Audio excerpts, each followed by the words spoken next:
We're live. Beautiful.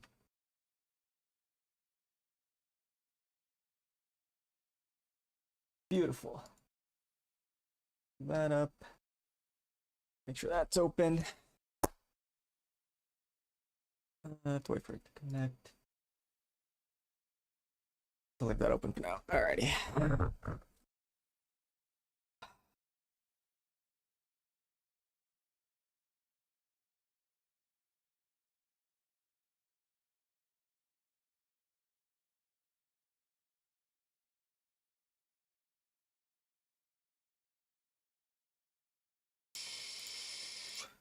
I need my ambient music. What's this? Streamer Aswell Zach Rawr on Twitch doubles down after controversial using live ammo on protester statement further dehumanizes the left. Quote, I don't really view them as people, I view them as animals. So let's go ahead and let's see. I said it. I said 5 o'clock. I know I'm a little late, but I was playing Battlefield, okay? You got me. You got me. You got me.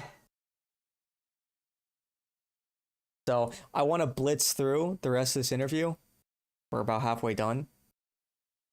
We're just going to speed run this bitch. Mach speed. And I'm just going to hop into Battlefield after that.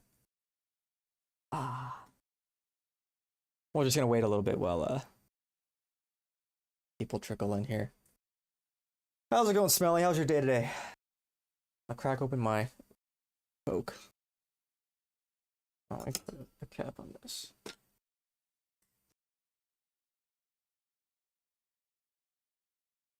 Yeah. Yes, sir.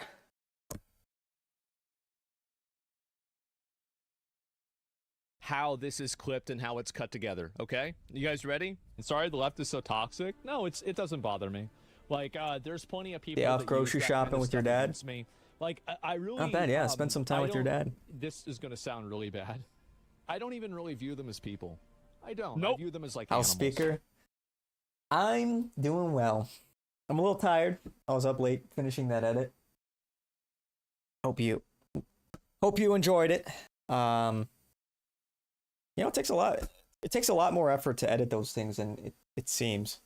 A lot more time and effort. Even just like chopping up the dead air takes a decent amount of time. But we're here. We're alive. We're excited.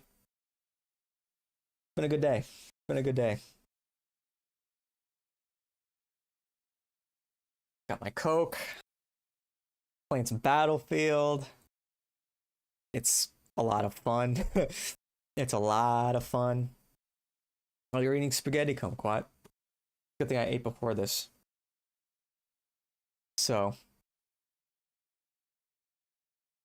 Yeah, no Zen. Day 1, no Zen? That's crazy. So basically, the person posts this clip because they were saying I was dehumanizing people, and I was dehumanizing a person who was trying to weaponize the death of my father. So let's add some context. People are pushing this like crazy to get Asman deplatformed. And sorry the left is so toxic. No, it doesn't bother me. Like, there's plenty of people that use that kind of stuff against me. I don't even really view them as people. They completely cut out the previous part. You know, if you go back and you watch the VOD, Spinzagger comes back even more toxic. Oh God, people are trying to use like my dad dying against me. Well, that's so weird. And also, a few minutes before that too. As we go, by the way, a living human being, his own mother living in filth-hole decaying rats. Years later, she was suffering from respiratory illness. We're gonna make up stories about dogs. Might as well talk about real things done to real people. That is absolutely true because she chose to, and I wasn't able to get it fixed because she refused to leave the house. She wouldn't get a COVID vaccine, so I couldn't let anybody come into the house to help fix it. But that was her choice. It was her life, and she did it. Tweeting about me constantly, talking about my dead parents. No, it's very, very weird for somebody like this to bring it up. And so now you understand why the chatter said... And sorry the left is so toxic. No, it doesn't bother me. Like, there's plenty of people that use that kind of stuff against me. So I'm easy way hopping off it is to just start drinking a lot. The death of your parents. Always have a glass in your hands. You, try to like emotionally attack you. It's embarrassing. I thought you meant like just become an alcoholic. And you can have a clip like this that's cut intentionally to misrepresent what I said, and it's very sad for me to see. The troll that sits around his own feces is calling the left animal. Seems like this would violate... Maybe you need like a fidget spinner. Yeah, then just start beating your GF. Bears? Yeah, maybe you just need like a little fidget spinner or something, you know? Maybe you need like a, do I have it here? You know? Ah. Maybe you just need a little butterfly knife slaughter, you know? You just need to do one of these. You know what I'm saying? You just need one of these to... I don't want to do too many tricks because I don't want to send this thing flying into my fucking monitor. You know what I'm saying? So I'm not gonna... I don't fuck around with it at my computer, but maybe you need one of these guys, you know? Yeah, this thing's definitely field tested. Anyway.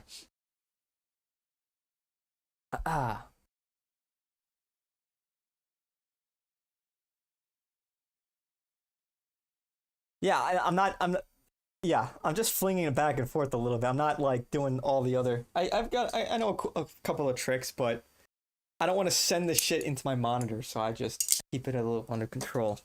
You know? Let's see some. Nah. I don't want to fuck up my monitor. Twitch's TOS. Fundamentally, what are they doing here? They're fundamentally defending a person who's trying to use my father's death as a way to delegitimize my opinion on the topic. It's sad to see it happen, but unfortunately, that's the world that we live in.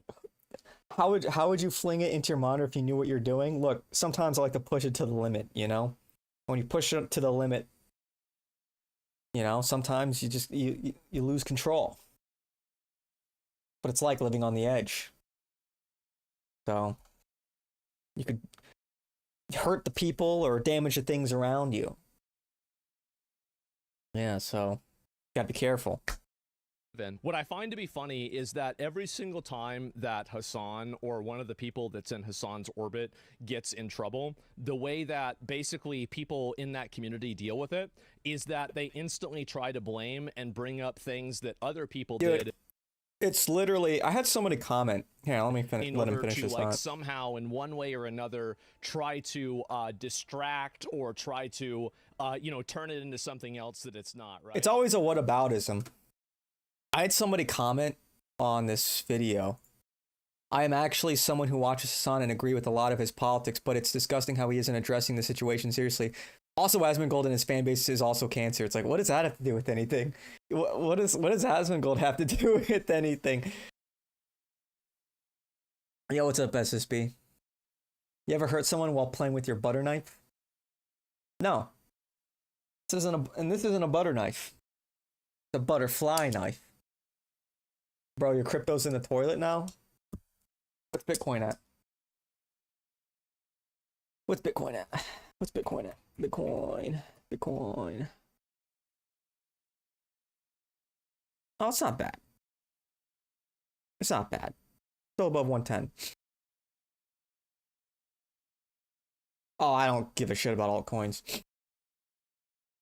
I'm not invested in altcoins at all.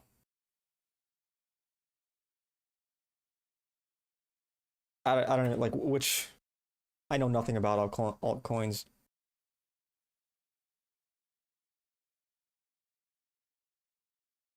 Whatever. How much is it down by today? Or whatever coin you're invested in? That is like Bitcoin.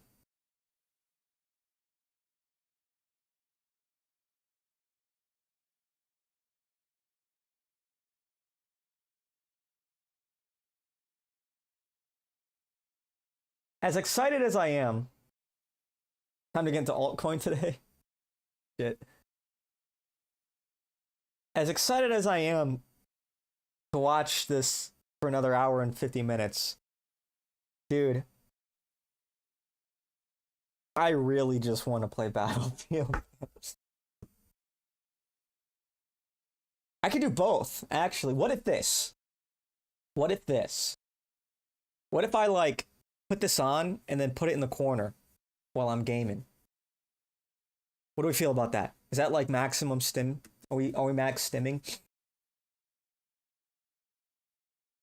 Sorry, idea. I had a setup for this. I have to make a new setup. Hang on one sec. I just duplicate this scene, capture card 2 with browser window. Okay, let me go ahead and let me open this video on my other computer. Move this over here. Bing bong, bing bong.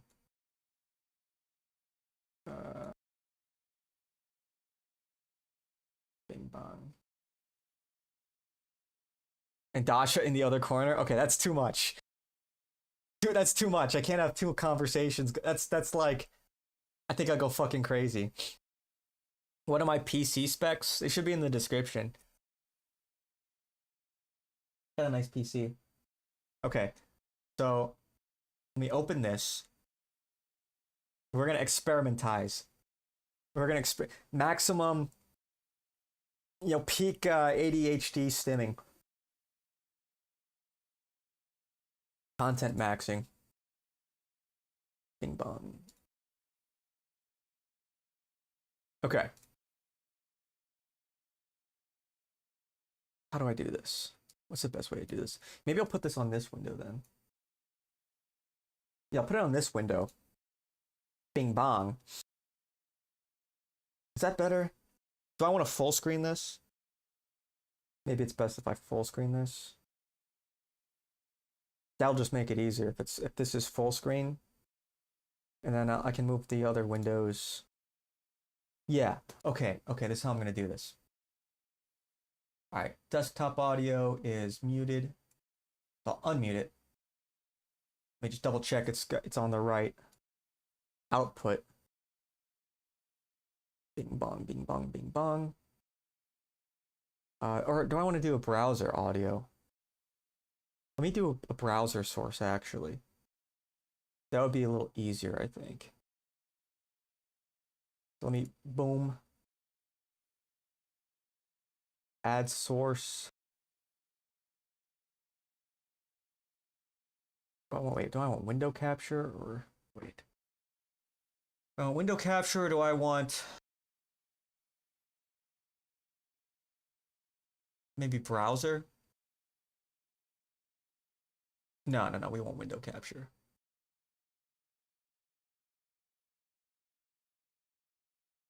Window capture, browser window capture, boom, bing bong, boom. Where is it? Browser window, just here. Properties. Okay, ooh. Now we just need to scale this guy down. What did I just scale down? No, that's not what I wanted to scale. We want to, as I was saying, we want to scale this guy down. Boom. Ah. Oh, yeah. Oh, yeah. That's, I think we want it here. That's a good spot, right?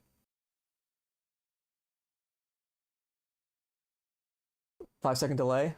Nice. Mamma mia, Italians know how to make some good noodles. You're damn right. You're damn right. What do you think Trump gets out of this tariffs war? Factories are not coming back to the Rust Belt. Well, because he's not serious. The problem with Trump's tariff policy is he's going back and forth. Taco. Hang on, let me see if I don't want desktop audio. Great browser audio properties. All right. And then let me just double check. Advanced audio properties.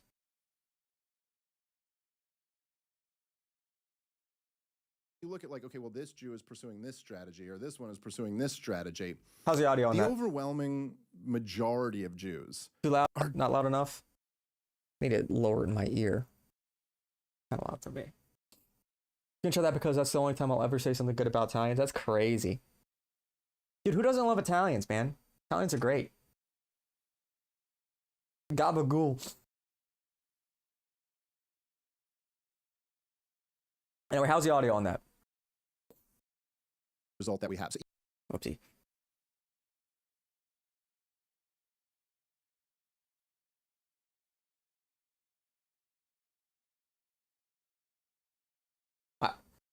Is the audio good? Can somebody fucking answer my question? Is the audio good? Okay, cool. Alrighty. Alrighty. Alright. pursuing the same strategy that most people are pursuing, which is like, I want to, I don't know, I want to raise my kids. I want to have decent health care. I want to have a decent life. I want to hang out with my buddy. I don't think that. It's low? Okay, I can turn it up.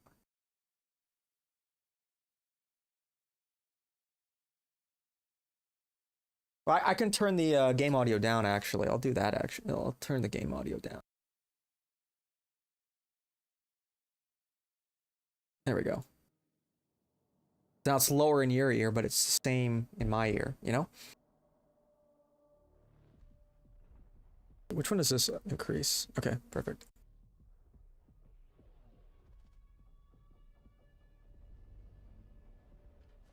They're pursuing these grand political strategies. I mean, no more so than anybody is who just like they have their now you won't be reading chat if you're dialed in. I'm liberal or I'm conservative or I'm this.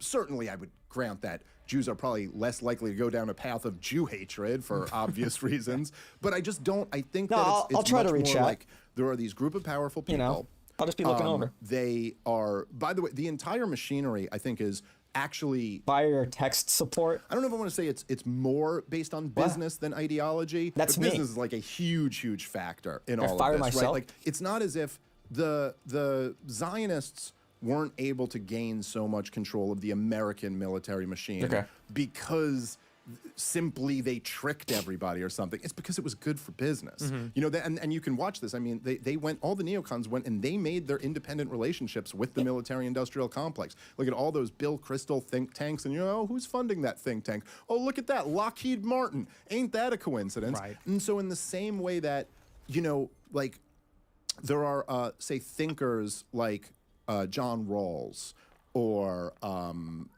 John Maynard Keynes, who are like beloved figures in Washington. But it's not because any of them read the books or care about the argument. It's just that they prescribed more power for Washington, D.C. And so Washington, D.C. is like, you made an excellent point. You know, it's not like anyone there was like they were reading Hayek or something and then reading, you know, Rawls and going, this guy's arguments are superior. It's just good for business, man. Yeah. That's a big part of it, at least. Well, I don't disagree at all because that's sort of the nature of institutions. They're self-perpetuating. You know, they'll prescribe themselves bigger budgets and more missions and things. So I totally agree with that. That's the professional managerial class, what they do. Right. But where I would push back is saying that, you know, let's say, for example, like Larry Ellison. Larry Ellison is the second richest guy in the world. They're buying the media. Him and his son are buying TikTok. They're buying CBS. Who does he put in charge of CBS? Bari Weiss. Bari Weiss was held by Hazony and Brett Stevens. It's like, that very clearly is a Jewish club. And they're cutting through society. And yeah, they run in other elite circles. And yeah, they have their accomplices that are not Jewish. Even, you know, look at the Trump administration. Trump brokered that deal. He's a Gentile. But he got money from Miriam Adelson. And his grandchildren are Jewish because his son-in-law is Jewish. And it's like, it's almost like that exception doesn't prove the rule. And you're right about the Vulcans, you know, Condi and Bush and all them. They're Gentiles too. But it's like, it seems that society is always being pushed by this organized minority. Because you're right, there are Rawlsian liberals that are white, and there are, you know, evangelical Christians that are white that are neocons. But it just seems like the Jews because by definition they're organized in a way that nobody else is. Like Bush is not organized as a white guy or even very much as a Christian. But you do have like a World Zionist Congress. You do have a World Jewish Congress. You have the, you know, Conference of Major American Jewish Organizations. I don't even think people realize the extent to which Jews are organized in community centers by Chabad, in university with their fraternities, and in business, in their localities. It's like they're extremely organized. And as far as the average Jew is concerned, yeah, they're not running the banks. I don't think your average Jew is like how many a spy. like evangelical? But I do think that your average Jew organizations is are there inherently for political action, of, like patriotism and nationalism. It's like Sarah Silverman said when she saw her white boyfriend put a American flagpole on her lawn. She said it reminded her of Hitler. How many Jews is that attitude prevalent? When they saw Trump, they thought the same thing. True. Fascism. They said it could not happen here. It's sort of that same attitude, and I think here's what I will concede. I think that by we I mean me.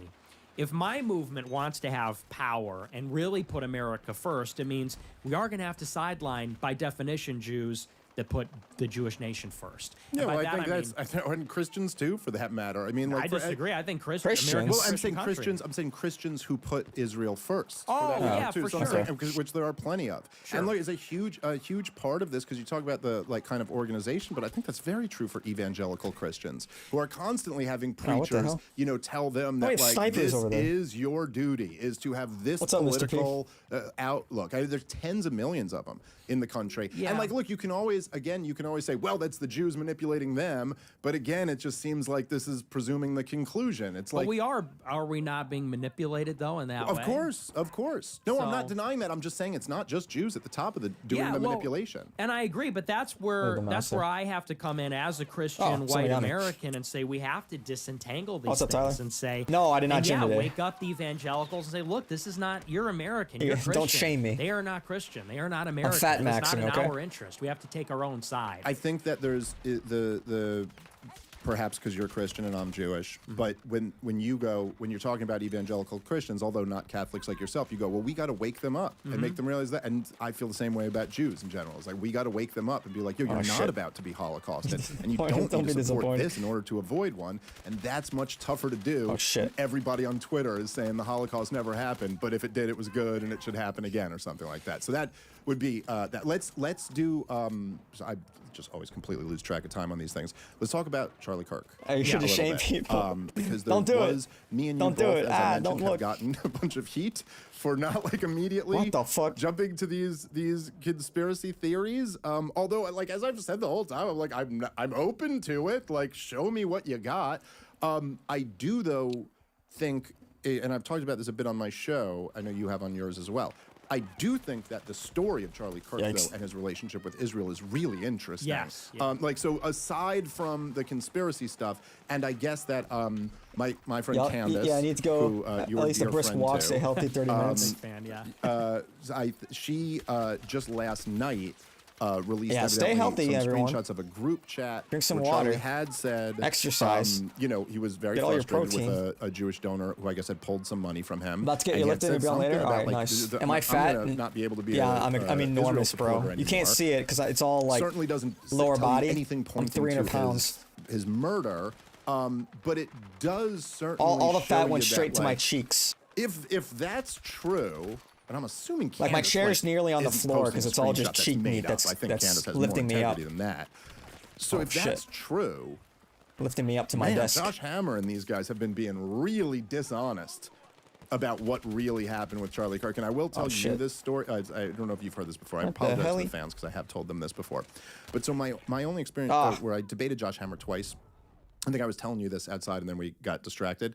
But so the second time I debated him And was you at this run a Charlie Kirk marathon with event. some skinny And the East whole African time, Charlie ref Kirk next was to just me. like, look, I really want to keep this civil. Yeah, he and needs not to be a keep me in line. He mudslinging needs to thing." keep me I in go, check. Absolutely, no problem. I think I'm very much Remember like what happened to you, Alex Jones when he said that Sandy Hook mass? In that sense, I think we're very school shooting similar, with that we're the- both was a kind small, of guys false who flag event? actually really do care about the ideas. Yeah, they and went the after issues. him. And if you approach us with like, let's debate, Yeah, they these, destroyed it him. will 100% of They're the just- time. and they're just looking be for a an excuse, substantive you know? conversation. However, if you want to be vicious, like we're also okay with playing that game. Like, and you're And it like, was I way will be blown more out of vicious than proportion. you. Like, they didn't Maybe really not say a you, whole but lot on just it. about everybody else. You're not There's a gonna, lot of you like know, and, false evidence they used. Maybe I should be a little What more the hell? mature than that at this age, but that is how I am. So I went, sure, no problem. How the So hell? we go in the back. We're in like the green room. So me and Charlie and his. I'm blanking on his name, but his guy, who's the guy on his show now, who's kind of like his right new hand keto? man. That Andrew Colvin? Yes, He lost 15 pounds, I believe nice. that was him. So Oh, we the three of fuck. us, and we talked for a while, and then Josh Hammer came in. And we're just talking, you know, everybody's just being friendly and talking. We were kind of talking about every issue except Israel, you know, because like we're about to go debate that. So we were talking about immigration and started talking about family stuff at one point. Just like everyone having a nice conversation. what do I And wanna set up? you know, and there's like, okay, we're gonna go have this debate. And I was not sure what I was walking into there. Like it was very, very interesting because like half the crowd might have been like your people. I mean, like it was at a Charlie Kirk event. It was striking that it was like, I mean, or it's just like my people. But I came out. The first thing Charlie says when I come out onto stage, is he introduces me and he goes, "Ooh, we got a lot of Dave Smith fans here." Like he was kind of surprised that like half the crowd was thrilled to see me there. And then like 20% of them hated my fucking guts. But it was 20% to half. Like it was clearly the majority was because it's young people, man, and that's where they are right now. But so Josh Hammer goes out there after this, and he has the first opening. And the final thing he says in his opening is that he's disgusted to be sharing a stage with me. And I just thought there was something these about fucking that I was snipers, man. like, what a fucking snake you are. If it was the last communication I ever had with Charlie shit. Kirk, was me texting him, what a fucking snake that guy was after all that. And then Charlie just said something diplomatic back. He was like, it was aggressive or something like that. But I just thought on like a dude level, and I guess maybe this is part of the reason why me and Dude, you these always fucking kinda had, like, a snipers have pissed mutual me off. respect and liked each other. There's They were just looking for any something where reason to you're shut like, him down. Who does that? Yeah. Like, who the fuck? Just like they're looking for any reason to shut Nick down. Yeah. It was like the perfect excuse. How can you question the killing of children? So, enjoying broth, salad, and chili dog for dinner. What was this fucking show and tell? Bra has a big ego. They loved me. They loved me. Chili with beans or nah? Big question. I don't have a damn mullet. Fuck does that? Like, you're so comfortable being duplicitous that you'd sit down. Like, if I was about to go on a show with you right now and do this and be like, I'm disgusted that you're across the table, I wouldn't have had that 20 minutes of nice Yes. chit chat with you Right. outside. It would have been like, no, we're doing it like that. So anyway, I say all of that to just say, I don't trust that guy one little bit. I'm curious, what do you make of the new revelations or this dynamic with Charlie Kirk? It's a weird spot for you to be in, Yeah. being such a, like, you know, rival and an antagonist of a person, and then they're killed in this horrible way. And so it's a weird spot. But a what little are awkward, yeah. yeah? What are your thoughts on this latest? Well, you know, I agree with how you said it, which is, look, I mean, if someone other than Tyler Robinson killed Charlie Kirk, I'd, of course, be very interested in that, but I just don't see evidence for that. And people are trying to... It's like anything. In hindsight, you can look at every person's reaction in the crowd and say they're a decoy or an operative, whatever. There's really nothing hard or conclusive that proves anything other than that happened yet. And I'm open to possibilities. What is interesting, but a different conversation, maybe related, is the Israel thing. And I think very clearly, as you and Tucker and Candace and others have, and Max Blumenthal have said, there's ample evidence that at the minimum, there was something dynamic there. He was a pro-Israel guy for many years. Now, seems like that was in flux, and a lot of the evidence has kind of been knocked out. This Bill Ackman retreat, you know, Bill Ackman produced the texts, and Charlie arranged the whole thing. And it was a forum where I'm sure disagreement was expressed, but it showed generally they were still aligned. More interesting was his interview with Megyn Kelly. Yeah. Where... clearly, he platformed Tucker and you, and it seemed that supporting Israel was in contention, which they hate that that's even on the table. Because it matters how you set the table. It doesn't necessarily even matter what your position is, but they don't want that to be up for debate. Do we support Israel? Not a question they want people to ask. Well, especially when you're losing the debate. Yes. You know, I mean, that doesn't help either. Yeah, especially when you get booed and, you know, killed in the debate. They don't like that either. And so even that, they were really pushing back on Charlie. Fucking shocking. Threatening, I guess the new revelation is they took the money. They took the $2 million. Mashed It's a beans? pretty What the big fuck? organization, but that's not a negligible chunk Actually, I of don't think change they should, for Charlie and Turning Point. Actually, I don't think they should Alex Jones down over Sandy Hook. There was some other crap. Mark Dice did a good video on it. They should. I'm not sure what you mean by that, Hawker. Refried beans, dude. Who doesn't love refried beans? Delicious. Yeah, or half Mexican. You have refried beans. The secret is you add bacon grease to the refried beans. Damn, that sounds like it's great for your arteries. USA. And he goes in the group chat, and assuming, like you said, that it's authentic, you know, that is, I think, the most stark thing we've heard from him on the record, where he says, I have to leave the Israel camp. And I would say that's even different than what he said on Megyn Kelly. Because on Megyn Kelly, he said, oh, you're going to call me an anti-Semite? He sort of stopped himself. Oh, he shit. said, well, you're going to lose me. That's what he was going towards. Yeah, and but he then- said, and then you're that's not right. going to lose me. He goes, but I'm going to be deflated. In that text, he says, I'm out. And I would characterize that as I was his rival, and I'm very cynical about him. He was kind of caught between a rock and a hard place. He was really in the middle because, like you said, it's young people. They are Israel critical. And he had to go and defend the bullshit to them at the campus, in the arena, in the pit. You know, so it's easy for them in the ivory tower to say, yeah, we love Israel still. He's actually having to They get the introduced a shit. sniper And clip? They 100 did, yeah. Groypers on the line saying, It's a why lot do you harder to still love see now. Israel? And I think that he recognized it became a liability and started to try and accommodate everybody, Tucker and the other side, Candace and the other side, the Groypers, so to speak, or the Dave Smith people and the other side. And the other side wasn't having it. They said, you better get the fucking line or we're pulling the plug. And I think he defiantly said, I will not be bullied. I thought it would have been interesting to see where that would have went, but sadly we'll never know. Yeah, no, I completely agree. And I've always, I kind of took, I took what he was saying in that thread like a little differently than I guess some people did. Like, I always thought the dynamic with Charlie Kirk was kind of that it was like, look, he's the guy who has to keep the young people on board. And he's, by definition, he has to be a big tent guy. Yes. Because he's trying to win. He's in a different game than me and you are in. Yes. Like it's a whole different thing to be like we're in the business of telling the truth as we see it.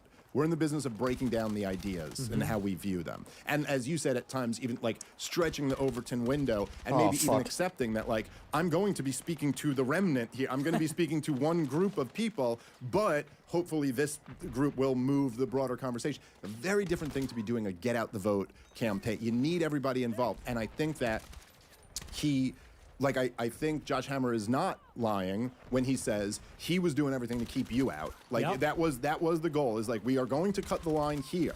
But just with the new dynamics of where politics is now in this real, like, a revolution in media that me and you have both been living through and being, active participants in, it was like, okay, but you're big enough at this point that, like, okay, cutting Nick Fuentes out and then everything else is a big tent, okay, you maybe could pull that off.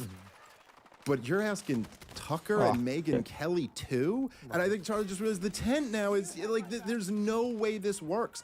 And so I almost took it when he was saying, I have to do this, as going, I'm going to have no other choice to keep turning. And of course, this is the rock and the hard place, right? Because you couldn't be anti-Israel and run an organization like Turning Points, but also you couldn't be pro-Israel and run an organization like Turning Points anymore, because you need the kids and you need the donors. And so there's this, and I think that, it did seem that essentially, like, his calculation, it seems to me, I'm speculating a little bit, but that his calculation was like, okay, well, I'll have Tucker and I'll let Dave do this debate. And then I can be seen as like, hey, look, I'm facilitating the conversation. I'll do all this. But that was way too far for the back. They were like, yo, what are you kidding me? Like, I mean, these are the people who, like, they thought when Mom Donnie, say a million things about the guy, he's probably going to be very bad for this city that we're currently in right now, and also is just, like, very cringy and awful in a lot of ways. But the fact that he said, why this is coming up in a New York City mayoral debate, do you favor a one-state solution or a two-state solution? What the hell does this have to do with New York City?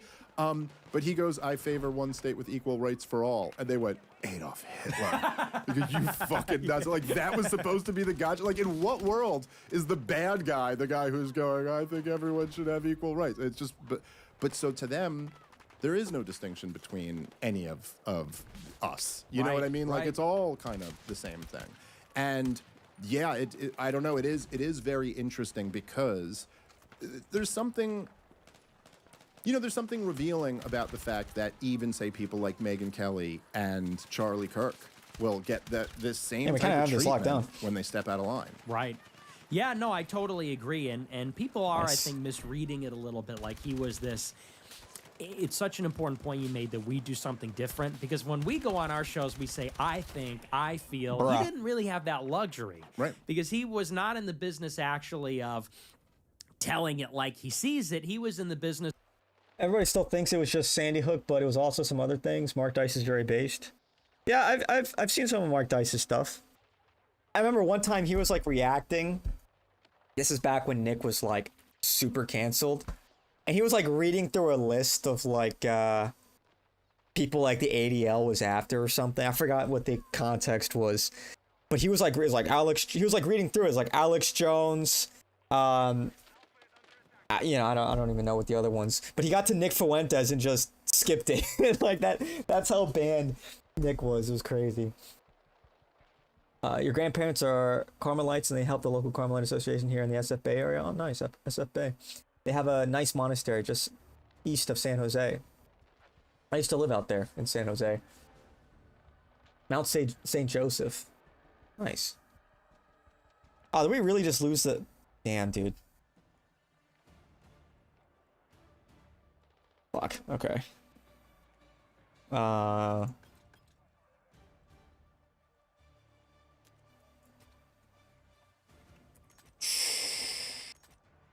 Shit.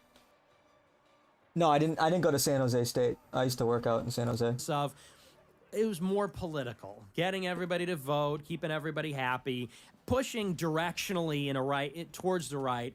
And so when people say he was going to be this rebel, he had this epiphany, he just had to get it out, I don't think that's it. I think, like you said, he was put in an impossible situation because the underlying reality had changed.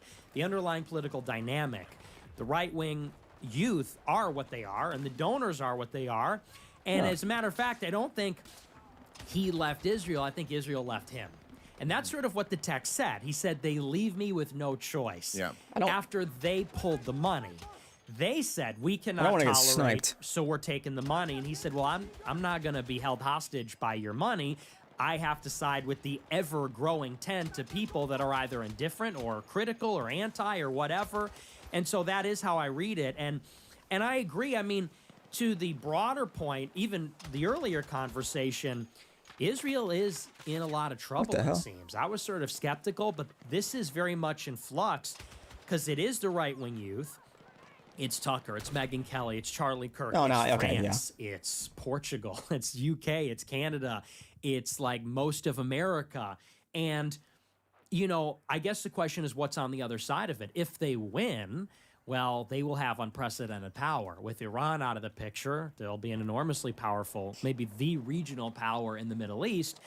If they lose, or if they don't get everything they want, then they might be in more peril than ever before. And I guess the remaining thing is kind of where it goes from here with Trump. You know, because it's so weird how everything, in a sense, I don't believe that they killed Charlie Kirk, and yet his death, by revealing what it did, is going to play a big role in this conversation. Because like you said, it shows that the right wing is literally breaking up over this. Like, this issue is forcing this contradiction, and that contradiction is splitting the right, which is the ruling party. In the middle of the UN meeting, in the middle of the peace deal that's about to blow up, it's like, I think when all is said and done, we look at this 2-year period, it will contribate to that larger conversation. And then, you know, where's Trump going to go with this? Yeah, well, he's the decider. Well, that's right. And I thought it was so interesting, like the 12-day war, as it's been dubbed, which, we seem to be at halftime of. But there's, you know, like that was such an interesting dynamic because I've just never seen anything like that in politics before. And I've been paying attention to politics for almost 20 years now. And I've read a lot about, you know, before that time that I was paying attention. I think I did. And like, it would be on the level of like, if Barack Obama launched a war and Rachel Maddow and, you know what I mean? All that were like, hell no, we are not supporting this. Or George W. Bush and Bill O'Reilly and Sean Hannity were both like, screw that. And you just never really seen a dynamic like that before. Where what can you do here? You're actually kind of limited in your options. And so, yeah, I mean, it's there's just so much of this stuff is like we're in a new experiment right now. We've never really had this level of uncontrolled, you know, media, and I just do think that support for the Israeli government, and not the existence of an Israeli government, but support for the current Israeli government and what they do, was totally dependent on a controlled media environment. Yes. It simply can't survive in an uncontrolled media environment. And I do think that, you know, these young people, you're talking to them, none of them get their news from the corporate media anymore. They are all listening to our shows. And it's almost like how many young people are watching Dave Smith? Say the internet, real, like, genuine question. That you're in, you've just seen the debates have happened so many times. Like Piers Morgan has hosted so many of these debates. Not to like shit talk Dave Smith, but it's like Lex Friedman on. I saw you debated Dinesh D'Souza on that, and every single time, it's almost always the exact same thing. Yes. I mean, like I watched your I had seen clips of it, but I watched the full thing earlier today, and was just such a one side. Like, I mean, and by the way, Dinesh, his stock went up in my book just from like the way he handled it. You know, I thought like I appreciated that, but like on the substance of it, it's not even fair, man. Like, it's not like you're like, one of these times I should have to switch and argue your side because it's just too ridiculous. Like, it's so fucking indefensible, and you got to sit here and pretend like it's just. I'm sorry, you're not gonna. And so, we're just left in a situation now where, you know, the young people they've all woken up to this shit, and there's really no putting it away after that. Yeah, and what's sort of unnerving is like, you know, if they can't put it back in the bottle, which, you know, they're going to try, and they are trying. That's what this TikTok and CBS, and even, you know, they're not even taking it at CBS. Like, everybody knows what that is. I saw all the presenters on, like, 60 Minutes were leaking to the press how much they hate Bari Weiss, and, you know, they don't want to go along with all this. Yeah, fuck Bari Weiss. It's like, it becomes almost scary because Netanyahu's been in power for almost 2 decades. And in a sense, it's like this is sort of a modern situation. The war on terror, the Middle East, Netanyahu, the ascendancy of Likud, the neocons. This is like the past 25, 30 years. And it seems to sort of be sunsetting. Like Netanyahu, if this war ends, for better or for worse, he's going to be out. And he will not, whoever his successor is, will not be able to keep the coalition together as well as he did. So maybe their influence diminishes there. The media environment is not centralized anymore, so they don't influence that either. Yeah, Mexican Coke. In the last legs of whatever this period can be called, that this go for broke moment, what scares me is how desperate they're going to get. Yeah. And I think that's where maybe it makes sense they killed Charlie Kirk, because there's some recognition they are that desperate. Like that is a desperate hour for them when they're losing absolutely everybody, isolated. They're not winning the debates. They can't win it with the soft power, censorship, suppression, the rest of it. Do they then resort to total chaos, crisis, you know, these kinds of operations? That, you know, because it's sort of like the emperor has no clothes. Like you said, in our lifetimes, we've never seen something like this. Can they lose? Will they tolerate losing? What does that actually look like? And I think that's going to be resolved in the next, like, 6 months. So it's going to be kind of freaky. Yeah, it's like the example I use is that they say, like, when a woman in an abusive relationship tries to leave the husband, that's the most dangerous time. Like, that's when he might kill you, is when you try to leave. Even though it's the right thing to do, you know, it's like that is the most dangerous time. And so you do, I mean, I think it's something we should all be kind of aware of is... like, how do you manage that situation exactly? And, you know, you always kind of want to, even in these really awful situations, you want to kind of leave the door open in a way. Like, you have to find a way for Netanyahu to be able to declare victory or whatever and say, you know, save face to stop kind of doing what he's doing.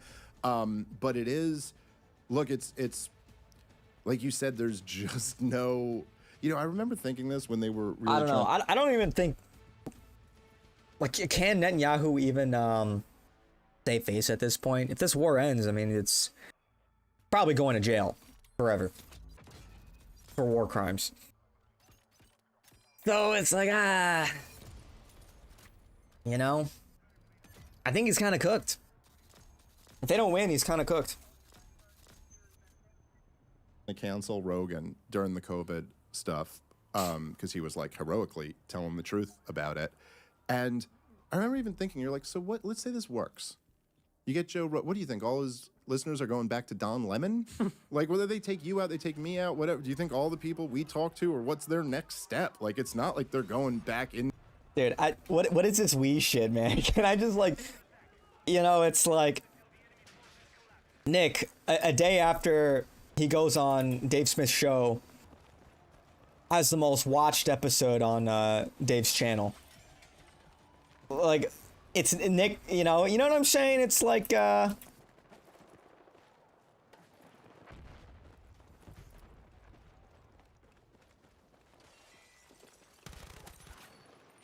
think bro's kind of, not to shit talk Dave Smith, but he's kind of overstating his importance, I think, his influence. I don't know, is that fair? Is that unfair? Am I being a dick to Dave? I don't mean to be a dick, but... into the Matrix or whatever. Like, that's not happening. And it is, I think, because I want to talk about Trump a little bit too. and J.D. Vance. I'd like to talk about the kind of future of the Republicans a bit. But it is just this past weekend, we lived through like a real interesting little moment where Donald Trump, in one more example, where he's clearly frustrated with Netanyahu, and goes and finally says it. After all this time, finally says Israel must stop bombing Gaza immediately. I don't know. I know they're claiming, because I was like reading up the latest of this stuff. Like Dave DeCamp is always the best guy to read for what the latest news on the ground is. And they're claiming they've stopped some of the bombings, but like they did still, there was a lot of offensives going on over the weekend. They killed like something like 70 Palestinians on Saturday and then 40 on Sunday or something like that. And so you're like, okay.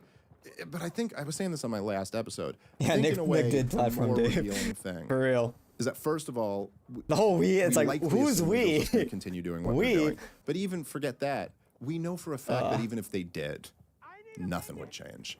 Even if Donald Trump says, you must stop doing this now, nothing will change if they continue to do it. And that, to me, is so obviously indefensible. That, like, you have a country who is propping up another country. Dave can hold more than 50 this viewers country's stream, commander-in-chief has zero influence over telling them to stop what they're doing. I'm not comparing him to me, I'm comparing him to Nick. I'm blanking on who it was, but it was someone high up in the government who said, well, we have no ceasefire in place.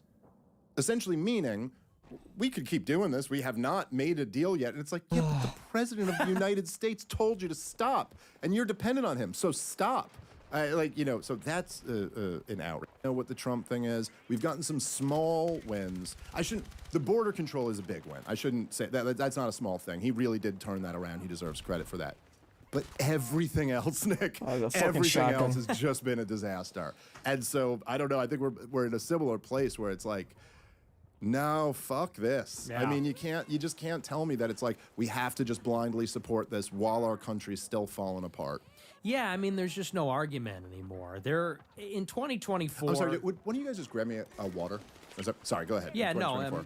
In 2024, there was at least this argument to be made that maybe it would be different this time. And like you said, you articulated the reasons why. They tried to kill him, they impeached him, they charged him. So the question was, is it going to be different this time? Did he learn? Is there going to be better people? And I get that. So I didn't begrudge people that did vote for him, but there were signs. Nikki Haley endorsed him, and he said we were going to go to war with Iran, basically. He said they were going to bring in the H-1Bs and all this stuff. And, and then they appointed the cabinet within 3 weeks. Rubio for Secretary of State. And I guess the interesting thing I have to say, beyond what is obvious, which is that it's kind of crashing and burning, is I look at a guy like Kurt Mills, Kurt Mills at AmCon, and, he seems like he's a good guy. Like, he's 100% on board, maybe more with you than me, but, he knows relevant facts. And I remember watching him during the negotiation between Trump and, or I should say, Witkoff and Araghchi or whoever it was on the Iranian side. And he would go on Steve Bannon every week and say, any day now, they're going to make a deal and, Netanyahu's going to be put in his place. And I'm thinking, have you ever seen anything in history? It never goes that way. And it never goes that way because, like you said before, it's sort of axiomatic. Trump is not willing to shut them down. He's just not willing to resist them or go there. He doesn't care enough or whatever the reason is. It's hard to know what's in his heart or in his mind. He won't do it. And then, I think it was 3 days before we went to war, he goes, it's not on radar that Trump is going to attack Iran. That's not on radar. It's buddy, read the tea leaves. Of course he's going to go and bomb Iran. So, and I kind of get where you're coming from about the Pompeo. I was even skeptical about the Pompeo thing because I said they got a list of these people they're going to put in. And that's why I'm a big believer in this. It's not people say, are you going to vote for a Democrat? We got to think beyond that. To me, it's just about rejection. They set the table, and you can't really choose what's on the table, but you could choose whether to eat or not, whether you're going to play the game. And so my bigger idea is just reject. And I like what you said. It encapsulates it. It's bullshit. No, thank you. You're promising stuff. You're not going to deliver. When you put this stuff out there, the big beautiful bill, $150 billion for border enforcement. They're not deporting even 1,000 people a day, like it's nothing. And so I just look at these guys like Dan Caldwell crying on Tucker, at Kurt Mills, all that kind of stuff. People saying, we're going to hold their feet to the fire. We're going to pressure them. And I'm like, aren't you tired? We did that already. We did that in the first term. Because I was kind of in that place in the first term where it's like, we're going to control the personnel. We're going to do this. And I knew people in the admin. I knew people on the campaign that didn't get hired because they were on the campaign. Because the people in the admin were from the Rubio campaign or the Bush campaign. Fuck. And it's like, you know, we just need something that at the end of the day is what we want. Not a compromise. I know it's not how politics works, but we just need something that is promising and intends on delivering what we really care about. And Trump was never that, in my opinion. Yeah, no, I agree. And it's you know, it's a shame in a way. A friend of mine, Scott Horton, always says the country needed Ron Paul and we got Donald Trump, which is, you know, kind of how I see it. Maybe you would say more like Pat Buchanan or someone like that. But, you know, I think both of us would take either of those options if they were on the table. But it is, you know, and I thought the Epstein one was a particular, you know, it's interesting how much that really was devastating for Donald Trump. And it was more than just the Epstein story. I think it was like what that symbolized, that, you know, that it was like right at the heart of his political raison d'etre, which was draining the swamp. Right. And it was like, come on, man, what's a better example of the swamp than this? Oh, we won't touch that? Okay. All right, then. So I guess we know how serious we are about this. And I got to say, I mean, I see nothing promising about J.D. Vance. I think my view of it seems to be that I do think that he's like maybe kind of sympathetic to, like, you know, my foreign policy views, and I think that he does seem to err more on that side, but I just don't think he has anywhere near the stones to, like, stand up to anyone. I think he wants to be president more than he wants to care about that, and that right there is that's the deal breaker then. Okay, then, so you're not, and again, to your point, I think, which I would just maybe modify, and I think you probably agree with this too, it's like, I'm not even against compromise. There's got to be a compromise. Yes, there's got to be like a reasonable compromise. Like I am willing to compromise on a few things, but the compromise can't be I have to bend over and grab my ankles. Like that's not not a reasonable compromise that I'm trying to sign up to. So it's like I just don't, and I wonder, because you know, like there's always two ways to look at this, and like the conventional political thinking, the Charlie Kirk thinking, would be like, well, any dissension here only helps the Democrats, right? So if we're not all rallying around them, then we get the Democrats who are the worst, you know, biggest threat. But of course, I think our rejoinder to that would be that, like, well, no, not releasing the Epstein files is what gives and when I say file, you know, just not getting to the bottom of it. That's what gives them that. And what is J.D. Vance going to run on? I mean, how is he going to capture that energy that Donald Trump had? We're furious with this system. The system is so corrupt and so dishonest and so such a betrayal to every American that we want someone to go in there and be a wrecking ball against them. How is J.D. Vance possibly going to capture that energy? Right. When there's Dude, nobody's this fucking believing sniper. it anymore.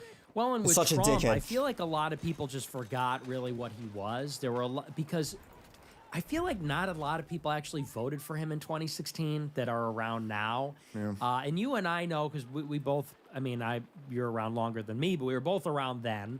And I feel like there's a lot of young people and maybe even like big supporters of Trump now that weren't really with him in 16. And so what I'm trying to say is, for a lot of people, they have amnesia. They think that he's a Republican. He's a conservative. Like, because that's really what he's become. That is what he was in 20. That's what he was in 24. He's against the radical left. He's against the Democrats. But in 16, he started out fighting the Republican establishment. And he really ran as like an independent. Yeah. And I always go back to the proposition of Trump. This is my basis for not voting for him last year, which is not, I'm better than the Democrats, which is the minimum. Yeah. You're a Republican. Well, he's better than Kamala. Okay, isn't that a given? Like, shouldn't you be? It's not that he's a conservative or anything like that. He said, the system is rigged and it's broken. I will break it because I'm rich. I'm so rich, I don't need to take their money. And if I don't have to take their money, I can actually deliver real change because I don't have to worry about upsetting them. Oh. That, in a nutshell, was the premise. And Dude, that was no his way. appeal. He would go up on the stage and, like, you watch this now and you're like, where's this guy? That famous clip where he goes, they're booing him, and he goes, that's all donors in the audience. So I don't great. want their money. I don't need their money. And everyone remember how good that resonated, was? right, left, and center said, yeah, fuck the system. That's true. They're bought off. That's why nothing ever changes. He's rich. They can't buy him. That was the idea. Obviously wasn't true. Then now in 24, when he got 200 billion or 200 million from Tim Mellon and from Elon Musk and Ken Griffin and Mark Andreessen, the usual suspects. And with JD Vance, like you said, it's just even worse. It's disgusting that anyone's even considering voting for him, to me, because it's like, at least Trump had kind of a claim to be that guy because he was this like bombastic billionaire from the private sector. Vance is like your prototypical political artifact, like a creation in a lab, like fake career, fake name, fake book, patrons in the CIA, like he's a nerd. He's not even really that conservative, you know? The fake conversion. Maybe he's a real convert, but it seems too convenient. Like, he's everything that Trump ran against. He's like Jeb Bush. He was calling Trump a Nazi and voted for McMullen, and it was a never-Trumper. So, and I'm just unloading my case against him, but it's like they could not be more different. So, to your point, how are you going to sell that? I don't know how any MAGA person is buying it, but I think they will. And there's another thing where, like, you know, the even is vice MAGA anymore? presidency, you know, the role, it's an interesting job because there's really not a job exactly, but it makes you kind of like, oh, you're the next in line. But if you just remove that for a second, who would have ever thought J.D. Vance could carry a national election? J.D. Vance is not Donald Trump. Donald Trump is the most famous human being who's ever lived, who's bombastic and charismatic and just like owns a room like no other. Like really is like as a unique gift in this way. Unfortunately, all of these gifts are only for like marketing and promotion and running for the. It's not like he has no governing ability at all. But like J.D. Vance doesn't have that. He doesn't have that factor, the Hitler aura, as you would describe it. You know what I mean? But like, and so it's you're just looking at this and you go, so look, if you're telling me that like the radical left Democrats are the real threat, which granted they are, it's like it seems like we're staring at them having a chance. Now, I guess the only thing, and again, this is an interesting dynamic. Oh shit. One that I've never really seen before in my lifetime is where you see when Donald Trump's support like plummets, it doesn't seem to give any boost to the Democrats who are still kind of just like in the tank. And I think part of that is just because they failed so miserably over the last few years. But I do think, like, to your broader point, and I'm not even like saying 100% one way or the other, but it's something that like I think people who are, you know, dissidents, broadly speaking, of this system and are you know, in opposition to the current regime need to think about a lot. Because yeah, like, if our vote isn't a given, our support isn't a given, then it has to be worked for, you know? And also that things aren't always so clear. You know, like you could say Kamala Harris would have been worse than Donald Trump. Now, in this particular example, just on the border security, probably we're better off, all things considered, with Donald Trump. But at the same time, in a lot of ways, I think you could argue for right-wing America, it was better that Joe Biden won the 2020 election. Yes. Like, things improved in 100%. A way that you really could not have imagined them improving under Donald Trump. And I mean, culturally speaking, like, even after Donald Trump won in 2016, the culture didn't swing to the right. The culture swung even further to the left. The culture only started swinging back to the right when Joe Biden was in. It actually was easier when there was a brain-dead president who represented the Democratic Party. And we had the wins, you know, in Twitter and the stuff I was talking about with, like, Target and Bud Light and all this stuff. And so, like, it's just not so you know, it's not always so obvious. What's you know, as white men can't jump quote. Sometimes when you win, you actually lose, and sometimes when you lose, you actually win. And so I just think that I would hope, like, I hope maybe like Thomas Massey will run in primary him, or I would at least hope that there's something that kind of like gets the conversation over, like, no, actually, how about we expect you to be this? We expect you to actually be good. And nothing crazy. I'm not like even asking for, this is why I corrected you on the no compromise. Like, I'll compromise, okay? Yes, But like, don't get us in another stupid war. Like, you know, make policy dictated off what's best for America. We have to do something about this debt problem. Like, we have to at least attempt to tackle it because we're drowning in it. And the answer can't just be continue to debase the currency because it's destroying our country. It's like, and don't have a wide open border. Like, I'm just like, so few things. Like, if you could just be good on these few things, I'd be like, okay, I'll hold my nose over the rest. But there's got to be some way, and especially now with the new media landscape, with the amount of influence that me and you have right now, I don't know, we've got some opportunities to say like, hey, no, we're not just going to go along with this. We ought to plant a flag at like one reasonable point and go, we're not bending on this. Yeah, I totally agree. I think we need to throw our weight around, and we'll have a much better opportunity to do that because in 28, it's an open field on both sides.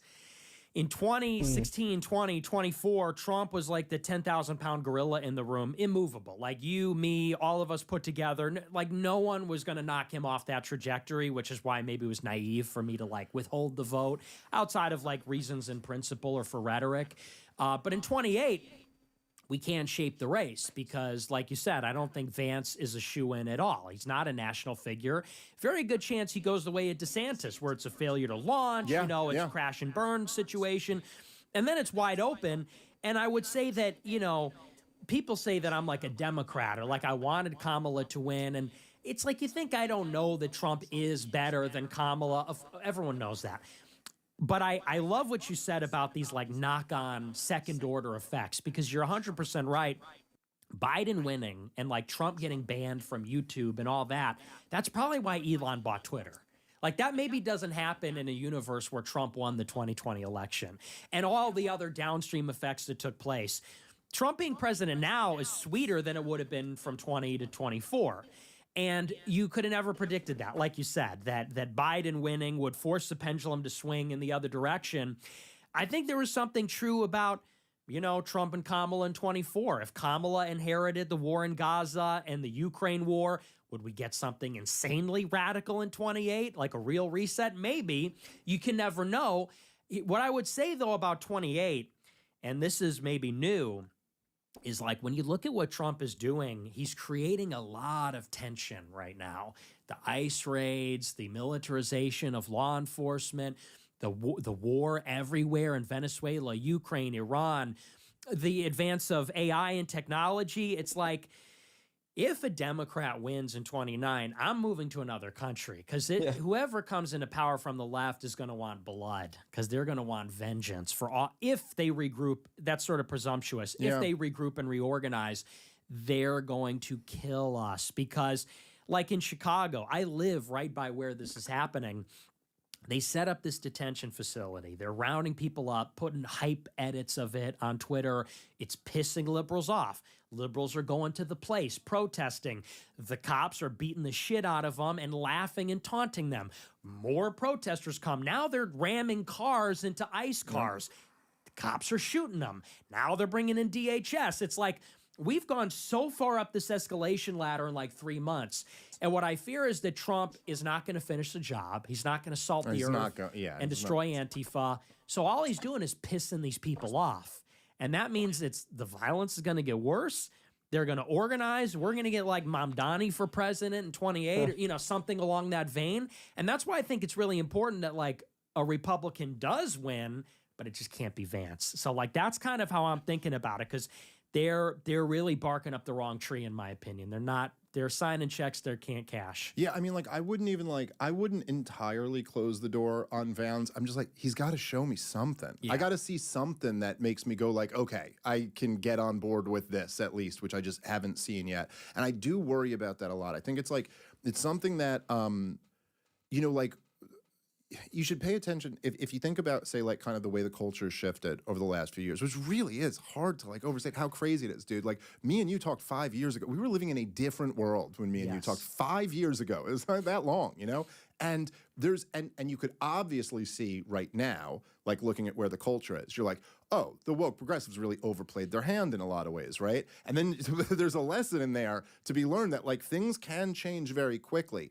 And I do worry about that. You know, you worry about like how far the Democrats went last time they were in power and what they might do again. It's also important to know that there were like a couple, for as much as I always say, like the American system is pretty broken and the Constitution is pretty destroyed, but there still are some things. And I think people don't appreciate enough the fact that the two major ones that got shut down. Number one was the OSHA vax mandate.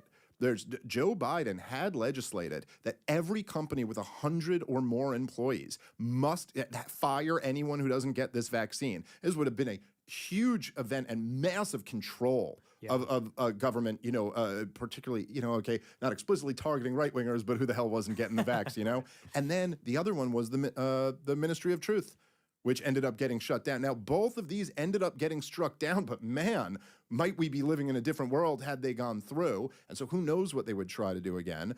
Also, as you talked about before, which is like kind of a broader theme, is that there is this, you know, Netanyahu's snapback about controlling the media and how he was just openly bragging. I really couldn't believe he was openly bragging. I said on the show, I said, I think this video is supposed to be a secret recording where he's talking in Hebrew. Like, is he actually just on camera saying this in English? Really? But so they're talking.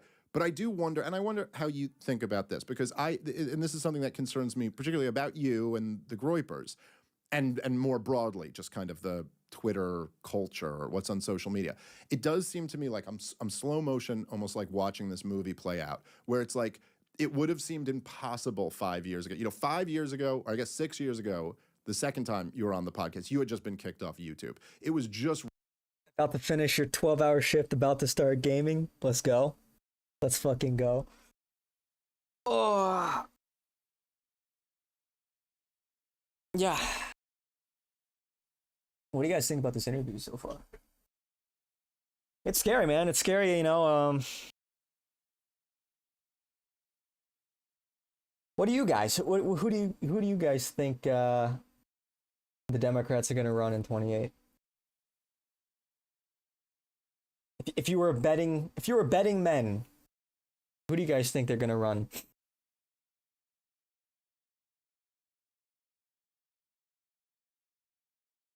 I still think Newsom probably most likely.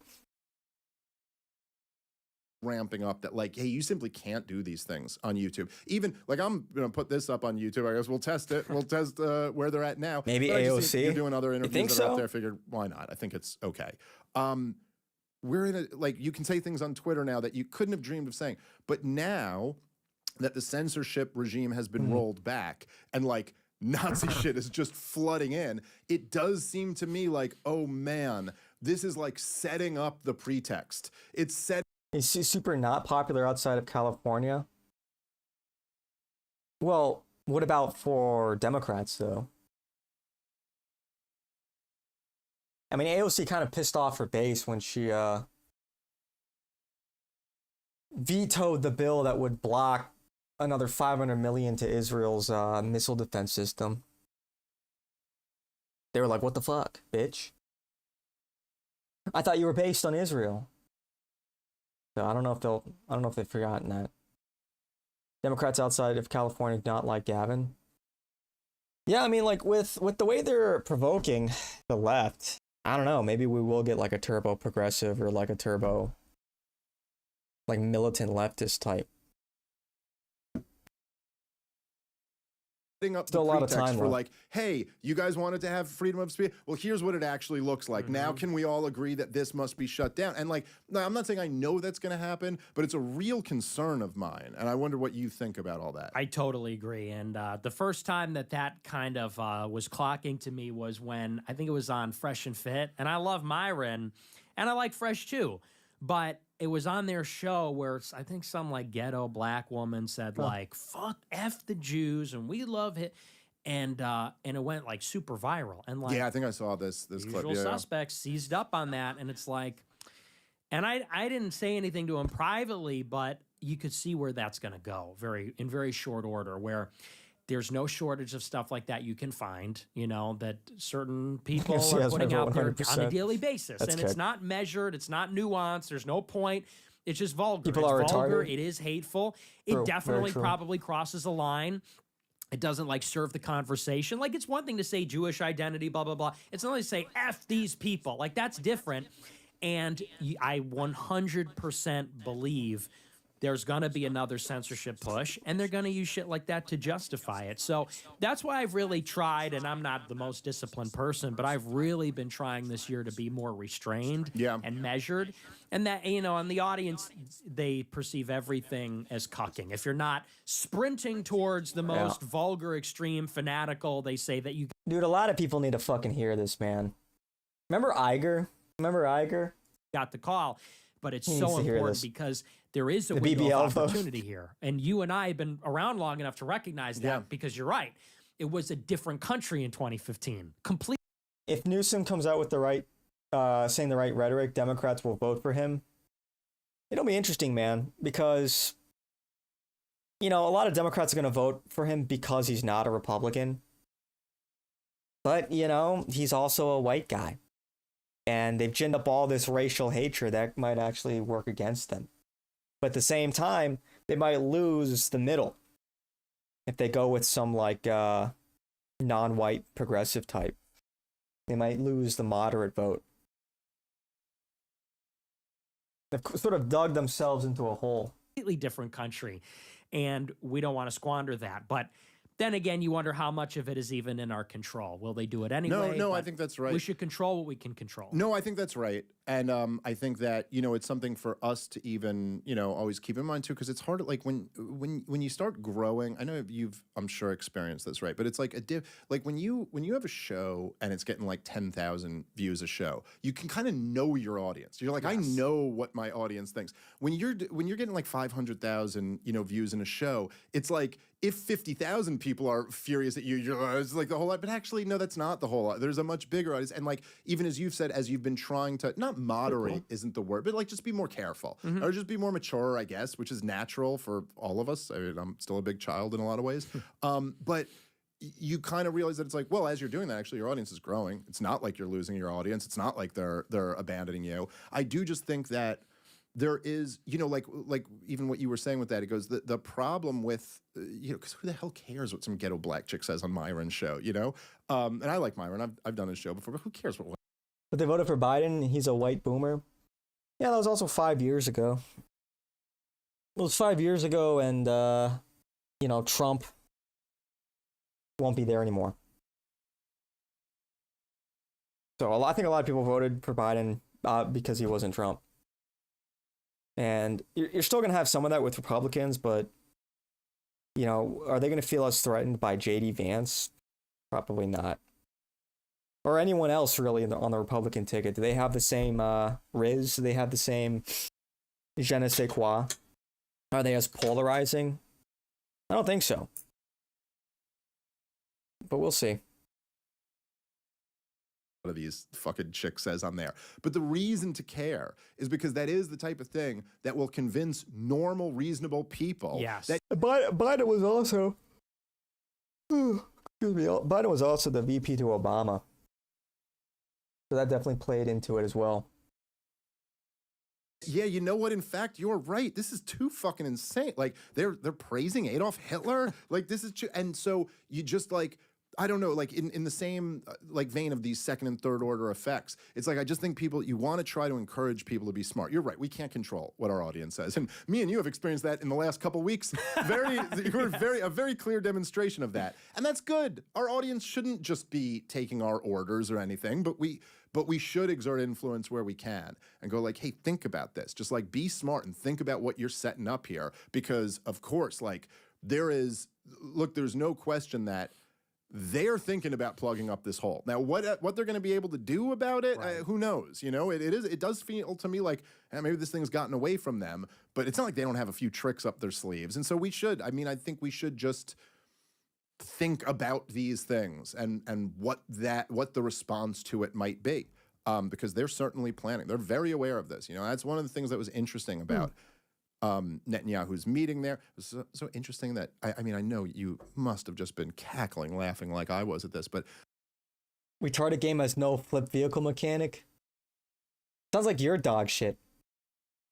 Kumquat, how exactly do you flip like a 40-ton fucking tank? How do you, like a single human being, someone ran into you, but why were you blocking traffic? Come on, dude. The fact Get that a grip. Netanyahu had to deny that he had Charlie Kirk murdered multiple times is like they're aware that things are different. You know what I mean? Like, it really is just so hard to imagine. Maybe because I'm a little older, it's like even more hard for me to imagine, because it's just like, yo, this is so. I mean, this Yeah, is you're so opposite. Okay. unthinkable. All It's right, so buddy. unthinkable when I was younger that this would be the case today, but it is, and they've got their eye on this as well. So we're, like you said, we have an opportunity that feels almost like a trap. Yes. You know what I mean? Yes. Like, you know, it's like it just like has that feeling like you're like, wait a minute, this whole thing has been lifted and we're all cool now. It's like, wait, we all agree it's retarded to trans kids? Everyone agrees. Okay. That's kind of interesting. But at the same time, it does feel like, okay, the second act is coming, or the next act is coming, and I worry about what that's going to be. Yeah, I totally agree. You're waiting for the next shoe to drop, you know, because we've experienced this like suffocating political control that seems like they almost know every permutation of how things are going to end up. And now it's like, so Mark Zuckerberg decided free speech is good now? Like, I don't believe that. I don't believe that there is an ulterior motive. And I think that I'm always just in favor of doing the thing that's unpredictable. Because if to the extent that they have power, it's because they can predict what will happen next or how we'll behave. And so that's why I try to just surprise people and do the thing they're not expecting me to do. Like, if they bring me back on Twitter and maybe there's an angle, it's because they're expecting me to be what they think I am, which is a troll or a hater or whatever. So maybe walk it back or be restrained or, you know. And I think that we really need to be intentional and cautious. Like, after Charlie died, I called up a lot of people that I know that are like influencers. And I was like, we just really need to be careful to not step into a trap, because it seems like whenever there's a crisis, and you never think it's going to happen, but when there's a crisis, you get kind of riled up and you act in ways that are not smart, you know. And by you, I mean anyone does. Me, you, anyone, because emotions are high.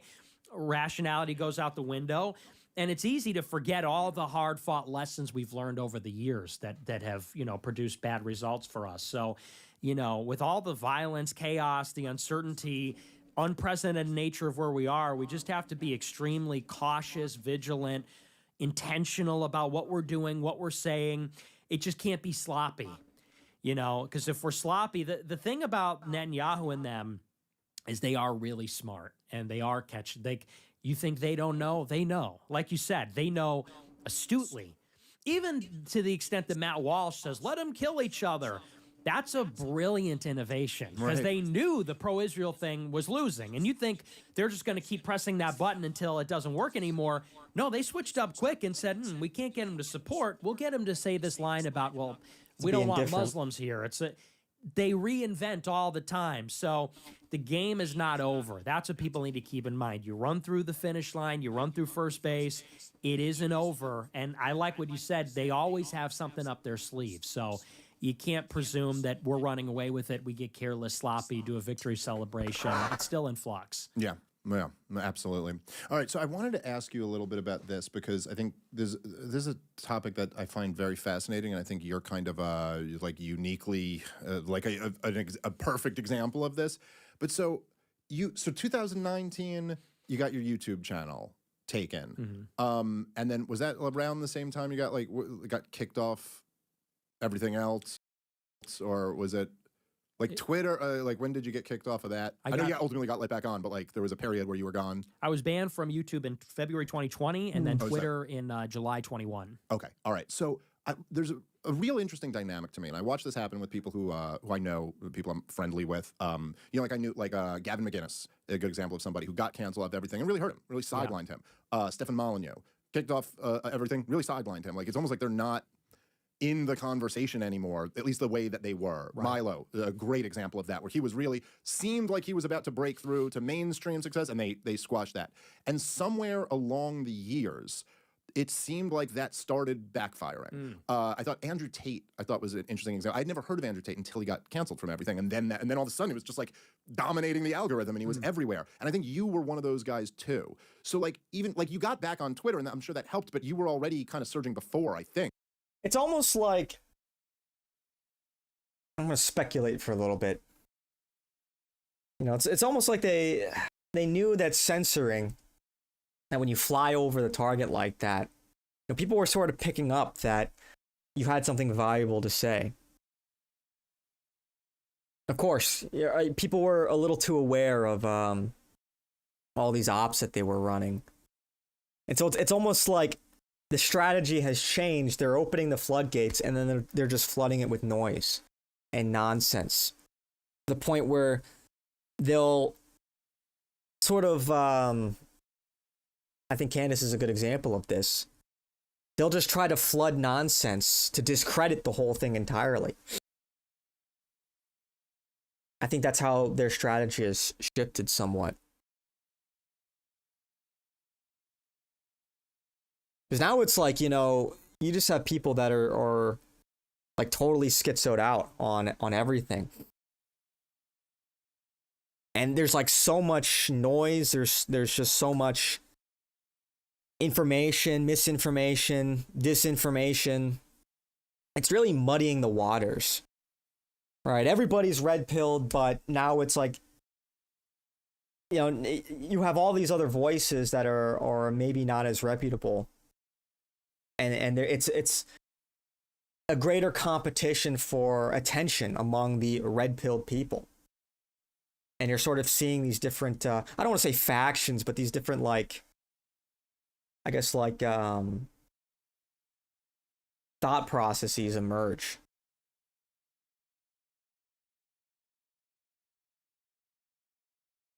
We'll see how this develops. But yeah, I mean, it's bizarre. It's bizarre that, like, all of this, the sudden, the censorship was just kind of let up. And maybe it's because they fear Trump, that Trump will do something.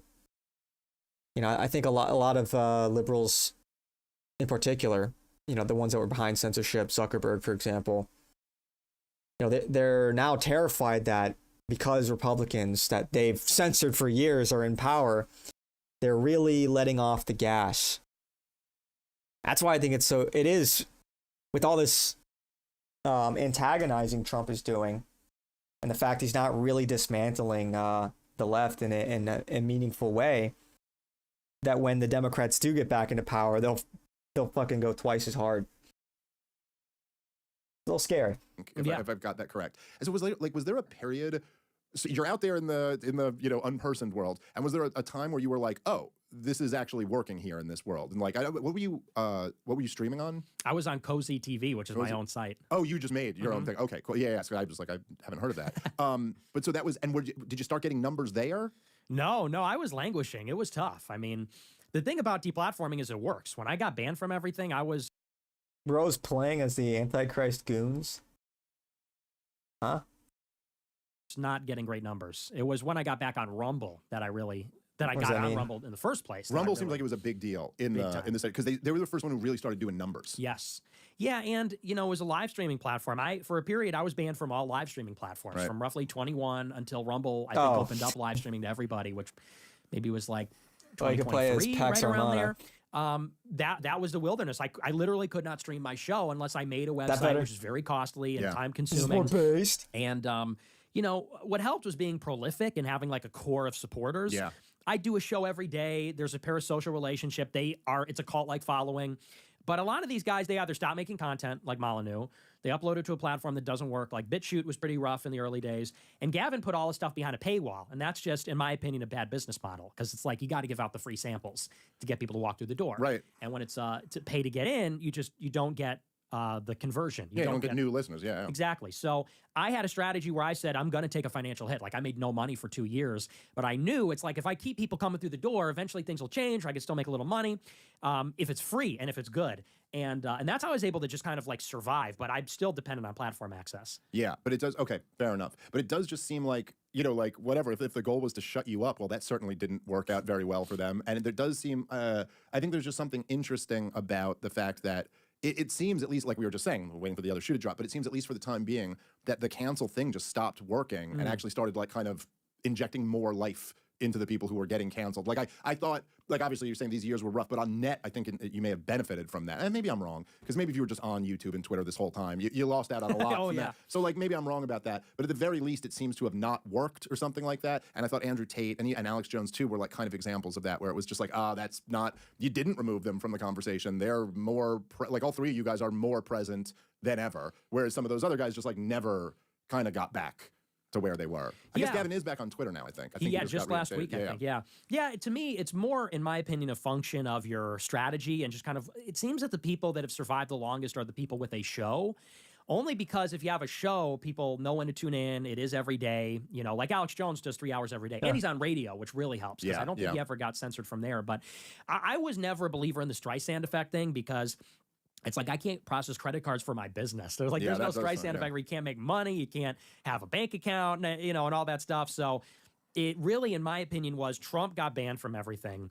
And I think venture capital and private equity, they do what they do best, and they looked at him like an undervalued asset. And they came in and said, this guy's banned from everything.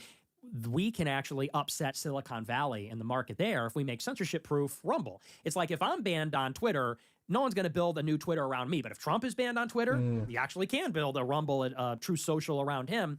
And in a way, that explains to me 2024, because that is who came in.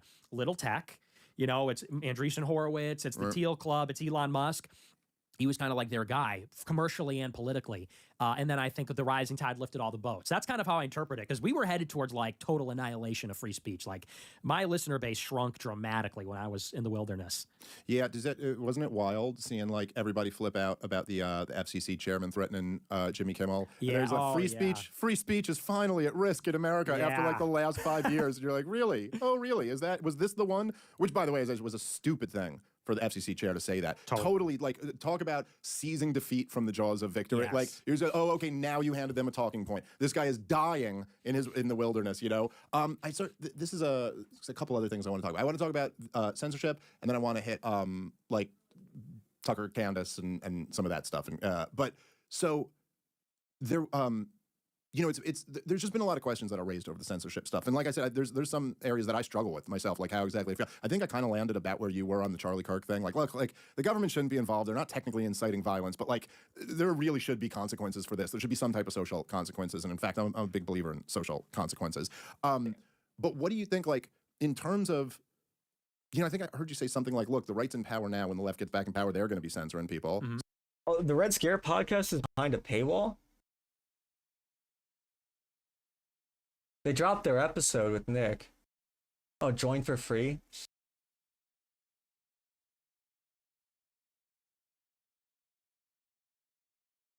I have to join. What am I logging in? What am I logging into? I'll do that some other time. So maybe we should be doing things like that now. But like, what do you mean by that? Or what, like, do you think the FCC chair, I mean, you seem to agree with me when I said that, but like, should the FCC chairman be threatening Jimmy Kimmel and people like that? No, I think that was just tactically dumb. Yeah, but I agree. I do believe that when one of the next clippers is going to post a 2.5 hour long clip soon. True. Yeah, be on the lookout for a clip from, I guess, the Red Scare podcast. A 2.5 hour long clip. Do it for us so we don't have to. One of his clippers will do it. Remember, like, don't you remember the Candace interview? I watched that whole thing. 2 clips.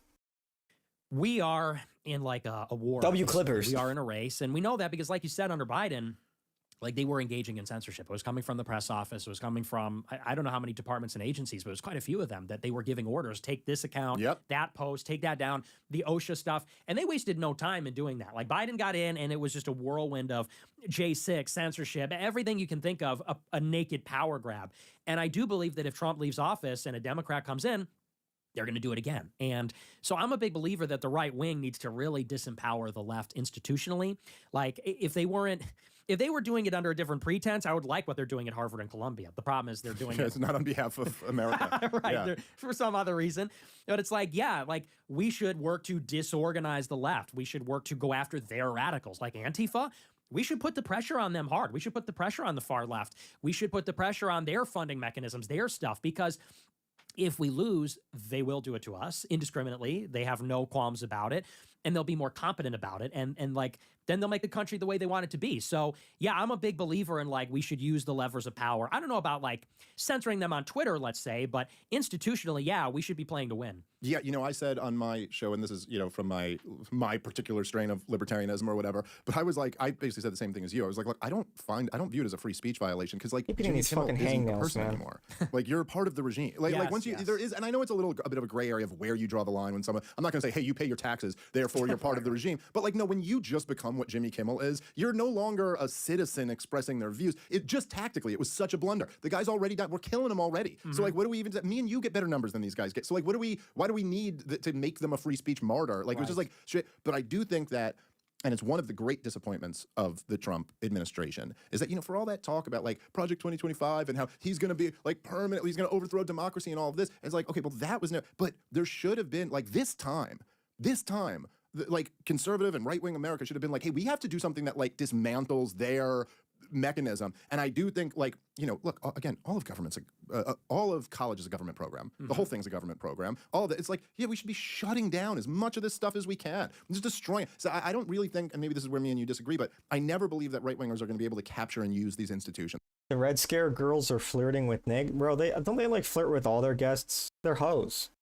They're both hoes. Notorious run-through hoes.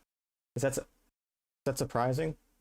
I think bureaucratic institutions are progressive by their very nature. They're egalitarian by their very nature. It's like, but you can smash a lot of it. At least attempt to. Some attempt. I mean, maybe you get struck down by the courts, but like at least try. There seems to be no attempt to even be like, how do we make sure this doesn't happen to our guys next time? Right. And in fact, I think part of that's because Trump doesn't really even view them as his guys. Yeah. Like, Donald Trump, I thought one of them, and you were there on January 6th, so I'm curious to ask you a little bit about that. But I thought one of the most disgusting things I ever saw Donald Trump do was when he threw the January 6th guys under the bus. Yes. Like days after it, or maybe the day after it even.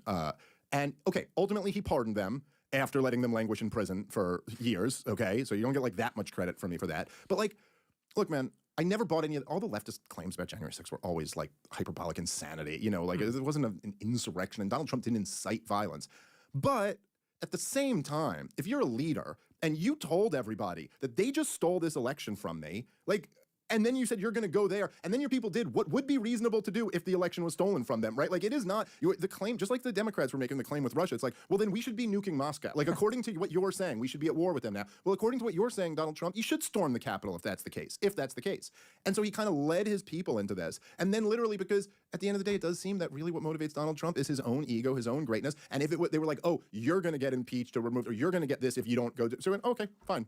And then threw his own people under the bus. I thought that was like disgusting. Yeah, and he had the full power to pardon them in the first place. Right there. Could have done it. He had 3 weeks to do it, or 2 weeks, I guess, is what it was. And yeah, at least for me, I was almost charged with conspiracy. You know what would have been a brilliant political move? If prior to the 2024 election, if Biden pardoned all of the January 6thers. Can you imagine if they just took away that chip from Donald Trump?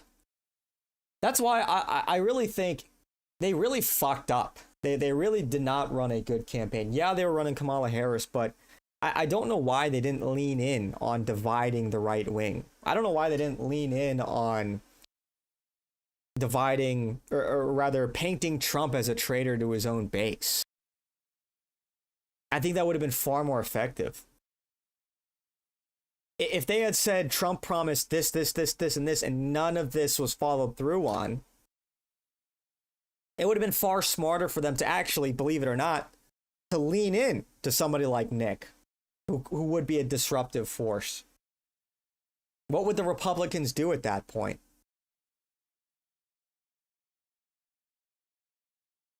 But they just didn't have the strategy.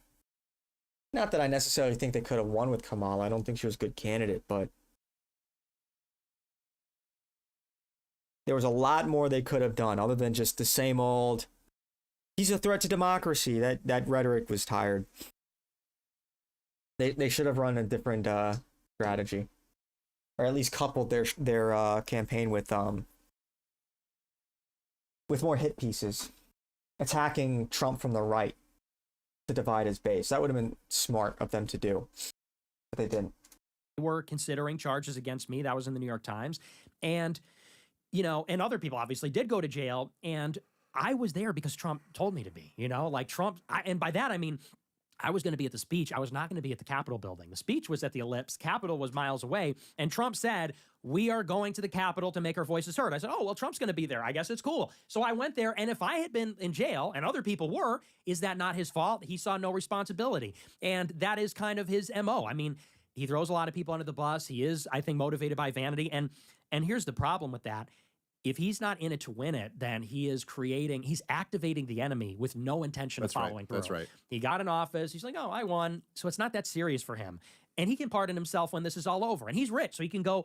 But if the country turns upside down, we're all going to be paying the price. And so that was my big beef with him, among others, in 24, is like, look, you guys don't understand. He did not learn his lesson. He never does. He hasn't changed at all. If anything, he's just more tired and cares less. And as a consequence, it's going to be just as inefficient as the first term, in which case we shouldn't even bother. In which case we're better off not poking the bear. Let's just let Kamala catch a hot potato and forget about it, because he's going to start something he can't finish. That was kind of my problem. Yeah, in a weird way, it's kind of true about the people who stormed the Capitol building too. Like, you're like, yo, I don't think you realize what you're doing. I know you think this is funny. Like, I know you think it's funny. Oh, you fart on Nancy Pelosi's desk? That's really funny. Hey, you know what government is? It's not your friend. You know what I mean? Like, these are the biggest, most powerful gangsters in all of the land. And like, they are going to crush you and lose no sleep over it. And, you know, I was, like I said before, like, I voted for Trump in 24. I didn't vote for him in 2016, but I was rooting for, like, I couldn't help. But I mean, like, the 2016 election day coverage will forever go down as just like the greatest thing ever. Like, the montages of MSNBC and the Young Turks and all this stuff was like, but I guess I'm friends with the Young Turks now because we're all against the genocide or whatever. But like, at the time, it was just like so amazing. 2020, I wasn't even rooting for him because I really did feel exactly that. Especially, I was just so furious at him for the year that was 2020. I mean, like, talk about just like, my God, what a failure. Like, in the moment of your life, you were in the seat of power and failed so hard. And just, you know, instituted totalitarianism in the United States of America. It's like the craziest shit ever. And I did feel exactly like you felt, which people can remember back. I mean, 2020 was such a crazy year with the mass riots in the streets and the censorship and the lockdowns and all of this. And I was just kind of like, what do we get for this? Right. Like, it's okay. Like, we're kicking a hornet's nest and without a plan associated with it. Like, for top marginal tax cuts or something like that. Like, what is and it just seems like, which you get from Dick Cheney anyway, you know, like, so it did just feel like that. And I think that's a really wise observation, that like, you never want to, you know, like, it's the same way I feel about January 6th. Like, what are you doing? Are you overthrowing the U.S. government right now? Because if you are, you better fucking be prepared to do that, you know? Like, it is not wise to do that. Oh, you're just doing it with no strategy. Oh, we'll just take selfies inside. Like, okay, all right. I don't think you guys actually realize what you're dealing with. And I think, particularly in the United States of America, where we have this kind of, you know, we're a very, very wealthy country, and we have an enormous, powerful government, the most powerful government in the history of the world. But generally speaking, like, if you don't cross them, they're fairly polite to you. You know what I mean? Like, it's they're like not a like, funny it's like, hey, you symbol. get your taxes. Like, listen, we're taking half your money. You have that in on time to us. But as long as you do that within reason, you know, you can kind of, and people get very comfortable and kind of like are a bit removed from what the real nature of government is. And you don't understand that it's like, look, man, like, John Brennan might seem fine when he's on TV, but you cross that motherfucker and he will kill you and not lose a wink of sleep over it. Like, these are people who will launch wars on false pretenses. These are people who will back both sides of a war and just let the killing happen, you know? And man, you really want to be careful about crossing them. Okay, so the January 6th stuff is where these accusations of you being a Fed have come from, which, you know, full transparency here, I do not believe that you're a Fed. I don't fucking know. Who the hell knows? Everybody, you're a Fed. Everyone's a Fed. I don't know who's a Fed and who's not a Fed. But I know that this was something that, you know, Tucker had said, and I think you were very upset by this, and understandably so.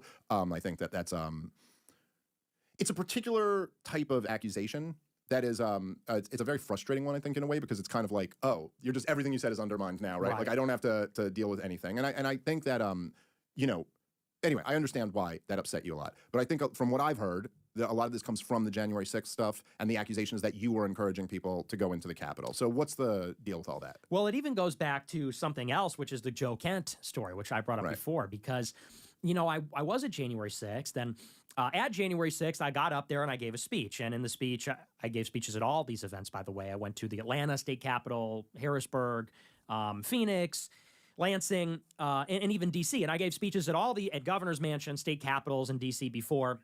And J6, you know, we thought it was going to be the speech on the ellipse. And then we were going to maybe do something at the actual Capitol building, although I wasn't going to be there. But there were plans for there to be stages there. And, you know, so like I said, I went to the speech. Trump said, go to the thing. We went to the thing. And somebody said, you got to give a speech. So I said, okay, find me a megaphone. I get a megaphone. I jump up on a thing. And we're like 500 feet from the Capitol. We're not even near the building. We're like on the street next to the lawn. And in the speech, I said, well, we're taking the Capitol back. Keep moving. Take down the barriers. And then we left. You know, we didn't go in. I wasn't even close to the building. And this video had been out there for a long time. And people knew I was there and didn't get charged. I got my money frozen, although I wasn't public about that. I got on the no-fly list. I went public with that, went public with the money later. There was never an accusation until like about a year later. And then people started to create this story that, you know, that I was leading people in and I didn't get charged. Now, where it started with Tucker is with Joe Kent. Because now, like 2 years later, I make potentially Joe Kent lose the election. And Joe Kent was a close friend of Tucker's. Right. Joe Kent is in the CIA. And that is how we attacked him. We attacked him on that basis. And of course, it was in self-defense. He said that he disavowed me, condemns all my views, we're keeping you out. And I looked at him as very threatening because like we talked about before, he's kind of boxing me out intentionally. So we made him lose. And it was a couple months after this is where I first got the inkling of it, Michelle Malkin, who's a good friend of mine.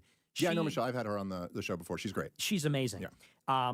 And she's married to a Jewish guy, so you can't be mad at her. Look at that. Good woman. But and he's great too, actually. He's pretty based himself. But so she communicates to me through a mutual friend that she gets this really weird call from Tucker. She says that Tucker never calls her. Sometimes she texts him and he'll give her thumbs up, but they don't really talk. She says, but he calls her out of the blue, asking about me and asking about Kanye. Did Nick make Kanye go crazy? Did Nick try to take Trump out at the Kanye dinner? I don't think anyone can hold you responsible for that. Yeah, you can blame me for a lot, but that's no, this one rests squarely on the shoulders of Pete Davidson. And we all know that. We all know that. You get your family stolen by Pete Davidson, you're going to lash out at the world. You're going to get radicalized. Yeah. But so he's calling her asking about all this stuff and about J6. And she said it was very strange. Like it felt like he was reading from a script. He was asking these questions. And she just told me to be on alert. Then I get a call from Anya Parampil, the wife of Max Blumenthal at Gray Zone. They're doing a piece about me. And she asked me about the Capitol. And I tell her the story. I said, I was 500 feet away. I testified. I got subpoenaed by Congress. I said, I testified under oath. I did not talk to law enforcement.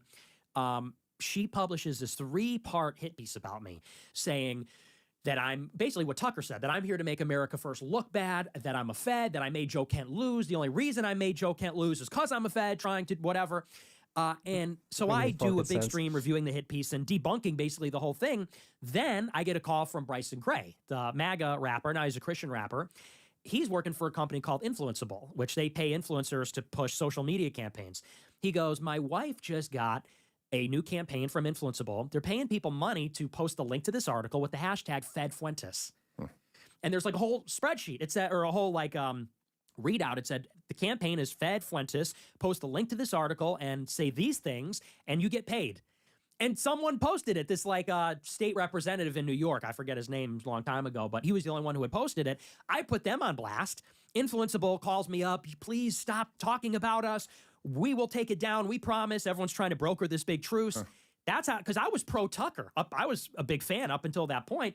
And I said, So clearly, because him and Blumenthal are tight, he was fishing because he knew Michelle for this story. Blumenthal's wife wrote it, and that was like a coordinated hit job in retaliation for their buddy Joe Kent, who lost. And anyway, so that's kind of where the rivalry started. And by the way, I know for a fact that at a recent dinner, Tucker, even before he talked shit about me in July, he was pushing that script anyway. I'm looking online and MAGA is loving the tariffs. Yeah, if they stick. Do you think Trump will cancel the student visas? It's like if we're in a trade war with China, right? If the whole point is that they're surpassing us in technology, their economy is surpassing us. The tariffs are only one part of the equation. They're important. I would love if the tariffs stick, if they stuck. But we can't be taking in hundreds of thousands of Chinese nationals. That kind of undermines the whole point of the tariffs. Like, okay, we're not going to take Chinese made goods or goods made in China, but we're going to take their labor and undermine our own American labor market.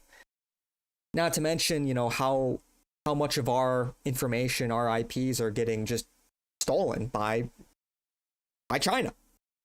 It's no surprise that in BYD, I think they make superior cars to Tesla at this point. But it's no surprise, you know, they totally piggybacked off of the Tesla design.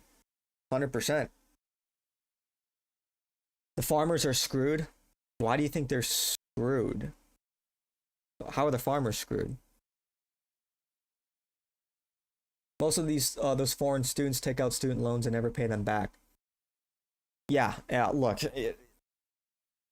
the amount of fraud is insane. It's way worse in India. Like, India is more notorious for their fraudulent behavior, but both of them are engaging in rampant fraud. Yeah. Haven't I heard about the soybean farm? Well, what about them exactly? Like everything that we need, we can make here. We just need. The problem is, this needs to stick. And I think a lot of investors will just wait because. Oh man, I'm getting burpy. Because you know, in 2028 there's going to be a new election, new president, new policy. So unless these tariffs are here to stay, it's like all this will really do is scare foreign investment. Or I shouldn't say all that will do, but it will. It will scare foreign investment, at least in the short term.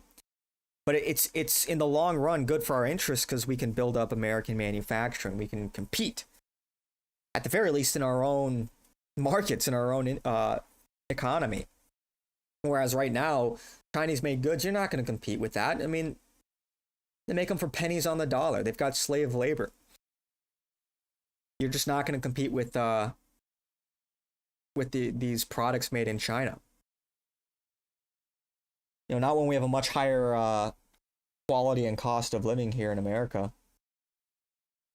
So that necessitates paying higher wages and higher operating costs, and things like regulations too cost a lot of money. If they stick, it's a positive development. But we've seen this story before. The 100% on Chinese-made goods. Remember this? This was like back in what, March or April. Back when they went through. No, this was when was this? Yeah, this was back in April. When he was putting a flat tariff rate on everything, and then he chickened out on it and scaled it back to like only specific Chinese-made goods. What's up, DeAndre? I think the trade war is worse for China because China is trying to export its way out of a financial crisis, and China holds over $3 trillion in U.S. assets. Yeah. I mean, they're not. It's the tariffs definitely hurt China more because they built their whole economy making cheap. Well, I shouldn't say their whole economy, but a significant portion of their economy building cheap shit for America. So if it's no longer cheap, well, what do they do with all this shit? What do they do with all these shampoo bottles and remote controls and all this other bullshit that they make if they can't really sell in American markets, at least not competitively? So I think a lot of manufacturers are going to wait things out, but hopefully we'll start to see American manufacturing compete. But we need more. We need more than just tariffs. We need to cut off the cheap foreign labor. And that's a big part of it. It's like people will say, well, we need the cheap foreign labor in order to make stuff affordable. Well, if the whole point is to compete with foreign countries like, let's say, China and India, well, they're very much dependent. Like, China's very dependent on, our market. So tariffs are particularly tough on China. And India is very dependent on visas, on America using Indian labor, because their economy is built up heavily on remittances. So if we were serious about competing with these countries, those are the two things I would target. You know, I would implement tariffs, and I would go after, I would pretty much shut down the whole visa program.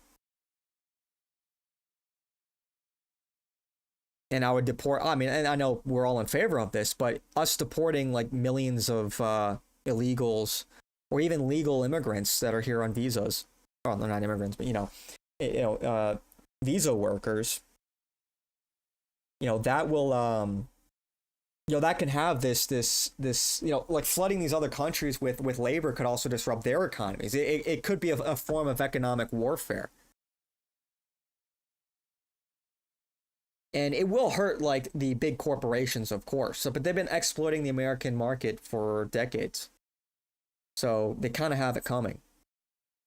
And, these corporations aren't looking out for our interests. So, the corporations, the investment firms and the banks, etc. So as Americans, we need to take our own side, because these institutions, they've been doing well. They're making, the GDP continues to grow. Stock market continues to grow, yet Americans are becoming poorer and poorer. 100 grand is like 50 grand now. Like 100 grand in 2025 is equivalent to about 50 grand. And this is on the consumer price index. It's the equivalent to 50 grand in 2000. If you base it off of inflation, which is the real metric, it's less. It's more like 40 grand. Like that's how fucking cooked our economy is, and that's how badly we're getting fucked over. So here in the Bay Area, a lot of apartment complexes are having a lot of openings because the number of people from India not being able to extend their visas here. I was just over there literally like a week ago, and I was crashing the fuck out, man. Like the area that I was visiting, it was like, dude, I swear, as a native English speaker, I was a minority. It was just like I was crashing the fuck out. I walked into this fast food restaurant. I told this story already on stream. The near Great Mall is Little India. Yeah, it's fucking. I hate it so much, and it stinks. I land at the airport. I'm like, California, such beautiful weather. I get into my Uber and the guy fucking reeks. He's got the AC blowing and it's just BO. I'm like, dude, you gotta be fucking kidding me. 1 star. And I'm getting lunch in this fast food restaurant. I go up to the counter to order and they point to me over to okay, I gotta order on this fucking iPad. Okay, whatever. I mean, of course, on the counter there's a sign that says Bismillah, which is, Arabic for Allah wills it. Oh, that's great. Oh, that's cool. Okay. That's awesome. Okay. Yeah. So Muslim workers. Okay, whatever. And I'm sitting there, and it took like 40 fucking minutes to get my food, man. It was just ridiculous. Like a burger and fries. And like, dude, 3 Indians come in, and they're not speaking English. Like they're sort of interjecting English in their conversation. They're having like some kind of interview or like business meeting in a fast food restaurant. And they were like, oh, we all have something, and they all have like thick accents. And they're like, oh, we all have something in common. We're all from Canada. And I'm like, dude. I'm like, don't crash out. Don't fucking crash out. Don't crash out. Just keep it cool. Sounds like Fremont. Yeah, it was. There you go. You figured it out. Yeah, you clocked it. Yeah, it was. Yeah, Fremont sucks, man.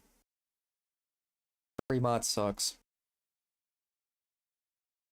It's a dump, and it smells like trash because you've got the dump right there, and it's like gorgeous. It's like, if you go right over the hills, like you go like 40 minutes northeast, and it's like beautiful. It's beautiful. beautiful. Like driving through it, I'm like, dude, this is like it's just the scenic, the fields, the flowing fields. It's like, because that, you know, that's where they took that famous picture for with the Windows XP desktop cover. Remember that? That was, you know, a little more north, but in that same general area. Fremont used to be really nice back in the day. Not anymore, sadly. You know, you go back and you go south. You know, you go to like you know, like Monterey or like Carmel. Carmel is wonderful. Carmel's like fucking Disneyland, man. It doesn't even feel like a real place. Almost makes you forget. Almost makes you forget like just how bad things have gotten. Monterey Bay is one of the prettiest places. It's insane. It's like, dude, Reconquista. We need a Reconquista of California. It is unironically the best state. It is the best state by far. It's not even close. If only the people were different, you know? If only the demographics and the people and the politics were different. It's like not even fair how overpowered California is. Don't talk about Reconquista in your presence. Why? You know nothing about Conquista or Reconquista? What you know about that, Kumquat? Yeah, but a house in Carmel is like $4 million minimum. I think I looked. It was maybe half of that for like a smaller abode. They're expensive. There are some nice houses, like big houses. But if you want like a smaller, like 1 story, even on like the water, I mean, maybe more like 2.5. I think last time I checked, if I recall correctly. But yeah, there's some big properties over there. You're all of that? Alright, come quiet. You're spurging out. It sucks seeing it change right before your eyes. It really does, man. Fuck, man, it really does. I was so mad. I was literally the whole, like, I was so fucking pissed off. I was like crashing out. I'm like, dude, these fucking, look at what these boomers did to our country. How could they let this fucking happen? How could they allow like this to turn, like this whole area to turn into a fucking dump? How? Unbelievable. Unfucking believable. Anyway. Greed, indifference, hedonism. They were just asleep at the wheel, man. They were asleep at the fucking wheel. And controversial, but I also blame the greatest generation too. And they were also asleep at the wheel. And they raised the boomers. Yeah, it sucks, man. How could the Italians allow the hood to become brown? Where I grew up, it was majority Hispanic already. Now it feels like LA. Damn. Yeah, dude, it's just... And it's not even like the cool Hispanics, you know? Because there are cool Hispanics, of course. There's like different tiers. There's different classes. Like there are Hispanics... I had a professor and he was like, he's like he went to a different job after a while to help his family's parish. But like totally awesome guy, love him. Great dude, smart, hardworking. One of the best professors, like one of the best teachers I had, because he was talking about you have to have the passion. You must have the passion. Like, yeah, hell yeah. But, you know, obviously there's a regression to the mean.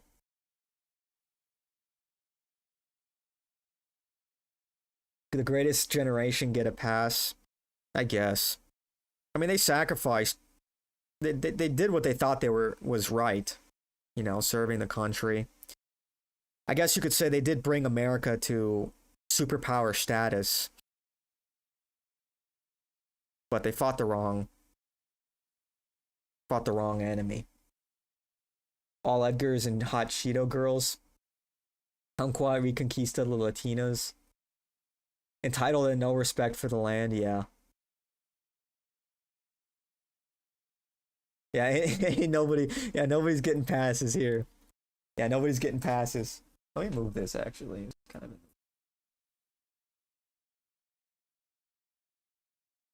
Oh, you don't like the tortas? Tomko, are you a torta pounder? The good Spanish stay in Mexico. We get all the short Guatemala. Dude, I have a close friend from Guadalajara. He'd probably, and he's short. That would probably piss him off hearing that. uh, you have a bad back, so no tortas. Yeah, it's a lot of mass to move around. You know, it's a lot of like, a lot of manipulating. There's no difference between tortas and hot Cheeto girls. That's crazy.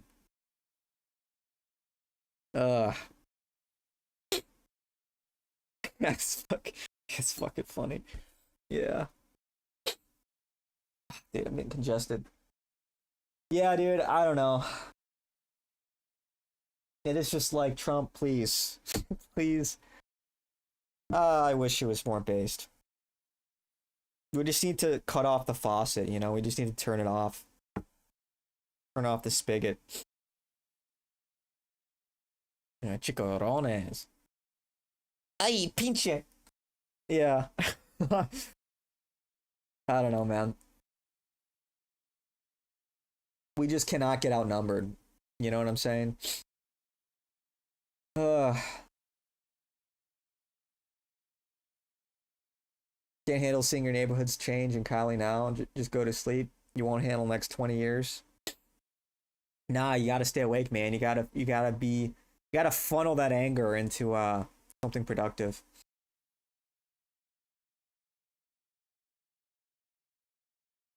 Yeah. You can't go to sleep, man. People need to be upset. They need to be. The way you're feeling right now, that's a good thing. Believe it or not. You cannot go to sleep.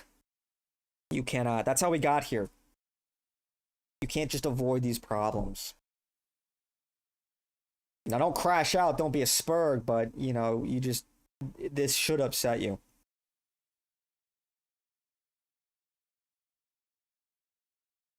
I was going to tell him something else, but okay. No. No, I know what you're saying. Fuck, man. Why am I getting congested? These fucking allergies, man. Fucking October. What the hell? But yeah. Anyway.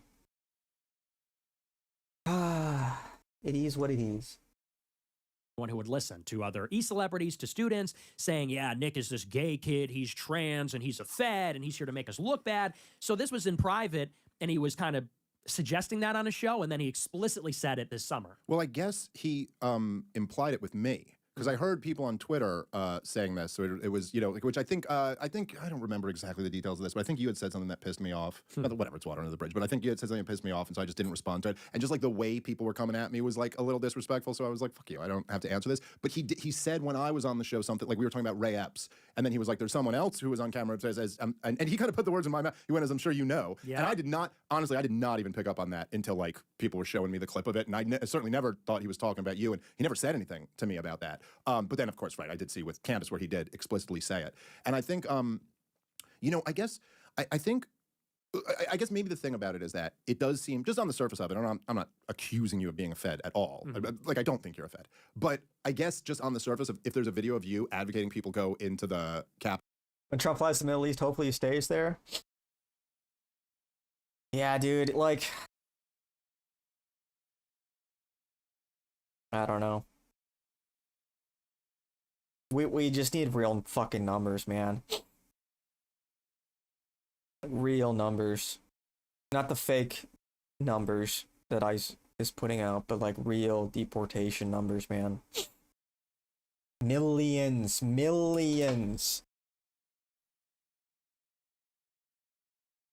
So hospital, and the All right, we're way almost done. they were just getting everybody. And it does seem like, although you're obviously a lot bigger now than you were then, you still would have been a pretty nice scalp to be on their mantle. You know what I mean? Like, it would just be like, oh, wouldn't they go at you for that and try to find some charge or something like that? But is it the case that there's just nothing to charge you with, or what was Yeah, there was nothing to charge me with. I mean, they looked at charging me, but I didn't trespass. I wasn't violent. And wouldn't that be inciting? Yeah, something? but my lawyer told me I'm protected by the First Amendment for that, because it wasn't like the language was such that it wouldn't be. And also, no one else got charged with incitement. The charges were trespassing, conspiracy, all things that didn't apply to me. Right. Okay. All right. Fair enough. Yeah, I think maybe, it's like, and I think maybe this is partially why you get that rap, which I think is unfair. It's unfair to call people feds, unless you really have fucking detail. You heard it here first. You heard it here, folks. Kumquat's a torta pounder. He loves them big girls. He loves them big girls. Like, I have the evidence and I'm willing to show it. It's just like, it's an unfair accusation. I think, like, when Ray Epps, well, by the way, do you think he was a fed? I don't know, to be honest. I'm skeptical, but it's possible. Yeah, I lean toward thinking he was. Just the way the Democrats were defending him seems so bizarre to me. But anyway, so like, there's that famous video I'm sure you've seen, everyone's seen, where Ray Epps is in the crowd and he starts saying, "We're gonna storm the Capitol," and everyone immediately around him starts screaming. You need a Zin. Now in that moment, they have no way of Why knowing. don't you just pop a Zin, Kumquat? Why don't you just pop a Zin? Mellow out, brother. Why are you so aggro? He's a fed. But it's just like, dude, that's what feds do. That's what feds do. They come in here and do this. And I think the reason why you might get some of that is because, in the same sense, I think there's a certain feeling of like when people are opposing Israel and opposing the warfare state, and then someone else goes over and is like, no, and we got to attach that to Nazi shit or something like that. Not that you literally say that. I'm using these terms loosely. But like, there's a feeling of almost like that. Like, just like with Ray Epps going, hey, come on, man. That's what they're trying to cast us as, not as this. And I think the other thing, and I want to preface this because I really do, I am not, look, I'm 15 years your senior, and I do the same shit too. So I'm not like, I had, there was one with Dave Rubin. Are they even big booty? It's like, some of those big Latinas, it's like somehow it's just like, it's like a sad looking turkey booty, you know what I'm saying? Almost like that Hank Hill, but just like wide. It's just it's not even like shapely, it's just like wide, It's like the mini fridge just evolves. It balloons out. The Mucinex fan looking yeah, real. Yeah, real. I could use some Mucinex right now, dude. Fucking congested. But real. Recently, where Dave Rubin was just talking shit about me on some shit. Like, it was, I don't know why my name came up. Someone asked him a question and mentioned me. And then he goes, I think Dave Smith's a moron who doesn't know what he's talking about, and blah, blah, blah. And so I just publicly challenged him to a debate. Now, truth be told, I don't really want to debate with Dave Rubin. Who the fuck wants to, like, what is this even? But it's just like, I don't know, we're in this game, and like, what do you do when someone who has millions? They'll be hot until they turn 27, then they turn into a toad. Yeah, they become a toad-like figure. Very top-heavy, The legs are like this, but they're just like rotund. And then like their knees do that weird fucking thing where they like bow out, you know what I'm saying? Like their knees, like they have to like their like their legs just do this thing where their knees like what's the term for it? But like they hyperextend for a wider stance to support their top heavy nature. Oh, their top heavy nature, you know what I mean? It's like all the fucking mass is just up here. Yeah, the negative camber. Yeah. It's a dwarf and high short squat area.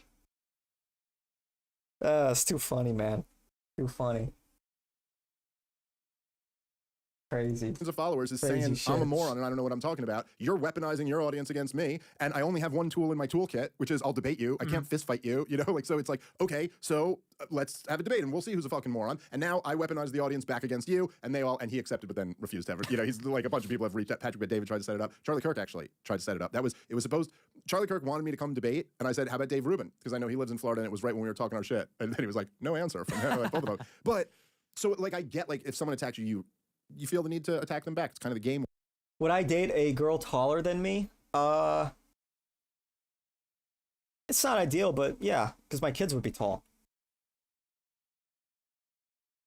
I mean, it's probably bad optics, but then but then you think about the genes, then I think, well, but then my kids would be tall. Ideally, I'm taller than my future wife. But then I also want like absolute physical beasts of kids, you know? I want them to be like 6'5" and shit. So Juno Bears. Now was dating brand of tart. Uppies? Uppies? Can you imagine going to your wife? You're reaching something for the top shelf. She picks you up. Put me down, bitch. It's humiliating. I'm not a kid. Feet like your little legs are swinging. I'm a man. Take me seriously. Oh, that's crazy.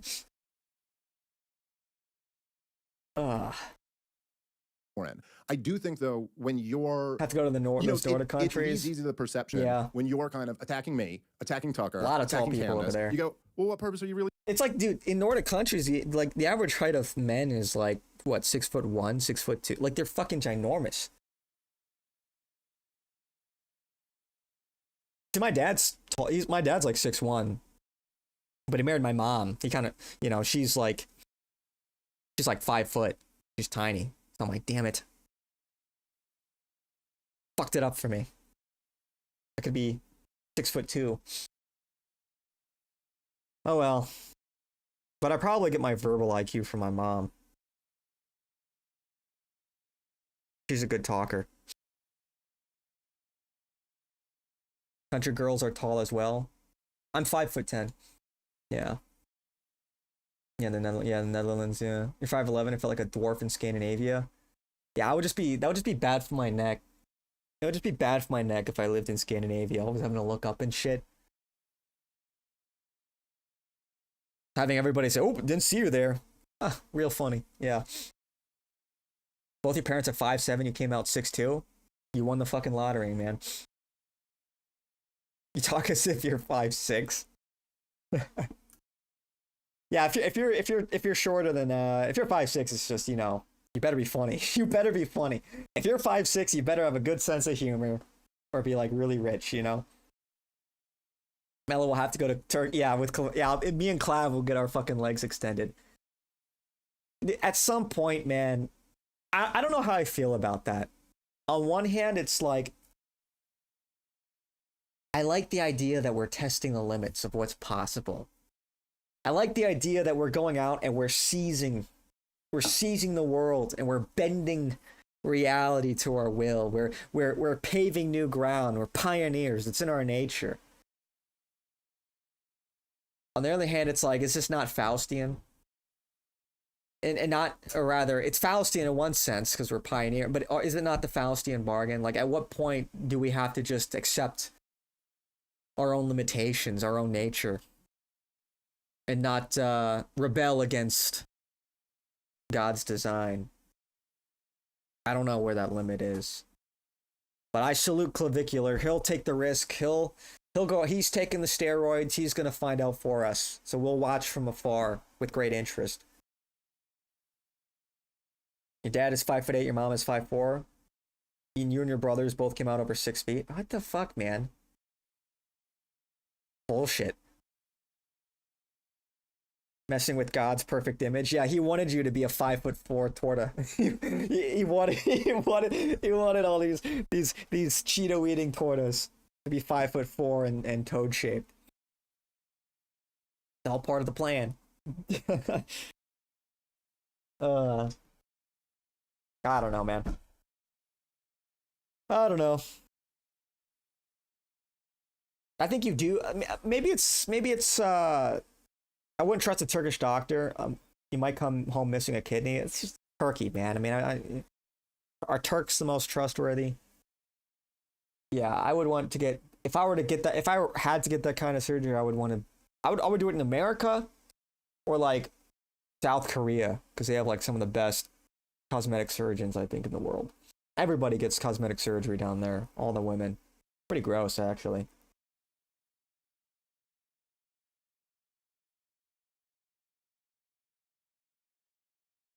Give your kids a good diet when they're young to maximize height. Yeah, I had a good diet. I had a very good diet. You know, it's just, I guess it's epigenetics, you know? What can you do? Can't trust a cockroach? Yeah. I can't be too mad. I'm 5'10", you know? If I were like 5'7", I'd be a little more upset, but I'm still slightly above average in America. So the more Mexicans that come in, the more I'll stand out. So I guess that's kind of cool. I guess that's a silver lining. Serving here. Mhm. You know what I'm saying? And it's like, it seems like any voice that's critical of Israel. You need HGH as a kid if you have bad genetics. Yeah, didn't Ronaldo take HGH? Wasn't he like gonna be like 5'2" or something? Yeah, I don't know, man. At some point you just gotta accept the way things are. You know what I'm saying? Like, you're going after, and then it does make people say, like, That do was you get the point messy. I'm making? He goes like, okay, so what, number one, Okay. you're saying we got to attach all this toxic baggage to our Gotcha, opposition of gotcha. Israel. And then number two, anytime there's a critic of Israel who's resonating, it seems like you're trying to take him down a peg. You get what I'm saying? I do, and from the outside looking in, I get it. But I would say that with Tucker, it started before all that. It started before he was ever criticizing Israel. This was in 2023, What's up, at the beginning of How's it going, Doug? 2023. Before October 7th. And, Right. and, you know, Tucker never said anything negative about Israel up to that point, with the exception of one thing he did about the ADL. And, you know, same thing with Candace. I mean, I supported Candace like I supported Tucker to the hilt. I had an account called Standis Owens. I stan Candace Owens. And we were like gassing her up during the whole thing. And all I ever said about Candace is that it felt like she was. It's fucking crazy that was never reciprocated. Like, yeah, it was crazy. Like, she totally just fucking. Like, Nick went out of his way to support Candace, and the Groypers went out of our way to support her and show love, and she just like fucking spit in his face. Yeah. What a nasty woman. What a nasty, nasty, nasty woman. Genuinely. Kind of blowing smoke up my ass about why she wouldn't do the show with me. And I didn't like that, you know, after she gets all this clout, she's clouded up, she then starts saying it's the Frankists. It's the Frankists. Yeah. And I said, yeah, that's not true. Like, that's nonsense. And even this year, she invites me on her show, and I asked. Do I think Candace is a plant? I kind of alluded to that earlier. In some sense, yeah. I've got some really strong suspicions about Candace. I mean, just her marriage, her prominence, the fact, like, her whole story as a grifter. I question the authenticity of her career. I really do. I think she's certainly allowed to do her thing. You know, she's by no means censored. Like, like, her career's blown up after leaving the Daily Wire. Whereas, you know, if that were other people, like, Nick had a rip with the Daily Wire and he got banned everywhere. So, I don't know. I think that in a certain sense, they're more content with having Candace be the most prominent, quote unquote, anti-Semite than Nick, for obvious reasons. And I think this is part of a larger strategy, that they would rather have more noise, less reputable or articulate voices like Candace, who's really not. What does she even like really advocate for? Like, she's not a visionary. So what's her deal? What is she? What's her end game? I don't even think she thinks that far ahead. Like, Nick has an end game. He has a plan. He has motion. He's leading a movement. So they'd rather have all of the energy get sucked up into Candace's orbit. Because she for every time she drops something legit, she makes a fool of herself half a dozen of the other times. So it's very hard to take her seriously. So if she's the most prominent anti-Semite the right wing has, it makes us all look dumb by association.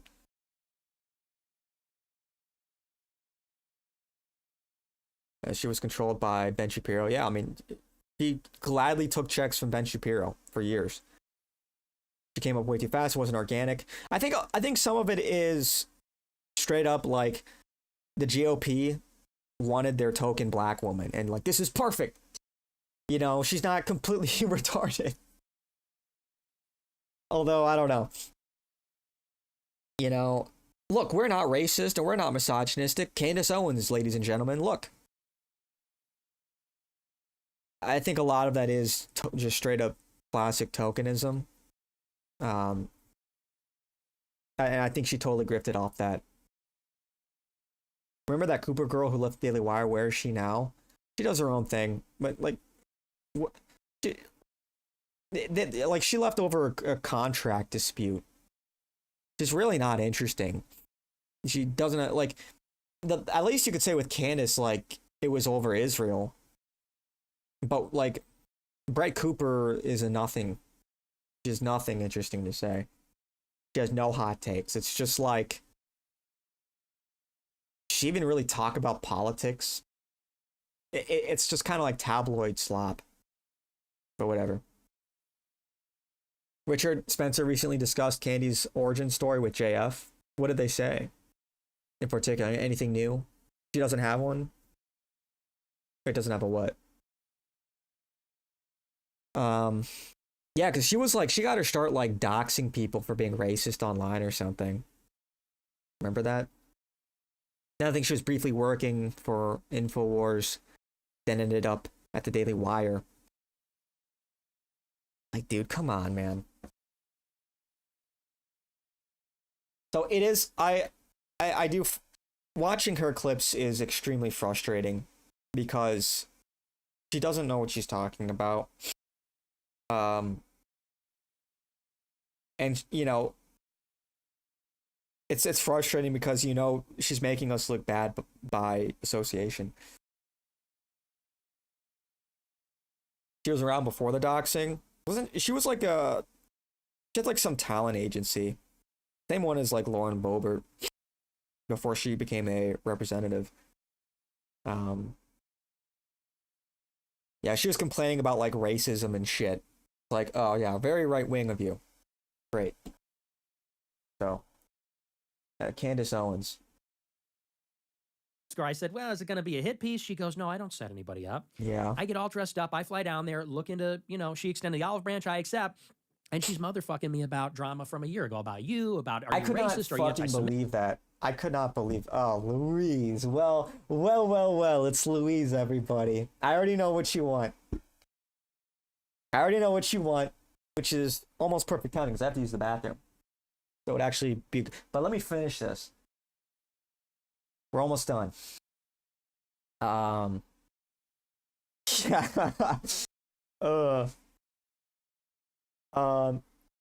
Thing is, she's a palpably bad person, and we have morality / God / truth, so her presence harms us in a unique way. Yeah, I mean, and because she is Catholic, she is ostensibly right wing, and she's critical of Israel, right? And so those three things, like, it makes us look bad by association. Like, she's trying to like hog the clout because she's just a clout whore.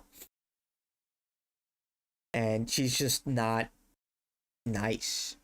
She's not a nice lady. Very, very selfish, extremely arrogant. And that just was just so evident in her interview with Nick. Just watching that was just frustrating because they were hashing out this bullshit for over an hour. Oh, you said this. Do we have that clip?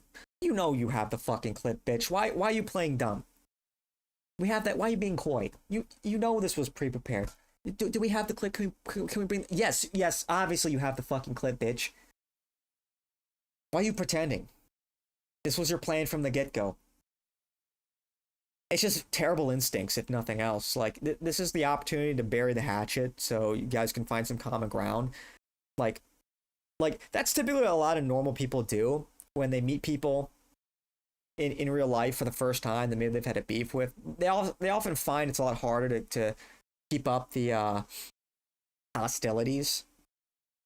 And usually, and this is especially true for guys, like they come away like with maybe a greater appreciation for one another. But this was not the case, man. It was like fucking.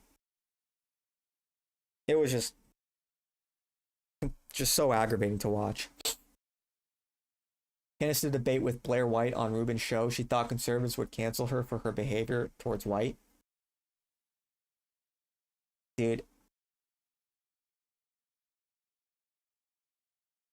The fact that Blair White even has a fucking platform in the right wing.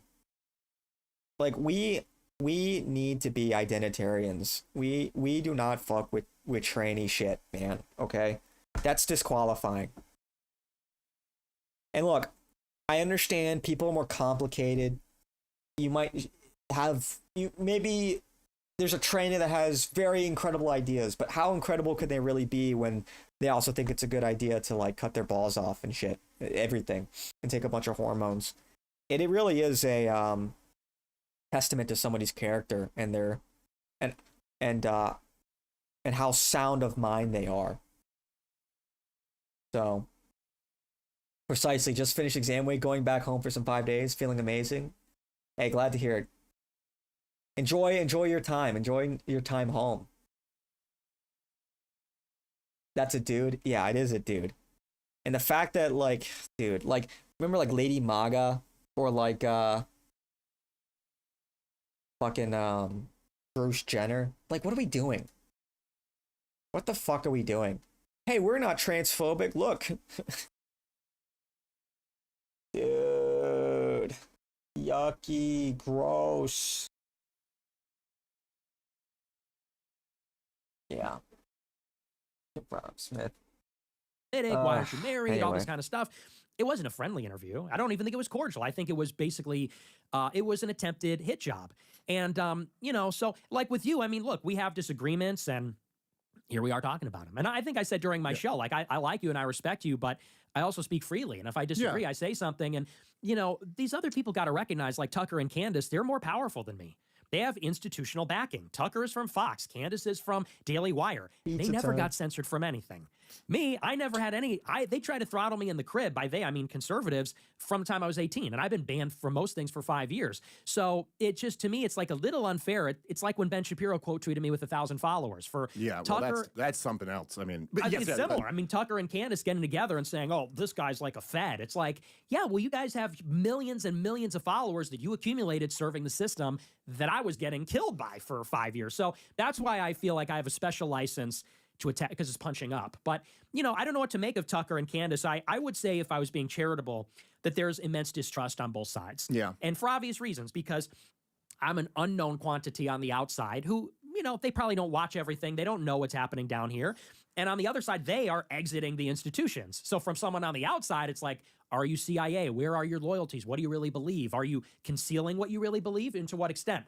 And so, you know, I guess when I gave Tucker a black eye, so to speak, and kind of retaliated very strongly, maybe at the minimum it made him just kind of respect what I represent. But I'm open to all possibilities, making up with either of them. Well, that's good. I think it's good to be open to that. You know, I remember like and I don't know that this is true, right? Like, I don't know if David Duke is a I've never met David Duke. I don't know him. But I remember he used, in 2008 and 2012, he came out and endorsed Ron Paul for president. And then this was, of course, used against Ron Paul. And I remember just I remember going, oh, you're a fucking fed. Because, like, if you're not fed, then fucking don't endorse Ron Paul. Like, what are you doing? Do you hate him? Like, this would only make sense. Like, if you, and so I think there's just something, and I'm saying, like, from the perspective of Tucker Carlson, who is in a different generation and a different time and a different, I think there might be something of that where it's like, dude, this looks, you know what I'm saying? That's the like Coke that. commercial. I also think, and this is something I've struggled with. Rob in line for 2.5 hours. Yeah, you missed the Coke commercial.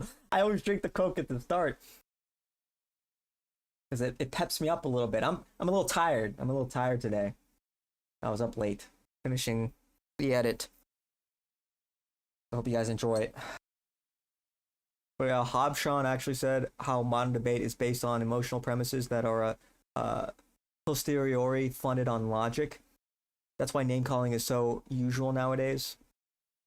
Well, I mean, even if you go further back, even if you go back to like ancient Greece, which I forget which philosopher coined this, but I think it's 100% true. There's 3 elements to any good argument. And there's logos, ethos, and pathos. Logos is the logic of your argument. Does it make sense? You know, do you have good evidence? You know, is it logical? Ethos is your credibility. You know, where are you coming from? Who you are? Do you have an ulterior motive? What are your credentials to speak on a matter? And then pathos is the emotional appeal. And it kind of makes sense why pathos is more, like, because any good argument has an emotion. That's almost like the tugging at the heartstrings, making people care. in the first place about it. You know, we can't discount that we are emotional creatures. And so it kind of makes sense that things are more driven by emotion, because I think, I mean, just look at the state of politics. You know, it's been distilled, it's been boiled down to rhetoric. And I think a lot of that is because you've got more low IQ people involved in politics. It's no longer something the only like the top 20% or so would engage in. Now it's like a majority of the population. And so they're going to go after the lowest common denominator.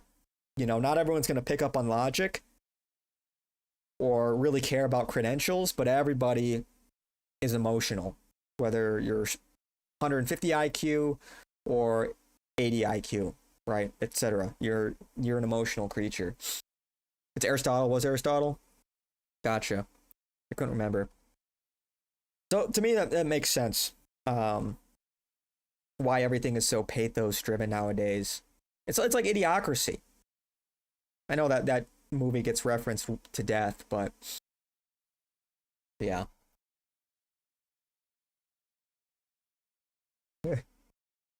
Look at that. Look at Dave. They mentioned Kairos. I didn't. We have to remember that in Republic, Plato argues for an oligarchy of philosophers. Yeah, here we are now. Yeah, man, it's just like, I mean, look, even the founding fathers didn't intend on every single American voting. This idea that like we need like the democracy, like mass enfranchisement of democracy, you know, that is very much a modern idea in the modern age to try and win voters. Because everybody knew that was a bad idea. Why would you give idiots power, like people who don't understand how things work, any kind of responsibility or power? It's inevitable they're going to misuse it. So democracy is inferior, but putting the correct people in the oligarchy would be near impossible.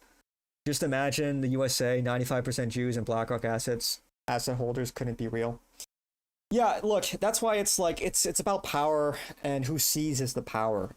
You know, you can't reasonably expect people to just kind of show up and appoint who they think is best and most virtuous.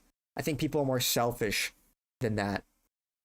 And so if you are like high IQ, if you're of high moral character, you sort of have to understand like you have an obligation. You have a responsibility to try and seize the power, because if you don't, somebody else will. You know, you sort of this like, in a certain sense, this might sound twisted, but bear with me, but to like humbly accept the mantle of responsibility. Like, okay, I've been chosen. Sort of like George Washington. He didn't want the job. He was out after 2 terms. He could have been emperor if he wanted to. And maybe, frankly, that would have been better. Who knows? Who knows what kind of butterfly effect that would have had.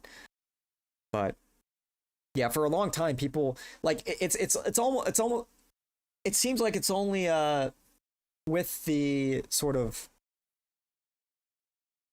postmodern liberalism, this like neoliberalism and blank slatism, have people forgotten that most people are retarded. Like that information is kind of lost on a lot of people. They don't really hasn't really clocked. It's not clocking to you, you know. So,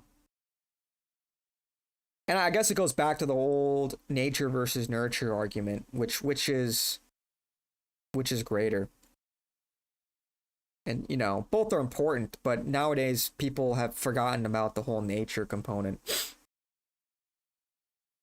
So, blame Thatcher and Reagan. Yeah, Reagan sucked, but, you know, the problems predate Reagan. Anyway. Yeah, it's gonna be, we've got our work cut out for us, I'll tell you that much. Yeah. with myself. Maybe like a little bit of imposter syndrome or something, or just the fact that guys like me and you, it's a little bit weird when you're kind of like, you know, like you're grinding and you're doing your job. You're doing what you do. We do shows. And then like you kind of look up all of a sudden and you're like, oh, I'm like kind of up here in this. You know what I mean? Like there's a lot of like people who are doing shows who aren't like, and I think that, Like me, I'm not up there at all. you know, like I had this when I was debating Alex Berenson, who just is fucking horrible. And I probably never should have done that. I got stuck at this. I'm embarrassed by it, you know. But I mean, you know, whatever. It's just, it's like the same thing I think you have sometimes. Like, whereas like, there's got to be a price tag to this. Like, you can't be allowed to just shit talk me like this, you know, like, especially when, and for whatever reason, it's something about me, my personality, but I'm much more offended by someone calling me a Holocaust denier than I am by someone being a Holocaust denier, if that makes sense. Because it's just like a fucking dirty trick to try to get me with. And there is, I mean, we didn't get it. We could talk a little about the Holocaust if you want before we end. But like, there isn't like, I do believe the Holocaust happened. I do have family who suffered in it. I also, like I said before, don't believe that that should be like, that suffering should be imposed on everybody else. And I don't think it makes sense that everyone ought to be going to our museum or something. Like, I find that to be weird. But to claim that I'm denying that is like a real fucked up thing. And to be, and in my mind, I was like, you work for the New York Times, dude. You pinned this to your Twitter, like this accusation of me. But then I kind of noticed as we were debating that, like, in my mind, I'm like, dude, you're the fucking New York Times guy. I'm some comedian. Right. And he's like, dude, you're Dave Smith. I'm just Alex Berenson. Like, he kind of had that. Yeah. Like, he didn't exactly say that, but I almost started to realize that it's like, oh yeah, I guess I kind of gotta like recalibrate in a way. And I would just suggest, just humbly suggest that, like, while you view it as like Tucker and Candace are up here and I'm just this guy down here, even the guys at the top, as I've gotten to meet them, they're also just people. And they also Well, just, listen like, to your fucking song when you're talking in a shit on minute, your live stream, okay? like, I don't know, I'm But fucking kidding. we'll My listen Facebook to talking shit on the my live stream, fucking but actually, like, song. maybe they heard some of that shit, you know, and like actually, and they look at it much It's like more a of regular a segment now, you parody know, relation. Like, honestly. I know, like, I just know that you, and I don't, this is nothing that Tucker ever told me. I'm literally just speculating. But like, you went at Tucker pretty hard, I remember, after the 2020 election. Yeah. When he was basically... Like, maybe I will just play that song every time I go to the bathroom. Like, okay, I gotta take a piss. You guys get a motion engine. Saying, I have not seen any evidence that this thing was stolen. And to be fair, like, you know, you went at him in a pretty harsh way. And so I'm just saying, things like that, like, I think guys like me and you often feel like, well, who the fuck am I? I'm just some guy talking shit, whereas, like, people see more than you think, and they are aware of it. Yeah, well, and I get that, but with Tucker in particular, the Fed, if he came out and said, I don't like that kid, that's different than saying he's a Fed. Agreed. And he said, I know that. And it's like, but I'm me, and I know that's not true. So how can you know something that's not true? Like, and people don't have to believe me, but I know what I know, and Tucker knows what he knows. And I've been accused of being a Fed by several people, that I'm here to ruin libertarianism and here to do all this. It's an amusement. And of course, I've been accused of being on Qatar's payroll, which is like, when did they start sending the money? I have no idea. I'm doing everything. Like, I mean, come on, guys.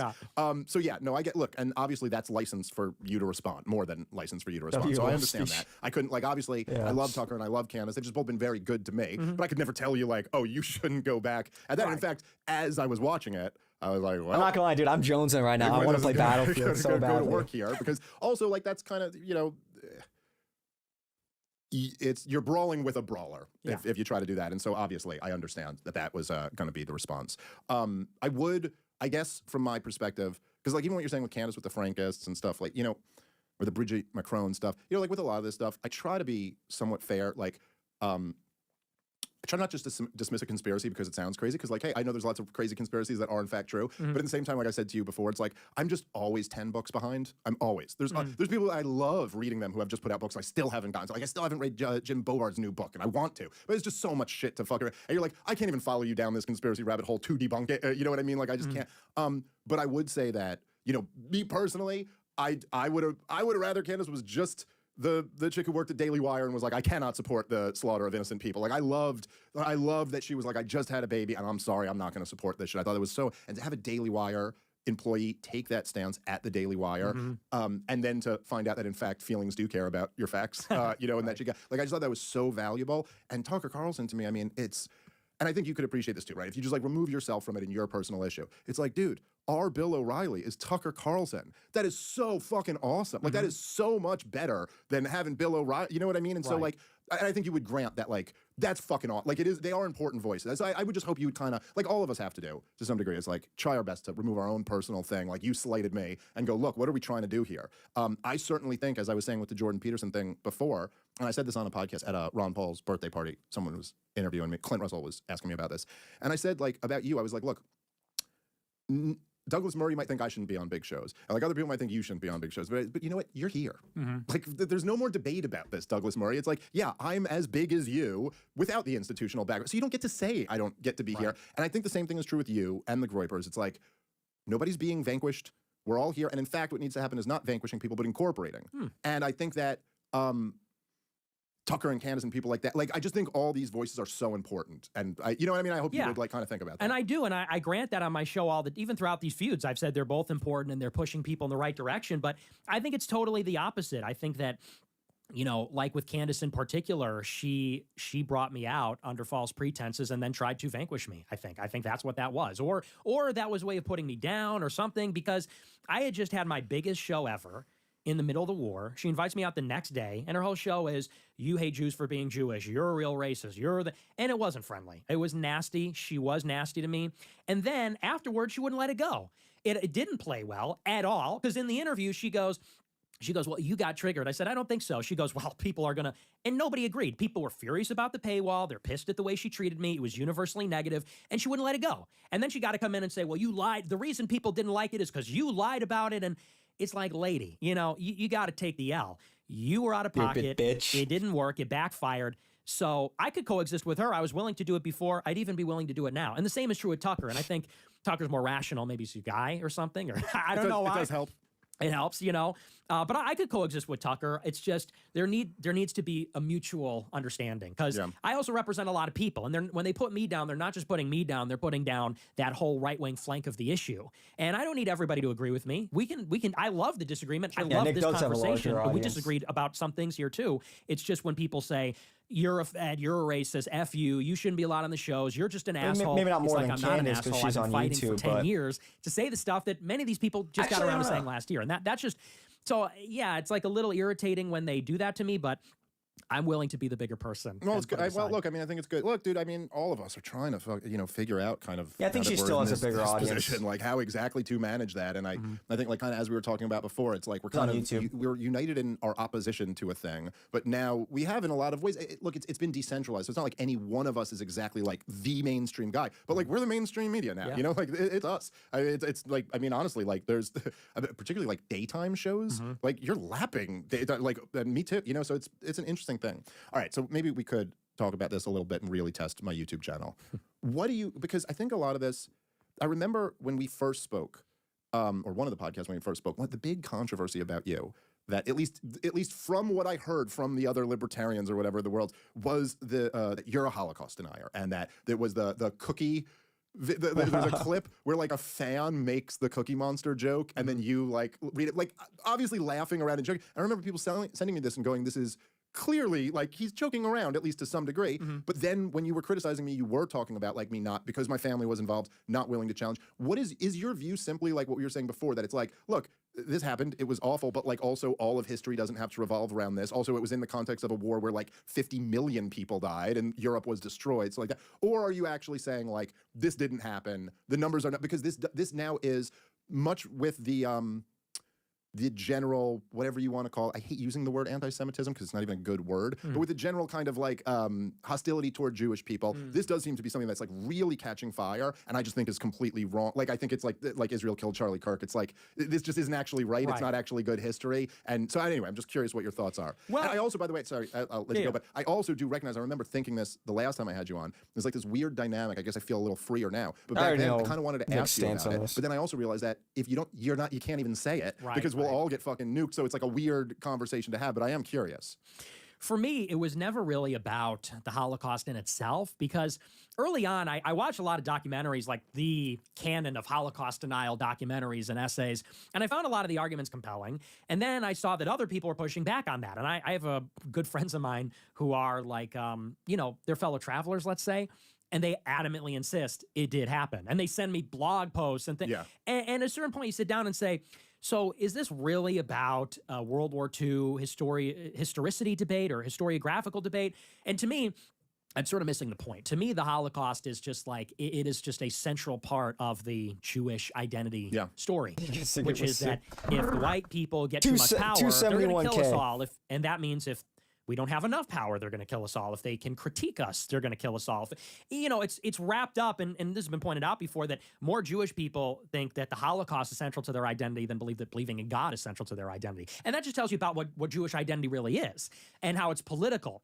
And so to me, what matters more, I don't know. I think it was exaggerated. I think it was embellished. I don't know that 6 million exactly died. But I don't know. I'm not an expert, and I don't really even care about being an expert. To me, it's more about, like you said, I don't want this trauma imposed on me, and for it to define our political order, because that's really the issue. Well, that part I think is 100% reasonable. And in fact, as you said, that the Holocaust is more central to Jewish identity than God. It's certainly true for non-religious Jews, and even maybe for some religious Jews. Like it is very central to Jewish identity, and I think in unhealthy ways.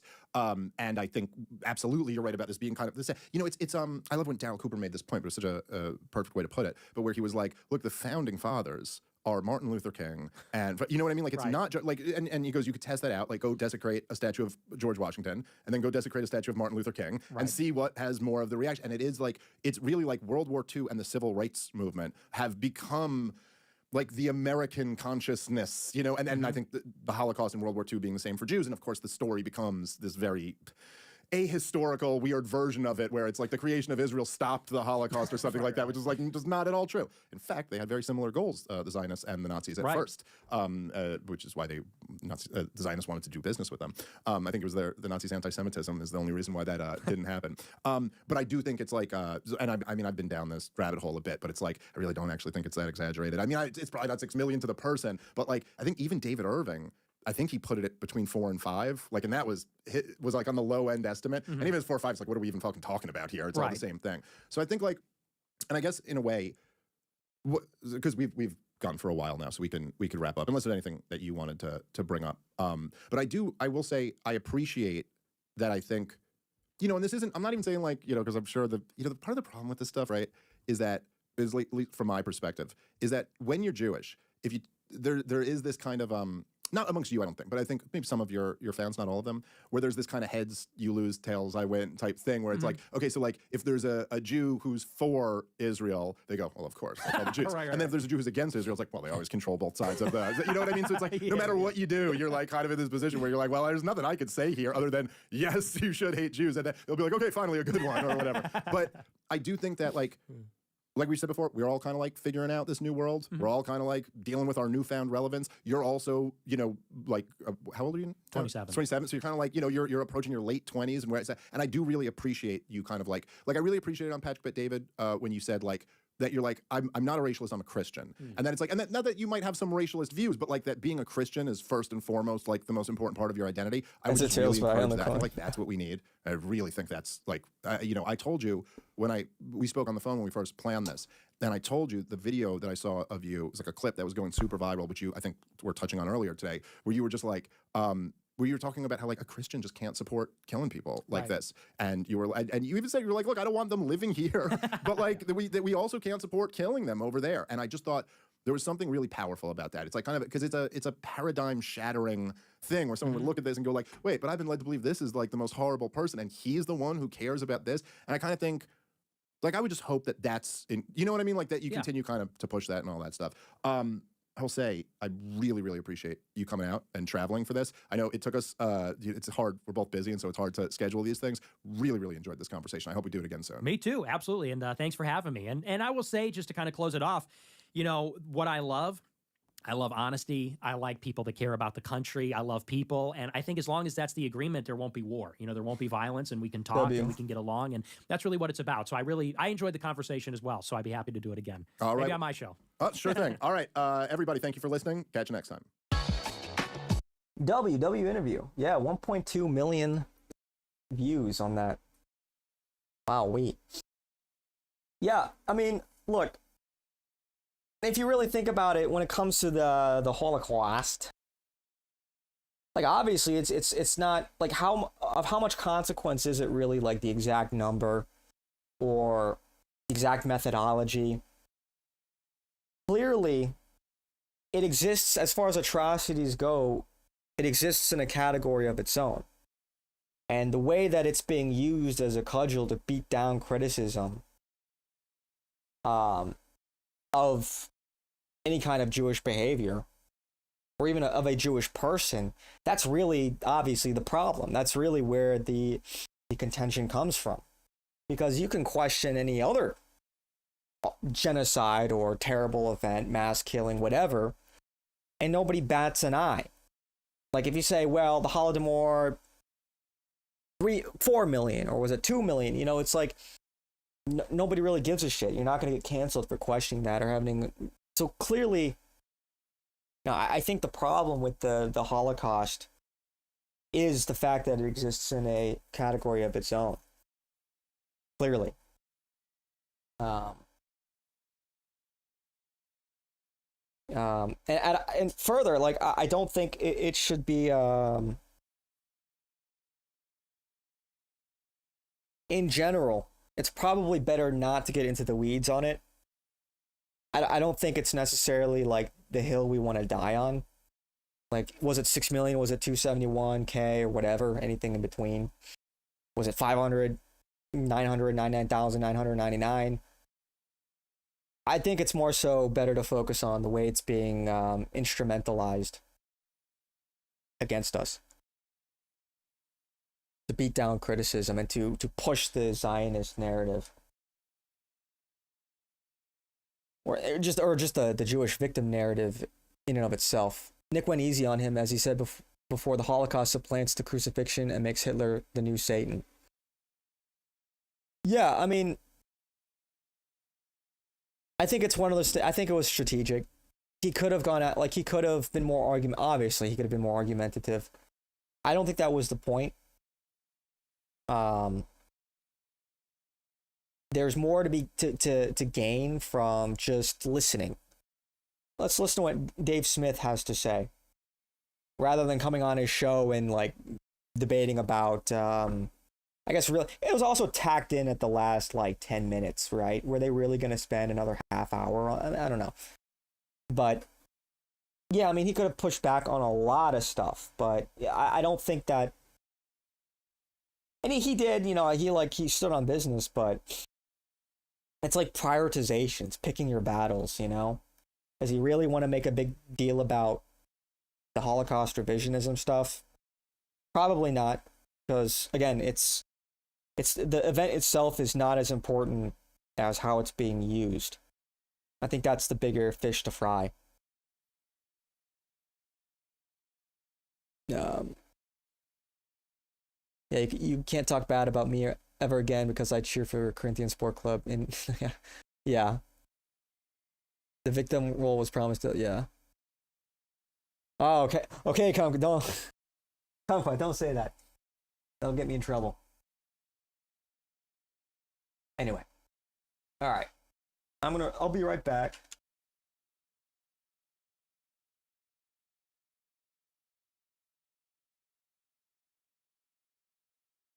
I'll be right back.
I wonder what type of political beliefs Tucker has when he stops taking his nicotine. You think he'd turn into a wignut? I don't know.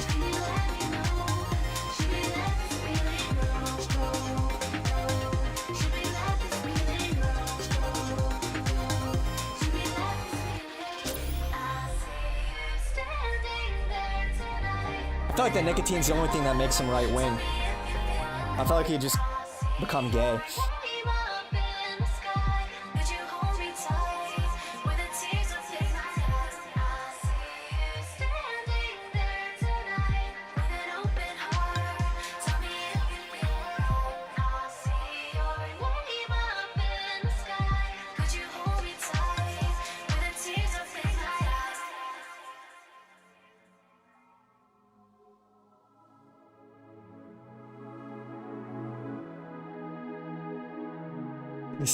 Dude, Luis just...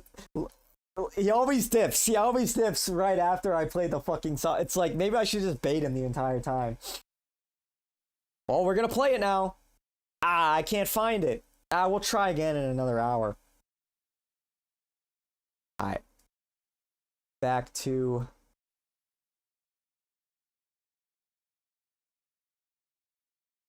Battlefield. Tucker got in a fight with a demon, but he never said who won. Yeah, remember that? It was demons that attacked me in the middle of the night.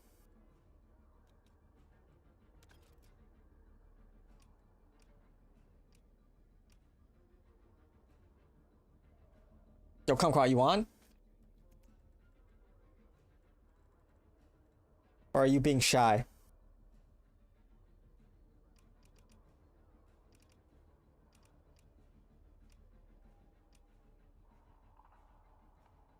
You're going to Arma? Crazy.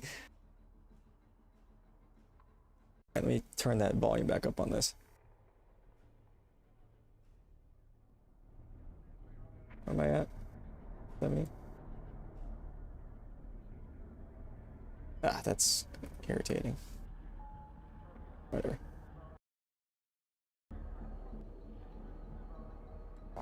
Going to fucking art. That's crazy.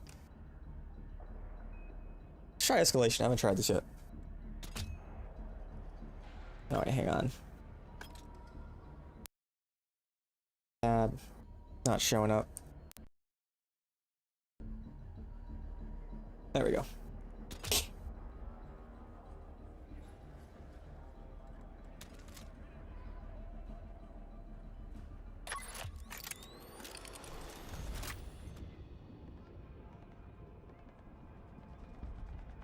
New Sobek City.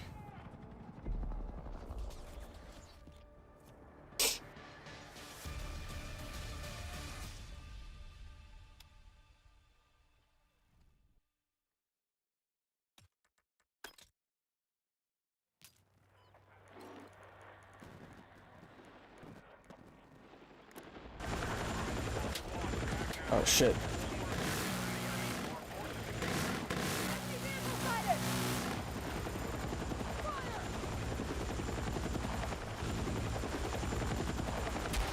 Bruh. Who the fuck was flying the helicopter?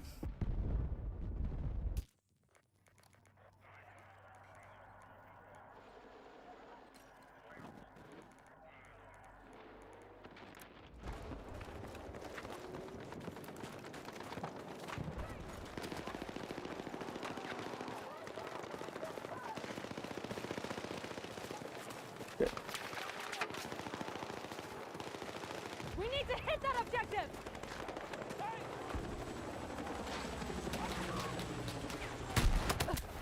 Oh, I fucking hit it. Didn't take it out? Are you kidding me? I fucking triangulated that bitch.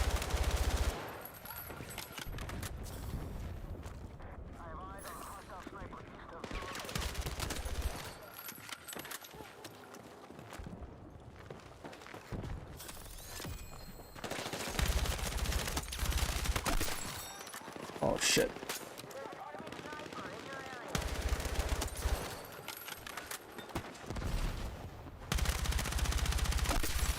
Oh shit. Dude, they're fucking everywhere, man. Girl pilot. Yeah. I don't think half the player base is botted. The way people move, the way people behave. Nah, they're not botted, man. This is the third best FPS, the third highest selling FPS game on Steam. Fuck, I'm bleeding out. Ever. Like, ever. This game was a huge success. I think you're forgetting, like, how, like, bad the average player is. I think you're severely overestimating.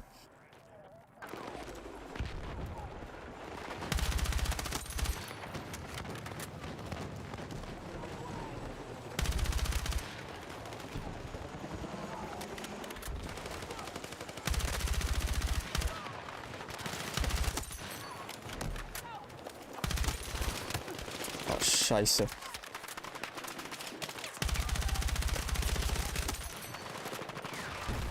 Bro. Oh, this is bad. Dude, how are we getting fried this hard? I don't even know where my team at. Fucking hell.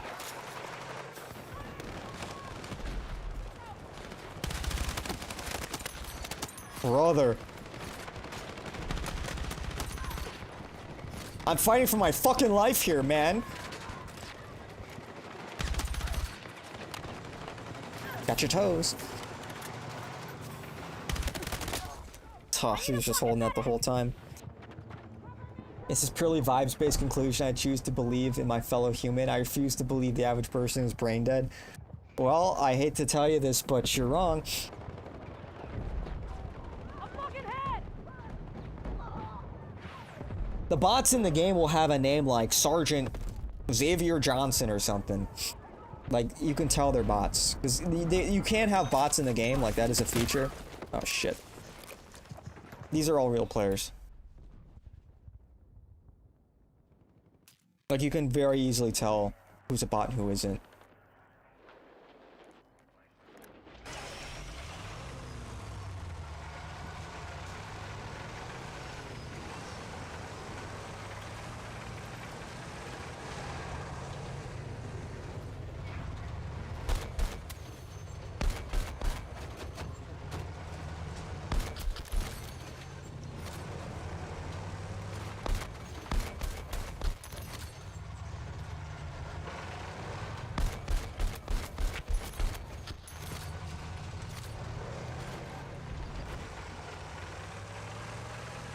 There were like 700,000 people playing.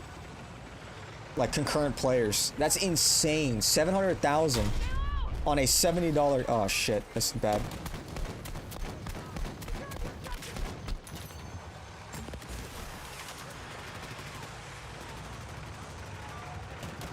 $700,000.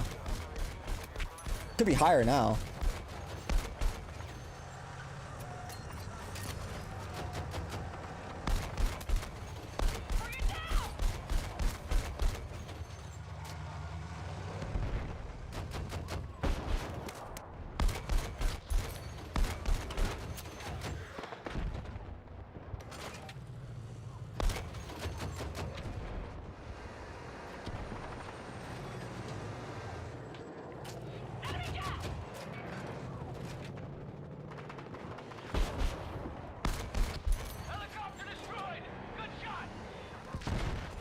Yeah. Oh, what the hell?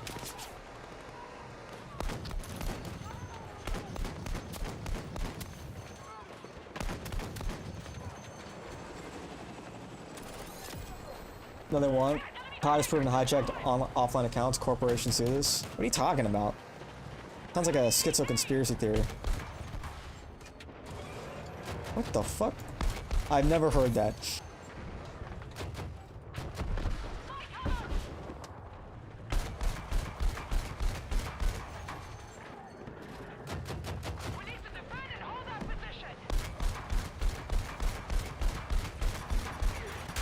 Fucking hell.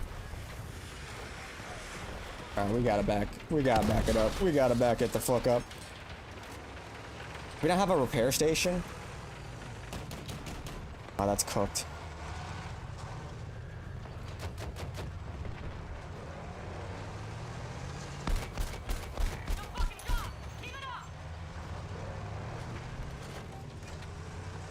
Is Nick doing a show tonight? I think so. I'm gonna be honest, I'm gonna replay gang it tonight. Or maybe I'll do the same thing and just maybe live react to it or something.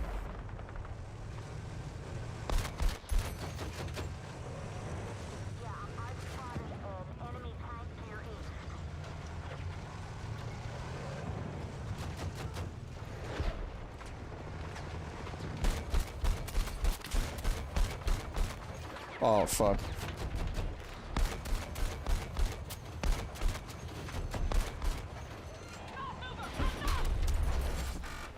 Oh, that's not good.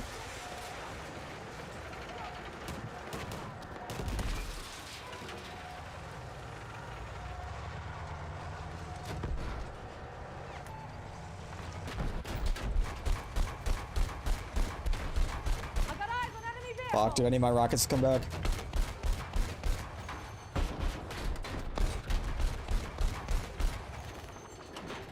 Hey. This is insane. We are pushed back into our fucking spawn. This is actually a pretty hard team div. I'm trying my best. It's just not enough.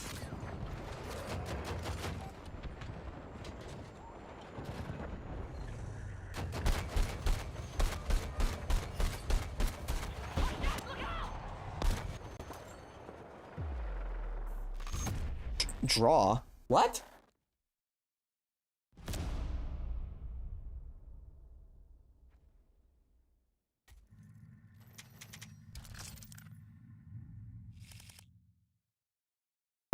I mean, I guess. I'll take it, hey!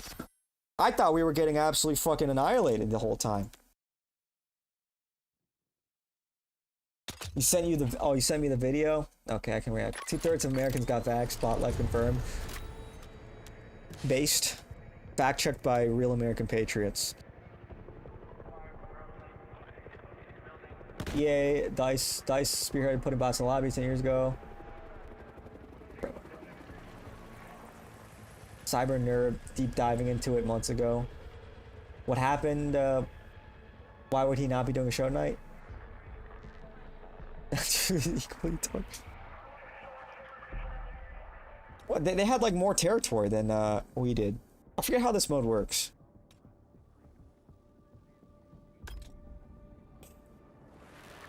Dude, I want to get a helicopter. Where's the heli? There it is. No, that's not the right. I want the attack heli. Where is it? Damn, that's a lot of Bradleys. Oh, do we not have one?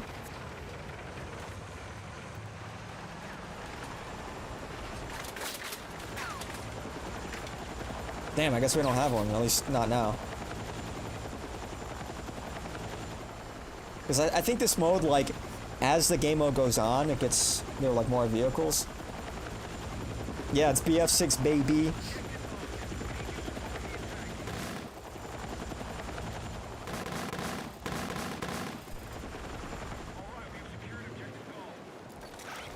Oh, that thing, like, immediately slows you down.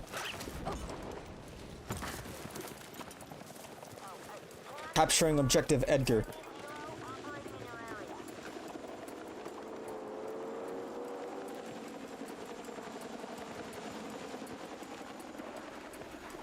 Right, we have secured more objectives. Let's hold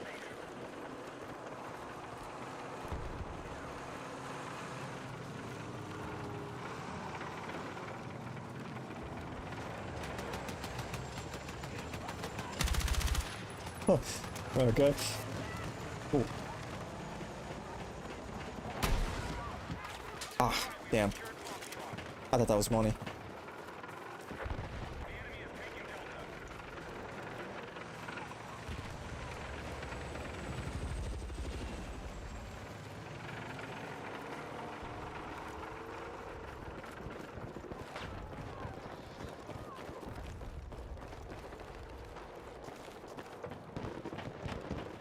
Heads up! Hostile vehicle!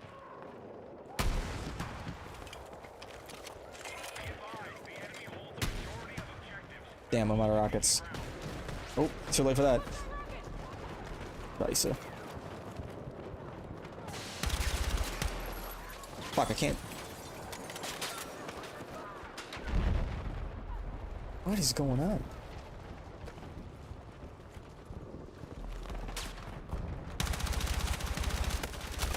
Fuck. It's just two.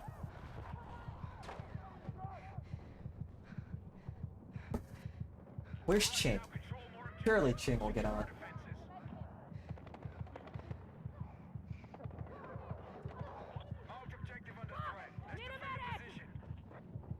He usually comes on pretty late.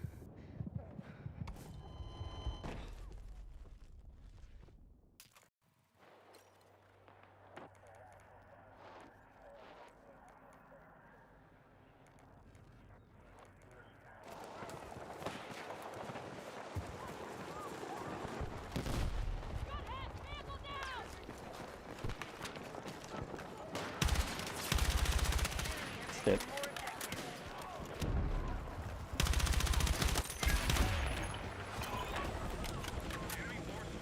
Fuck.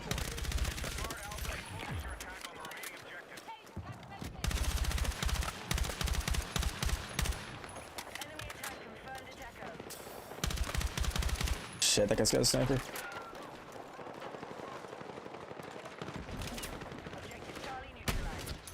Haha. Ah. Damn it. Fuck! Need a medic! Okay, wait, do we get more vehicles now? Is that how that works? Oh, wait, right?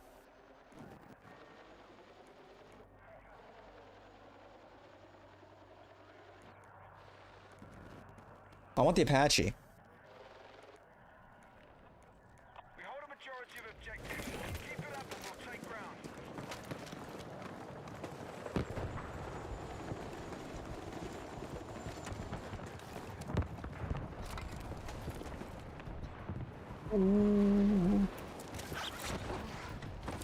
What the hell? Whoa. Okay, alright, whatever. It's like I was just watching the whole time. Be advised, we've lost control of Delta. Oh, maybe we'll take a tank. That's a lot of vehicles, man. Yeah, I guess I'll take a tank. Hostiles now hold more objectives. Out.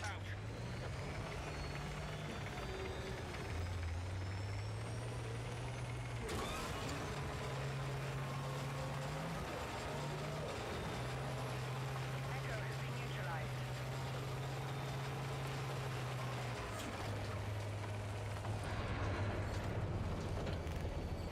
We now hold Echo. That's just so far. Be advised, move to attack the last objective.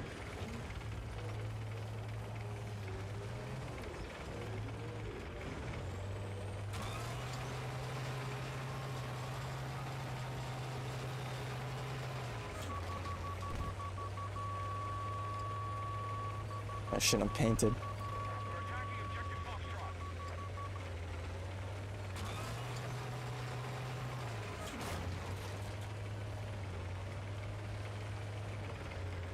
Foxtrot has been neutralized. Nice. We've just taken territory. Golf has been removed from the operation.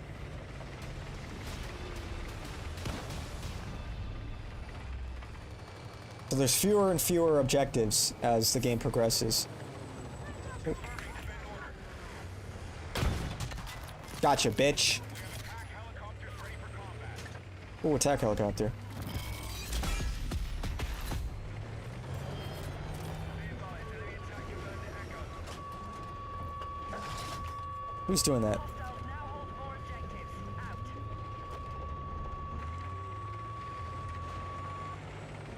Who's responsible for that? Who's locking on? Objective Echo has been lost.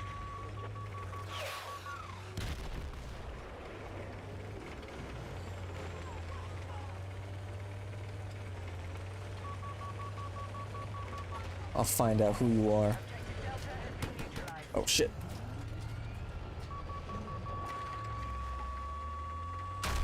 Brother. Brother, What? How did it do that with so much damage? What the fuck? Forces control more objectives than the That was crazy. Fuck.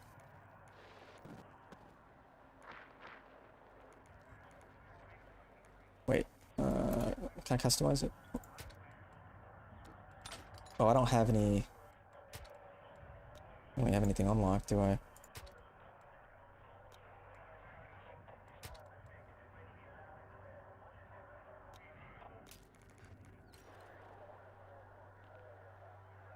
This is gonna take a while. I really want to fly the helicopter.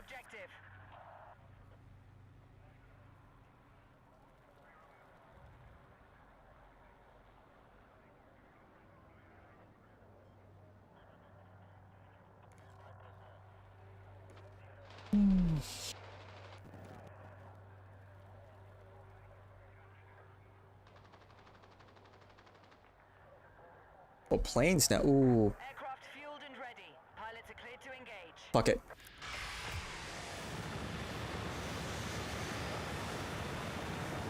Oh shit, my rolls are backwards.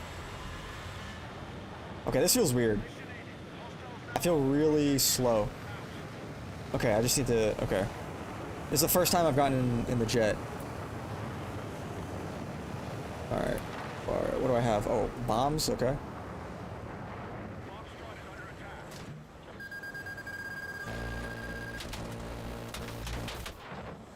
Oh shit. Dude, my fucking shit's inverted. No. Hang on. Fuck, man. Hang on. We've begun our assault on Charlie. That's better. Fuck, man. That totally fucked me up. I just ate shit.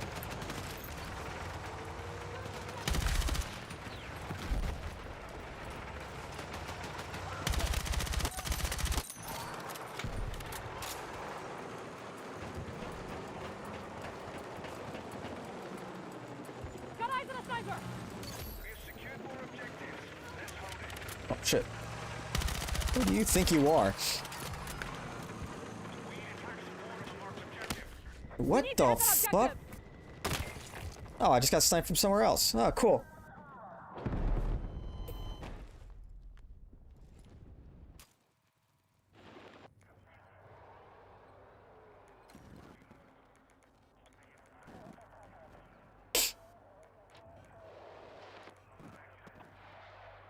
Okay, this time I will wait for the heli. Did I? Yeah, it doesn't matter. I hope the sensitivity's okay.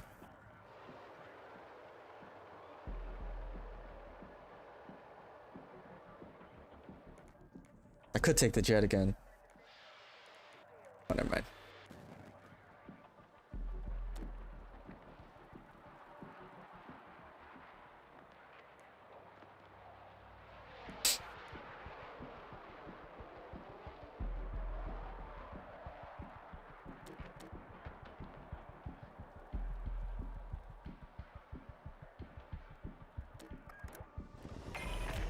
Nice.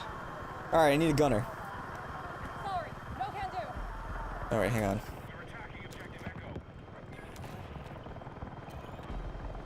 Vehicle. Free look. Where is free look? Oh, wait, hang on. There we go.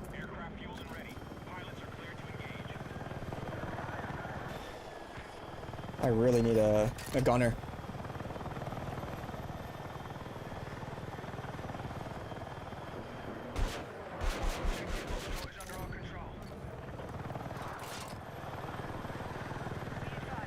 Oh shit.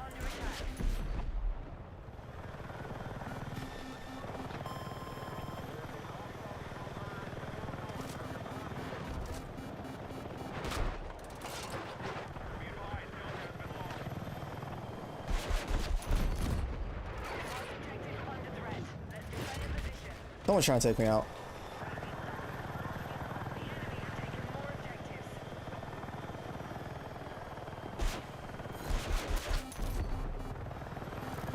Oh fuck. Yikes. Shit. Is it the other heli? It is. Oh, and their jet. Sick. We don't have anti-air in our base. Do we even have anti-air?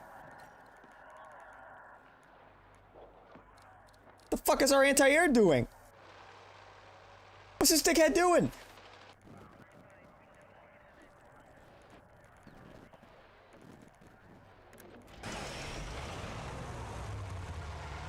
One job. He had one job, man.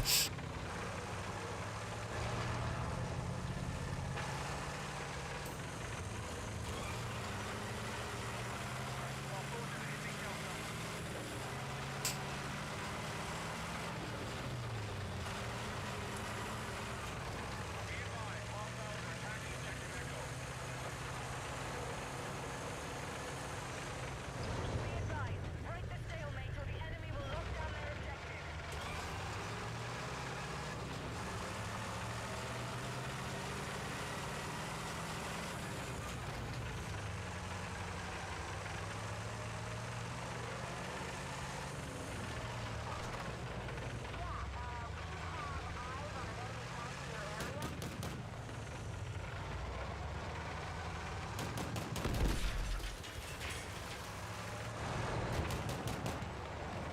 The fuck?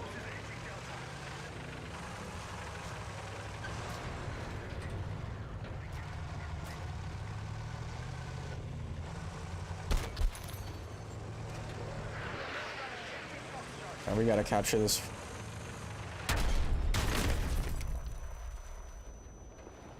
Oh, of course. Fucking mines, man. Oh, shit.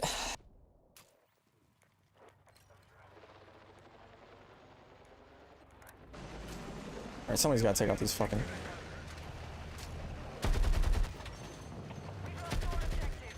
UAV?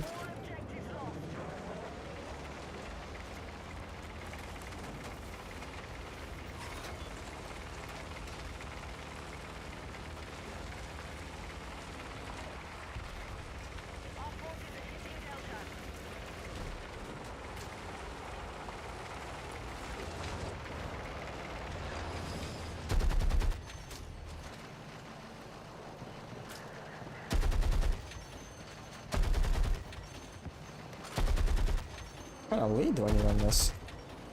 Heads up! Enemy dead inside!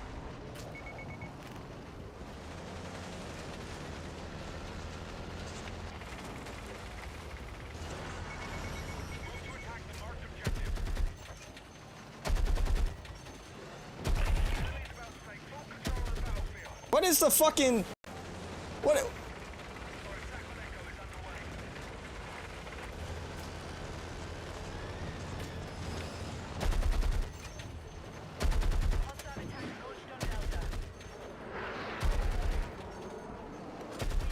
What is the fucking muzzle velocity on this shit?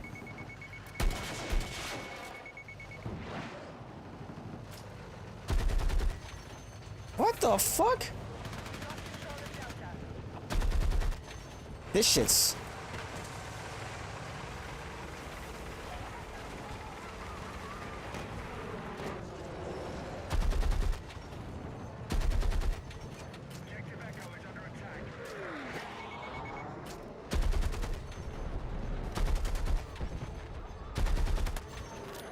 Okay.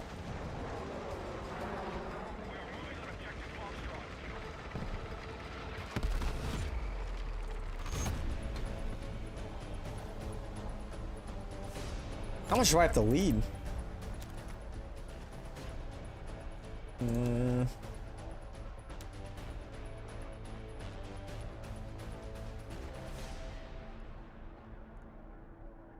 Aim.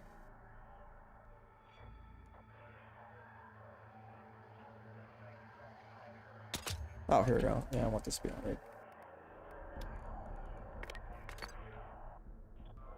Oh, why is this so low? I wonder why. At 10. Yeah, crank that up. Oh, shit.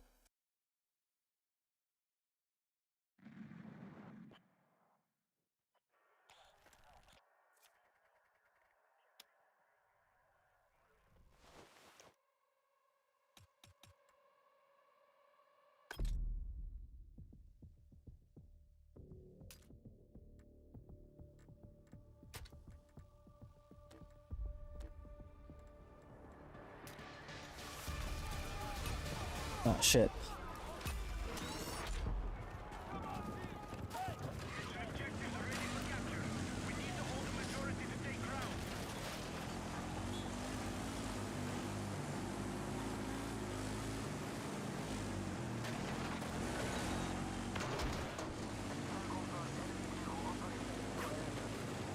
What the hell?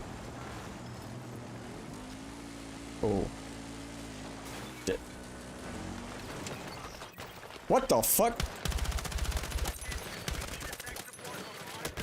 Okay.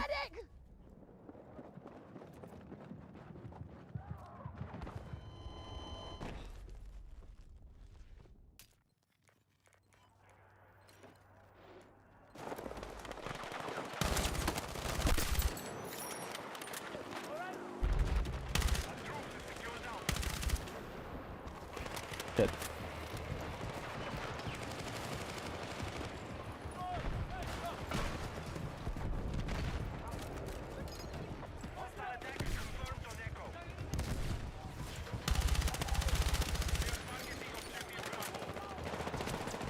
Oh fuck. What the hell? Oh.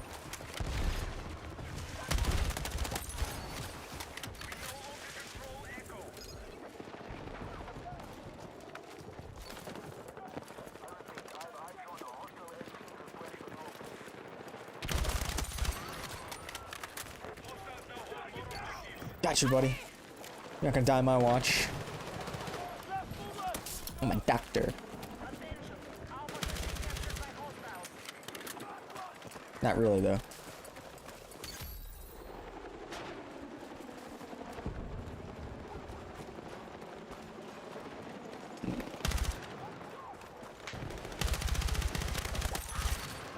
Oh, shit. Bro, they're just fucking everywhere, man. It's a target-rich environment.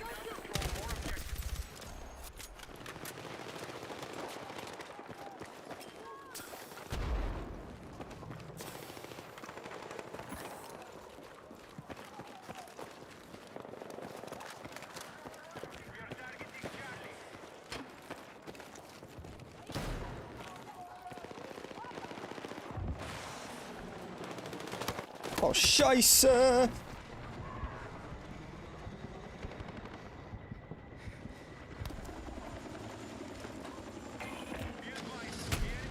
Fuck. Try again. Fuck! Try again. Okay. Wasn't meant to be. I gave it a good old college try.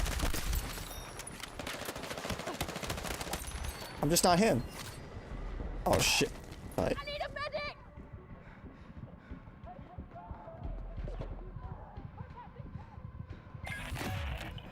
Are we serious right now? Are we even trying? Are we even trying, team?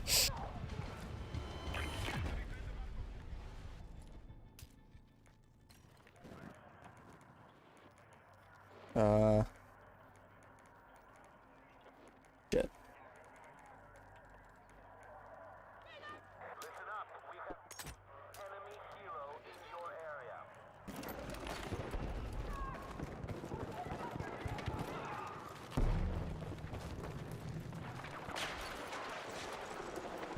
We now hold more objectives.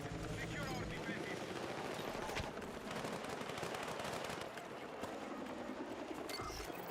Delta has been lost. Our forces have light armor vehicles cleared for combat. Shit. The enemy now controls our objectives. That's not good. Objective Charlie neutralized. Shit, dude.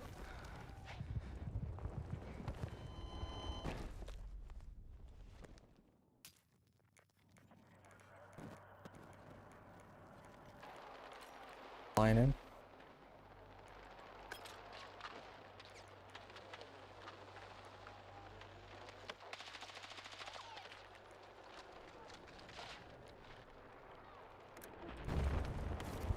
What?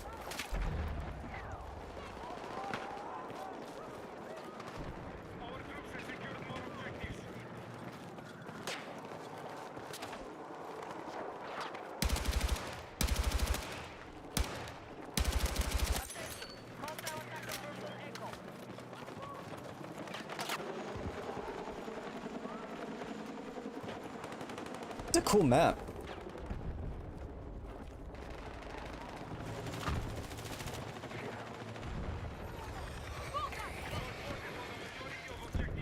We are close to taking ground.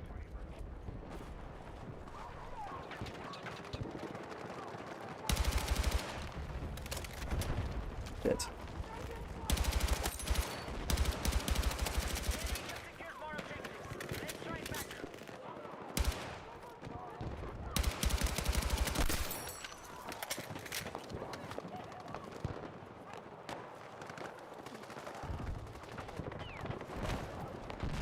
Damn. Typhoon enemy vehicle! Take it out! Fuck yeah!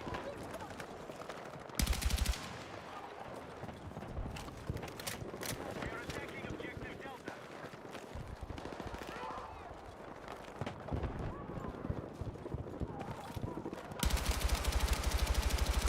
Who the fuck just got in my way? He almost ruined everything. Contact enemy. Are you dragging your buddy? War crimes.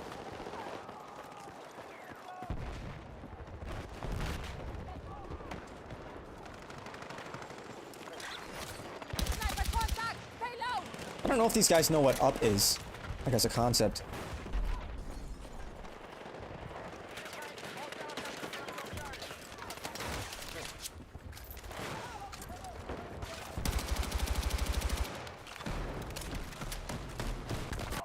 Oh, fucking hell. Fuck! Need a medic!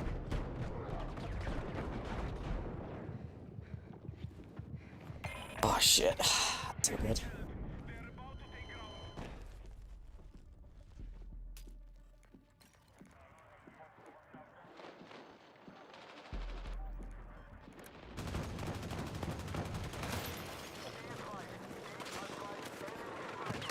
Oh, shit. Typhoon enemy vehicle! Take it out! Attack support is needed on the marked objective.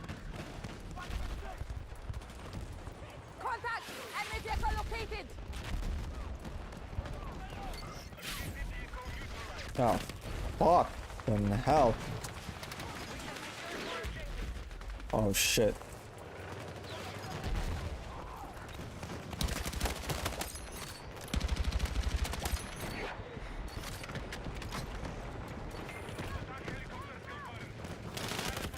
Need a medic! What are you doing?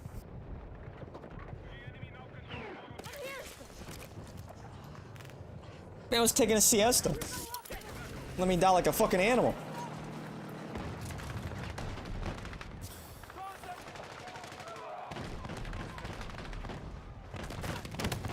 My gosh. That's really not good.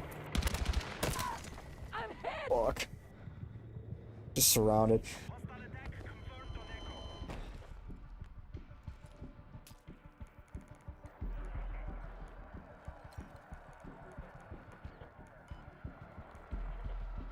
We have lost control of Echo. Enemy forces have taken more territory. Disregard Echo and No, no, no, no, no! You son of a bitch! Medic! we have initiated our attack on both. Damn it. You ruined my plan.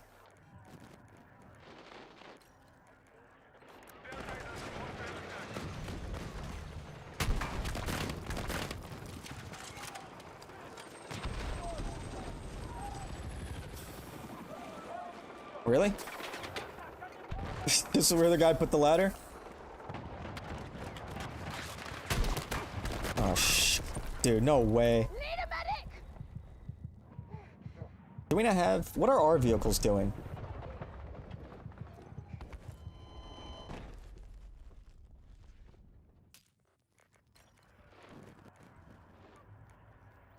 What are they doing?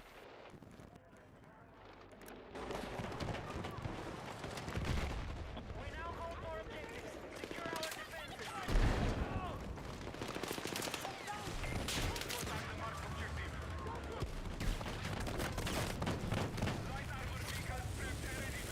Nice. Oh, good job, good job.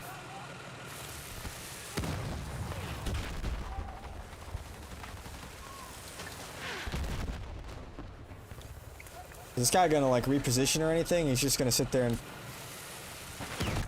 Okay. You know, I tried.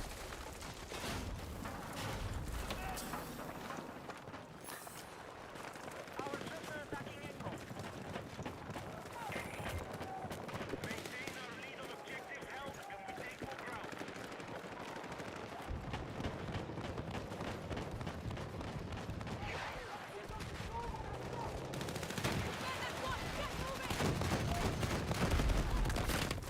Oh my goodness.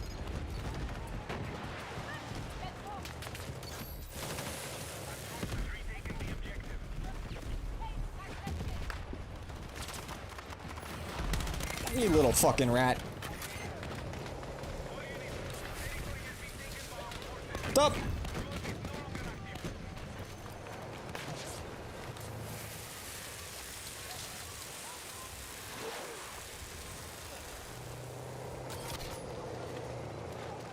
Okay, here we go, here we go.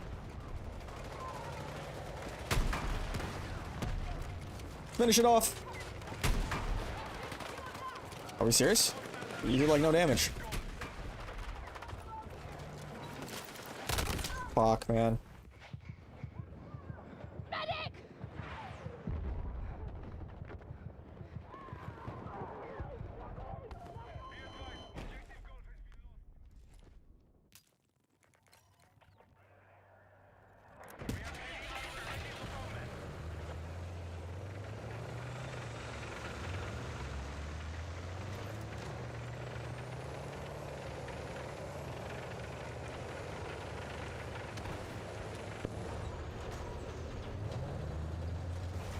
Fucking posts.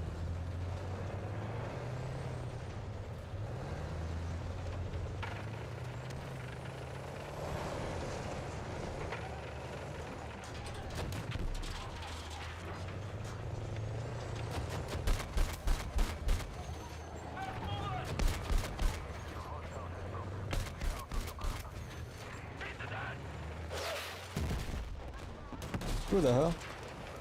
Oh.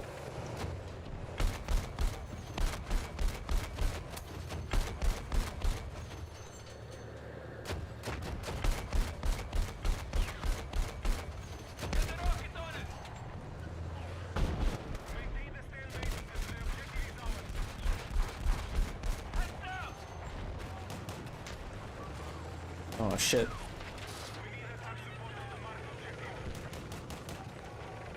Alright, we gotta get E real quick. What the?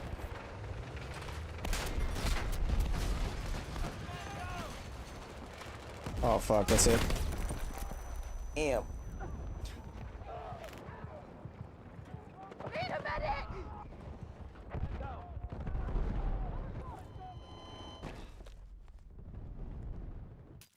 Oh, we're trying out here. Oh shit.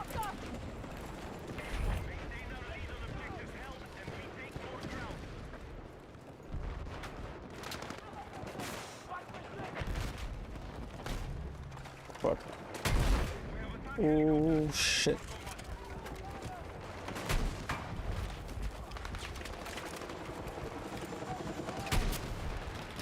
What the fuck?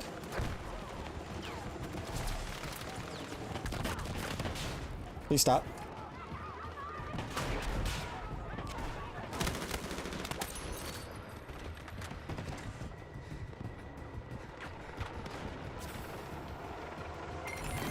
We did it!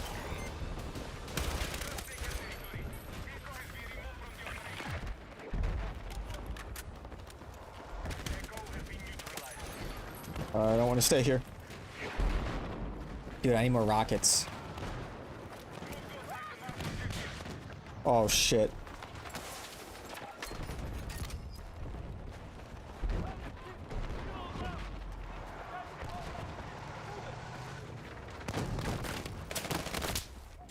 You gotta be kidding me. I'm fucking hit!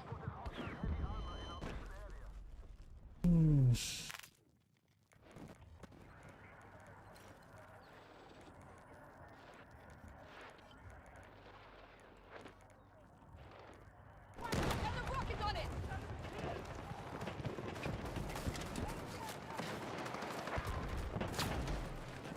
shit. Damn. Shit.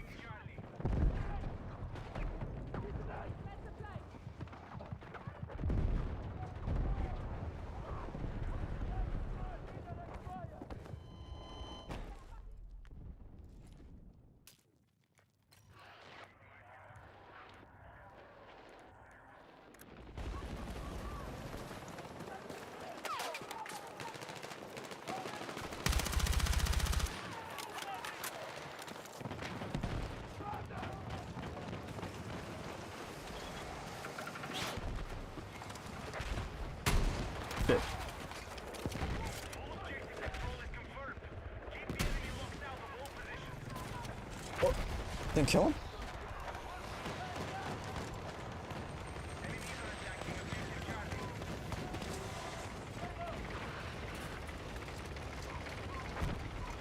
Man, I can't see shit.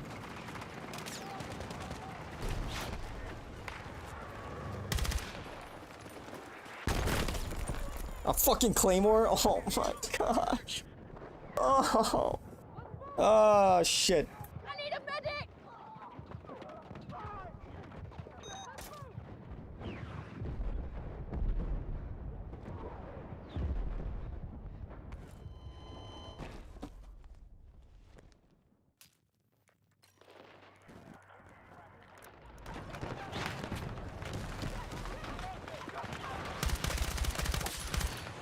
Shit. Heads up, hostile Oh shit. vehicles!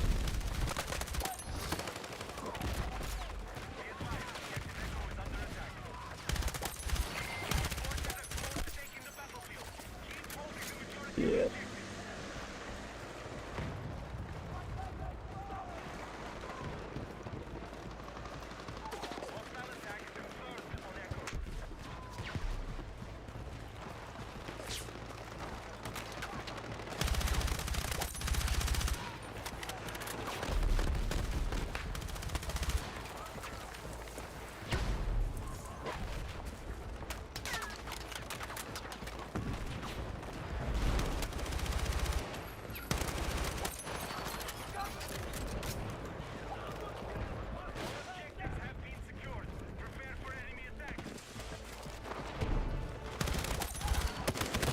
Where did you come from? Hey, easy. Easy.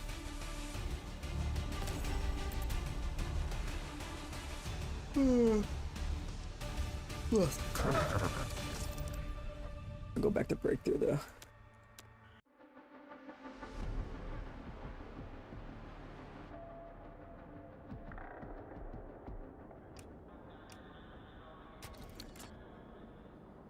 Did I unlock any new?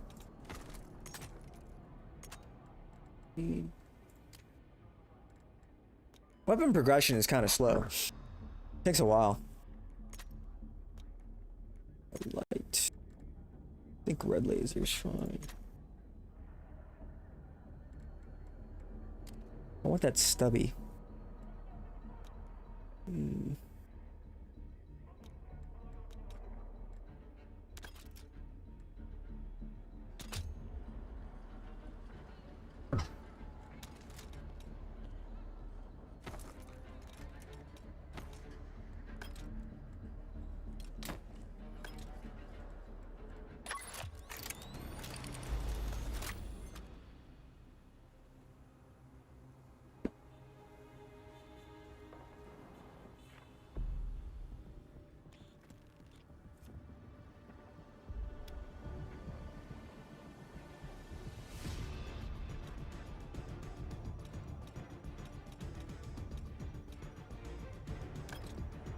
Wait, let me I want to use the MP7 actually. Where do I get the 40 rounder? 34? Shit, that's gonna take a while.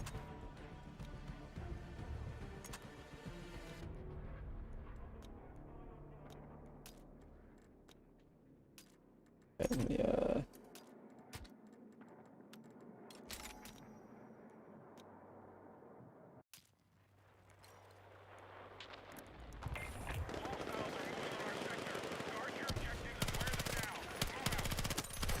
oh shit.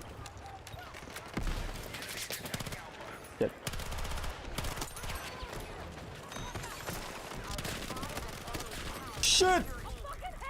What the hell? Any medics? Medics? There's a guy 8 meters from me.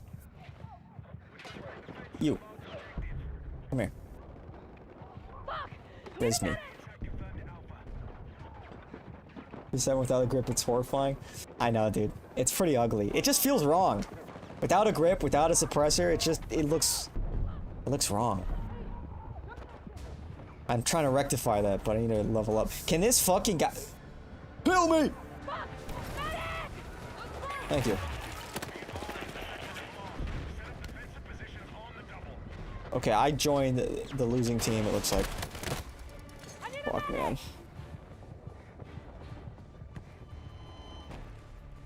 I joined the losing fucking team.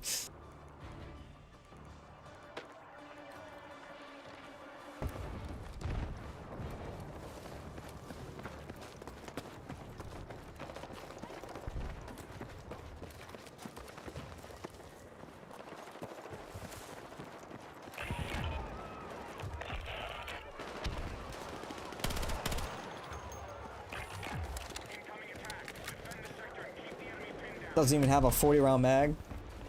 What are we doing? Oh shit.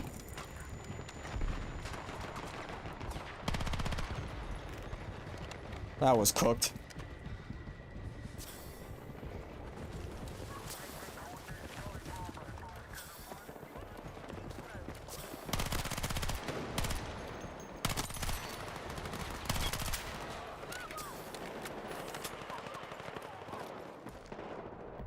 Dicey. The red scare interview was crazy. It's crazy. Off the charts vocal fry. Questions about beauty routine and sleep schedule. Yeah, I don't think that's mandatory listening, you know? I don't think that's part of the curriculum, you know what I'm saying? I think that's extra credit. I think that one's extra credit, boys. I don't know if we're gonna be reacting to that one. Shit, just surrounded.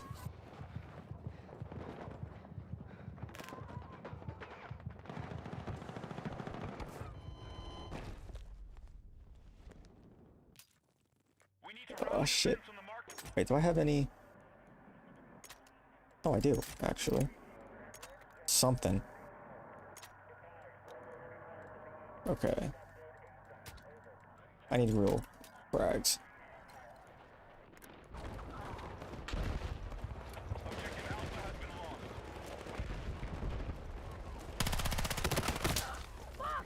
Oh.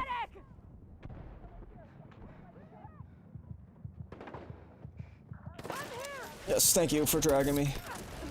And not rezzing me in the street like a dog. Fuck, man, this guy's got a... His fucking setup is an LMG. Gonna win that.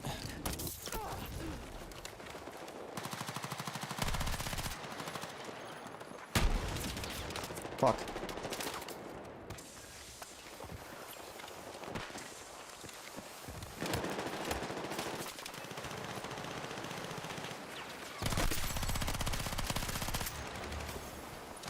Oh shit. Oh, I got him.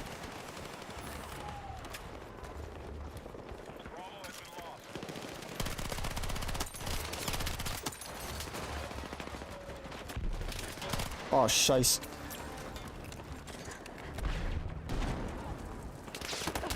Fuck.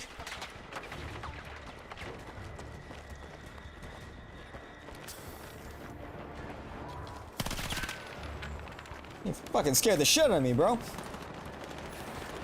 I thought he was my ops rolling up on me. I thought it was over. Oh my goodness.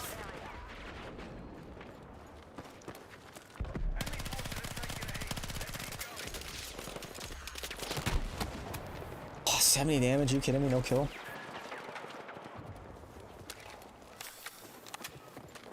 Oh, they're coming.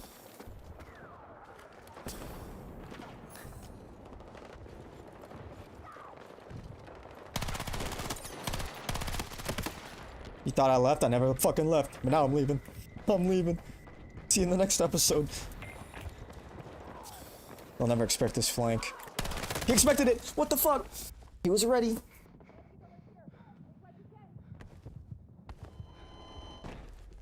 Trying to level up this this gun. Definitely needs attachments. Pea shooter. What kind of ammo do I get?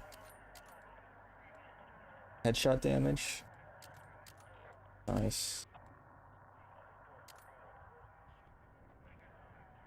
Greatly improved headshot damage. Ooh.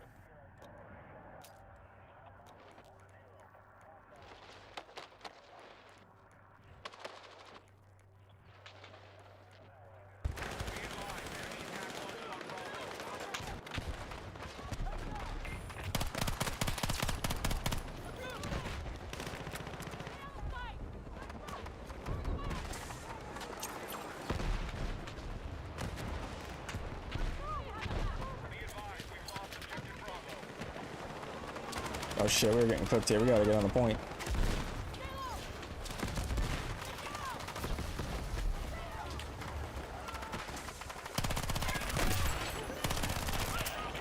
Fucking hell. Yep. Ah shit.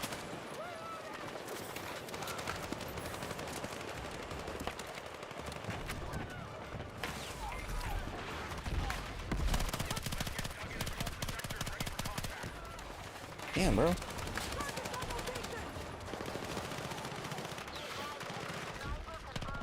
Oh, shite. I know you're in there. Ah! Fuck. Dude, this team is getting fucking cooked. We are getting fucking cooked.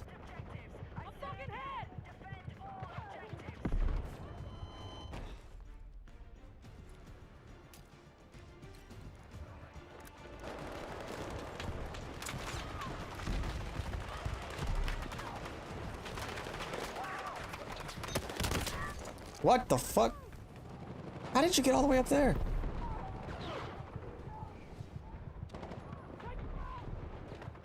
Dude. Fuck. Somebody fucking... I'm surrounded by medics. Nobody's rezzing. Thank you. Got a repair station.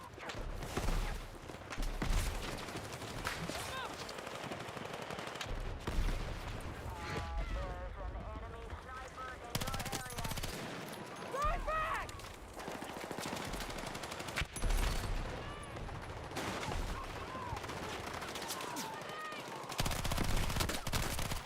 That's not good.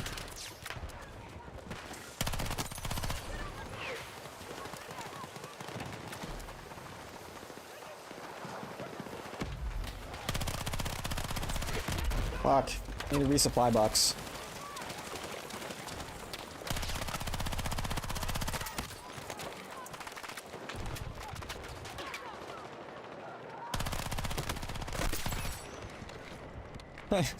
Oh. I need grenades.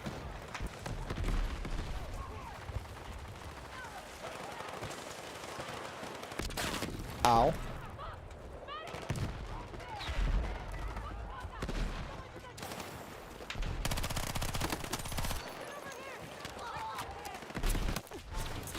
Oh shit.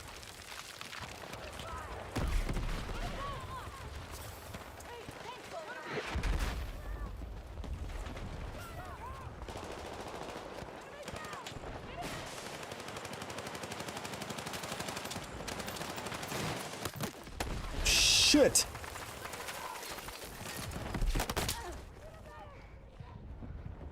Damn.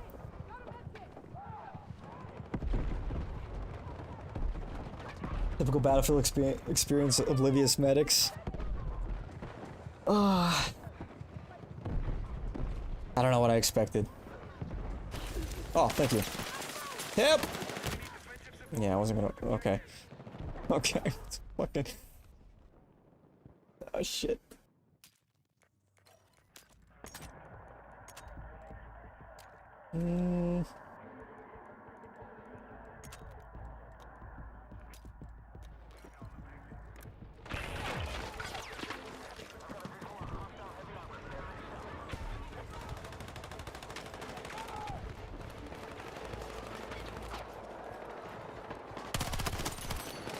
Oh shit.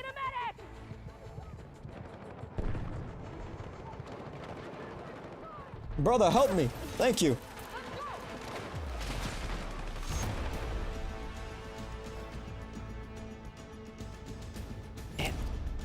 Well, that team was cooked. That team was absolutely fucking cooked. We won't win that one.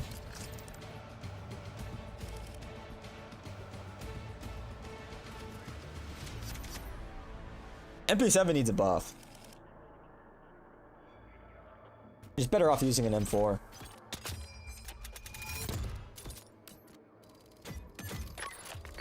Ugh.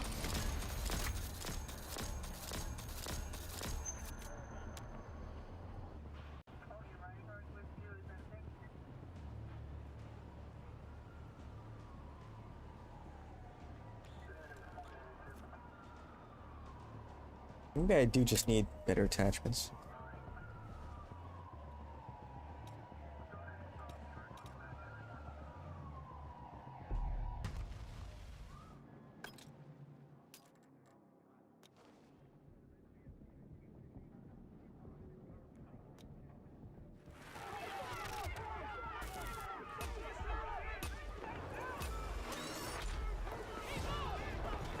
All call signs. We need to push the enemy back and secure the site. First sector is clear for attack. Let's go. Contact! Hostile troops sighted!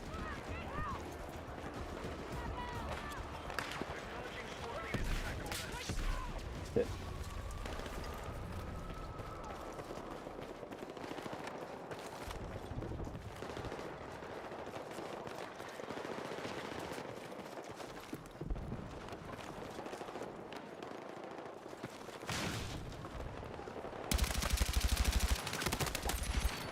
Shit.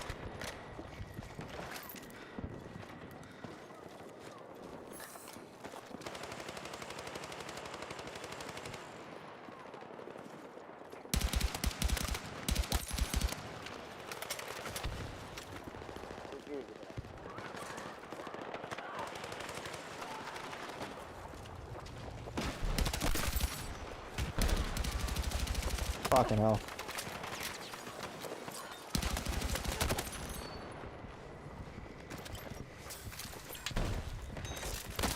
Fuck!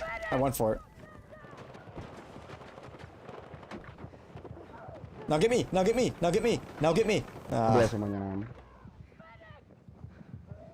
Damn it. ¿Mm? Who the fuck is talking?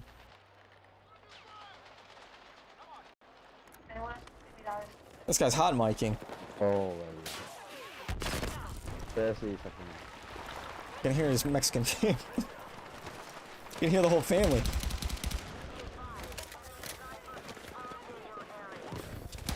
Who do you think you are? What the fuck?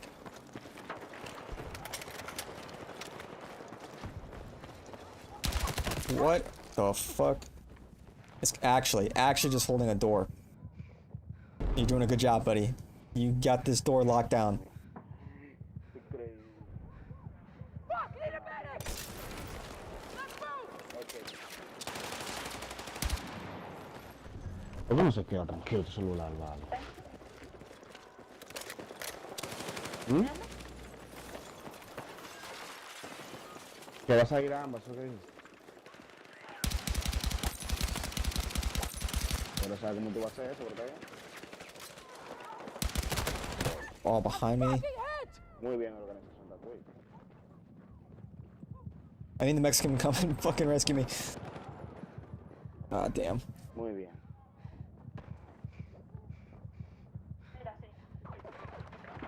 Yes. Una parte está perfecto. Si tú decidiste que hace que tú vayas.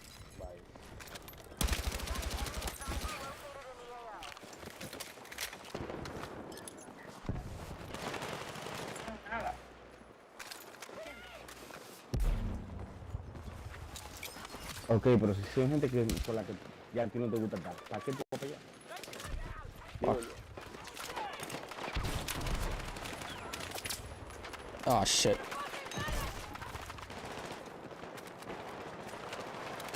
Mándale tu mensaje que te mismo dice que quiere tenerle a cero tal.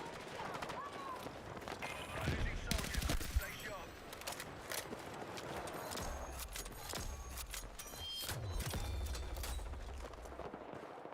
And some reinforcements. I'm alone on this flank.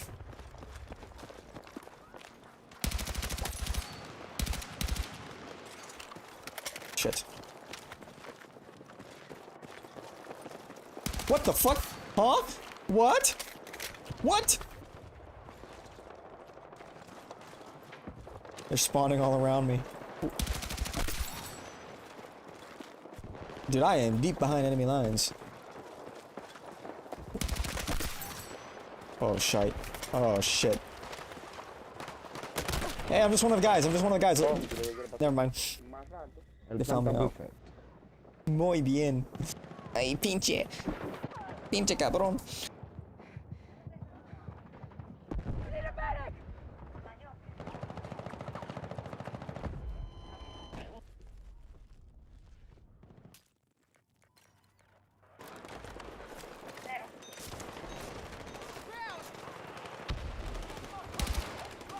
We're moving on objective Alpha. Pero Fucking. Let's move! no hay motivo para todo. Si quieres. Oh, shit. I didn't realize it was occupied. Oh, shite. Y tiene que ser un momento. Se te puede quedar aquí. Ay, pinche. Fucking medic! Ah, y entonces. Ah, por algo. No entiendo. Hey, Dookie 40. Explica. Are C4 Jeeps a thing in this battlefield? I think so. Should be. Alright, everybody. Oh, fucking hell. Oh, dude. What the hell?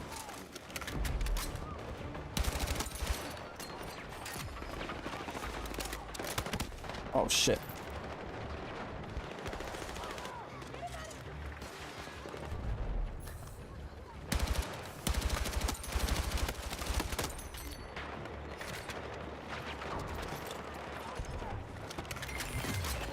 Oh, we got it. Let's go, team. We did it. Good job, everyone. Firm handshakes.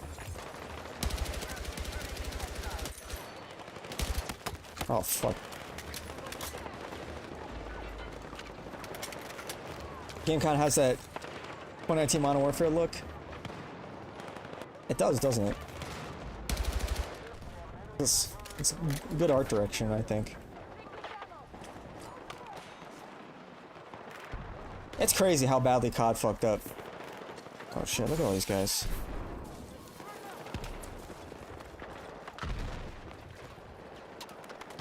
Talk about fumbling the bat. Oh my goodness.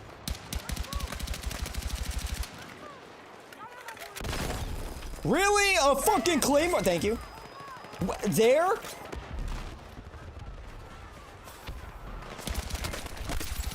Oh my goodness, man. I was in Rat City.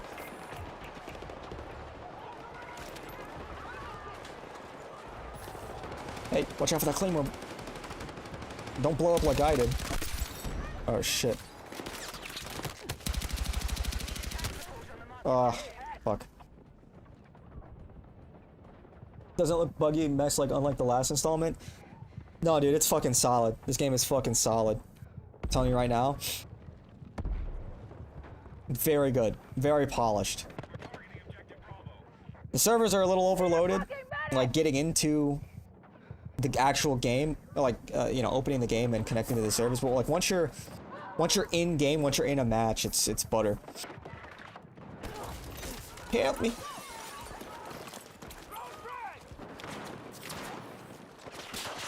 Oh fucking. Oh shit. Okay, this is not. Are you serious right now? Okay. Hey. I thought he could get away with that? You thought you could get away with that? Who do you think you are?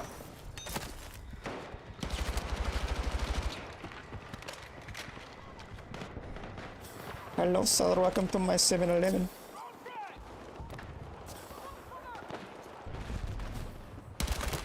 Dude, they're just hanging out up there, man. Like a shooting gallery. What the fuck?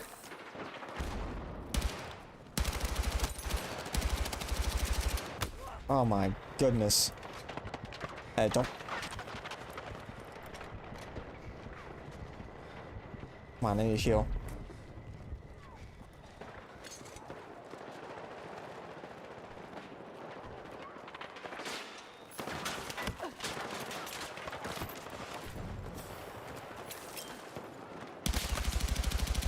Fucking sniping pussy. Don't you die, me soldier?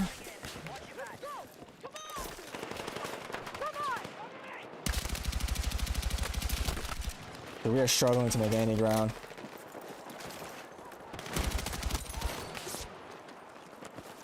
Come on.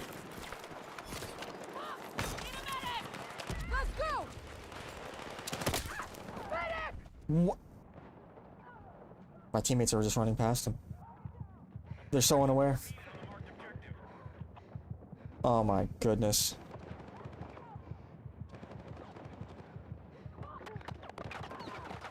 I need a fucking medic! Thank you, thank you. Oh shit!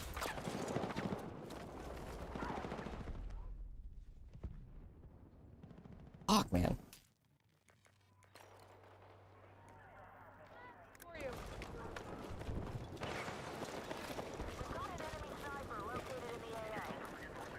Okay, okay.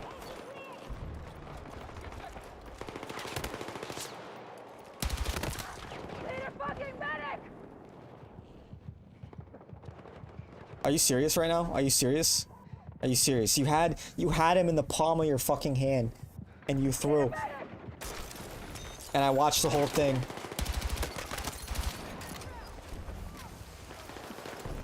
You got cocky. You went for style points. Thought you could knife him.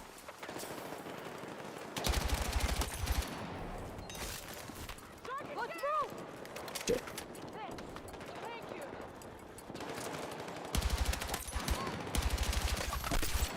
Objective Bravo is under our control. Advised, enemies are attacking objective Bravo.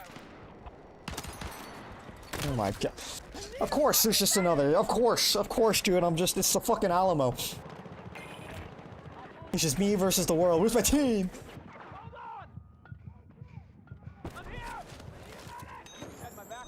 Thank you. That's what I'm talking about. That's what I'm talking about. Teamwork, baby. Teamwork. And I was just flaming you guys a second earlier, but you know, it's all water under the bridge now. What the fuck? Are you serious? Okay, you know, we got it done.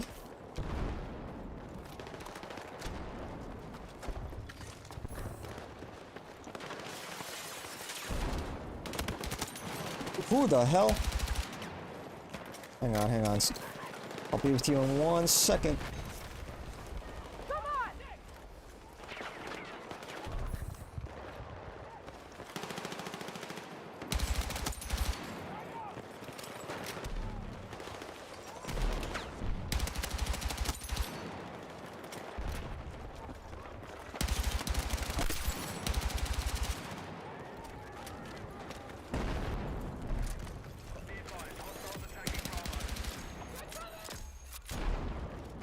It's tricky. Oh man. That's not good. Put the fucking shield down.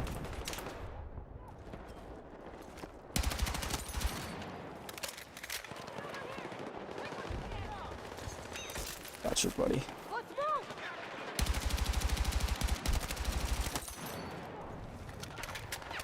move! Here's some ammo.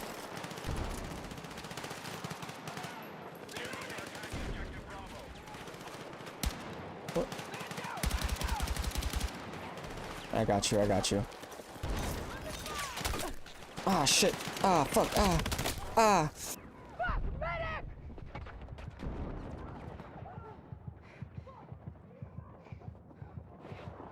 Yeah, I'm just waiting for my friends to come online. We no longer hold Alpha. I need a medic! Objective Alpha neutralized. Damn, is that it? Are we wiped?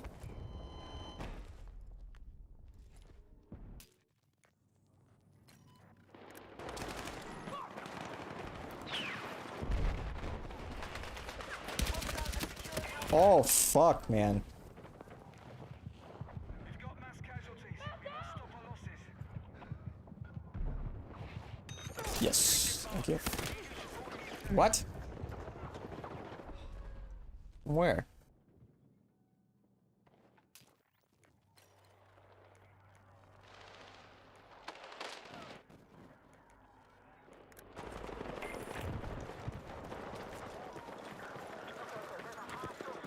Oh.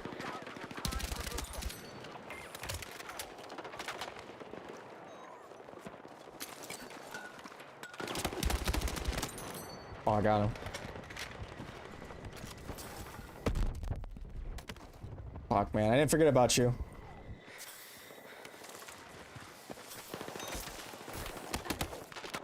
I risked it all.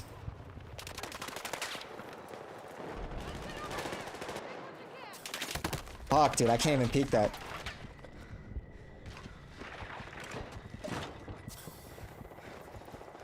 Supplies here!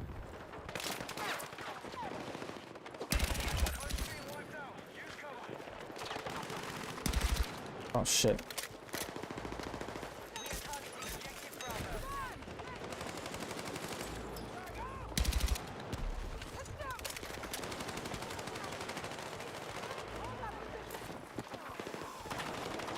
Oh, get in there, boys. Don't be scared. Oh, never mind. Be scared. Never mind. I take it back. No, hang on. Oh, You're a lifesaver!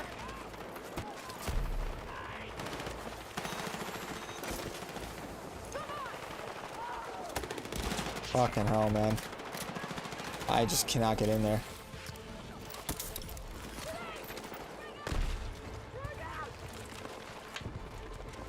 That's a claymore. Holy shit. What? No. Ah, dude. Ah. I tried. My team sucks.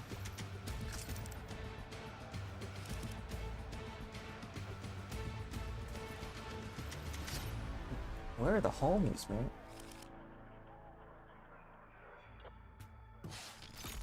One.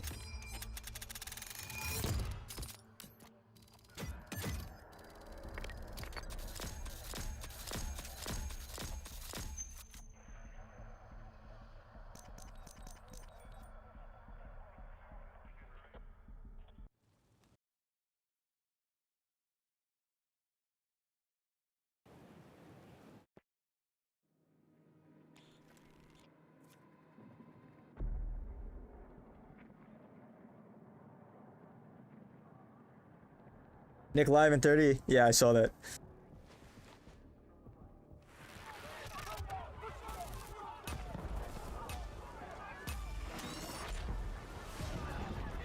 All squads, begin assault to secure all hostile territory.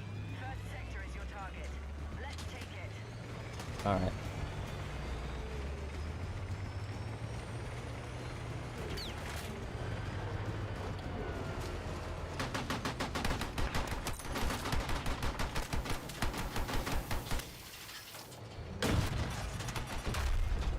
Fuck.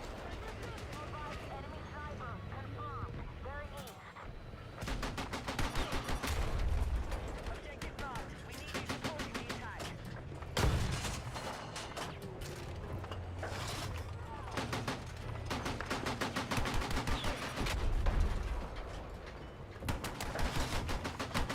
Hostile machine gun!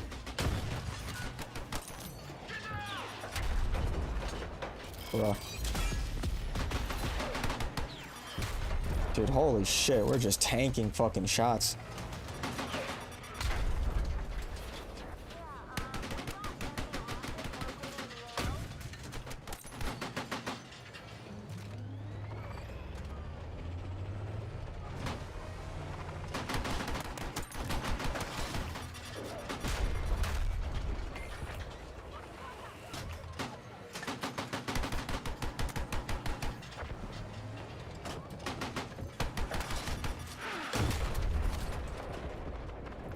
And kill that son of a bitch. Nice, somebody else got him.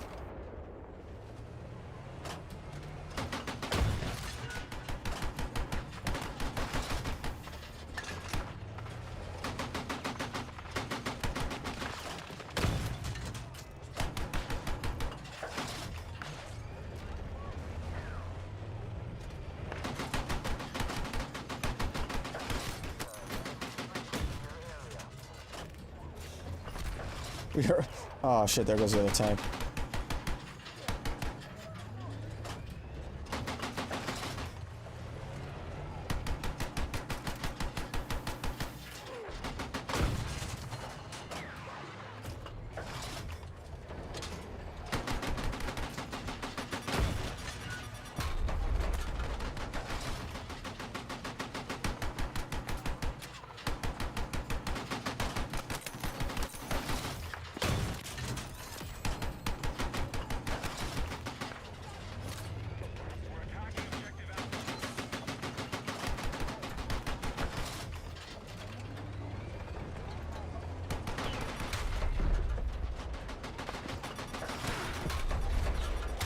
Fuck.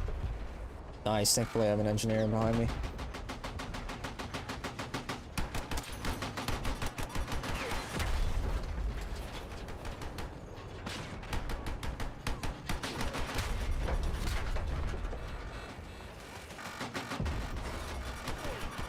Is this trophy system fucking doing anything, man? Ching is needed? I need Ching. I need a fucking medic! I know I have one friend coming. I'll be honest, guys. I'm probably gonna be replay gang tonight. I'm probably gonna be replay gang tonight. I'm fucking hit!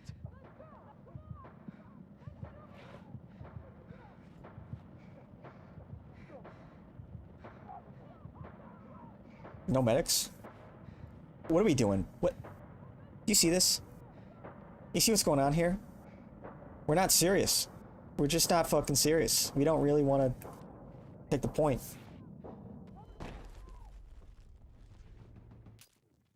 Hang on, let me just go ahead and I need to make some adjustments to this. This shit was not working, or maybe I was not doing it right, but yeah, I think I definitely went thermal blocking. I don't know if I like the HMG. I don't know. Maybe I'll put the grenade launcher for the... Yeah.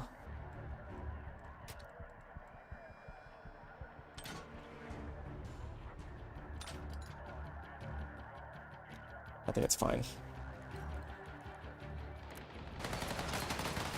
Oh, we're in this bitch.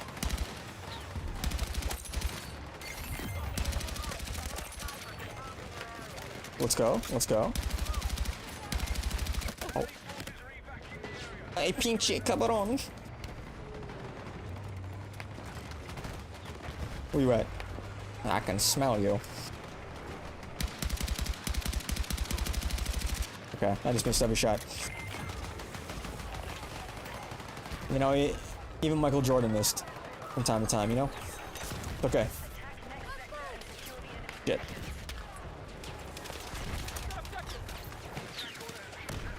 I don't want to fuck up that guy's sightline.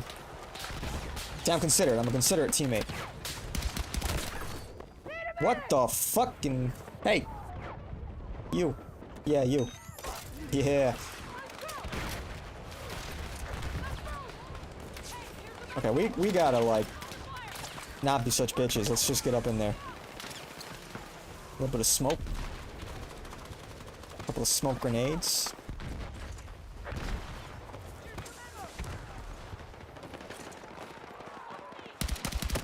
Oh, shit!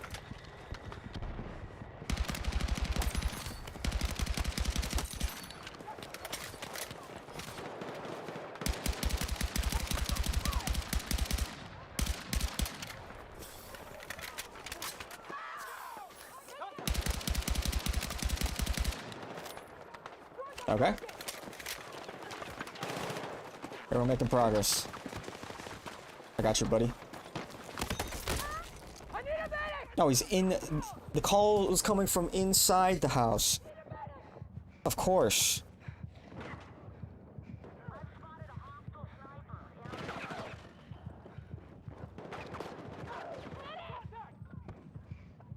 I don't want to release just yet because I don't want to run all the way back. Surely these guys are. Surely these guys will push up, right? Look at all these. Look at all these medics. Surely one of them. Surely you. Never mind. You lost your gunfight. You suck. Okay, surely you. There we go. Now we're talking. Let me just finish this guy off real quick. Pause. Can't even be mad. You know what? I did what I had to do. I regret nothing.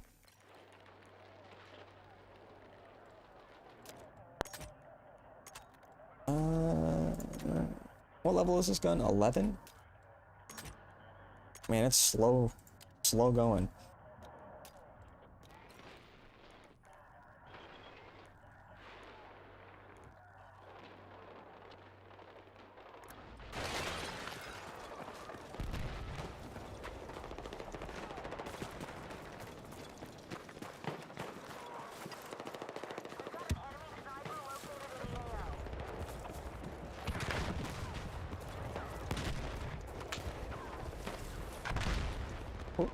Ooh. Nice.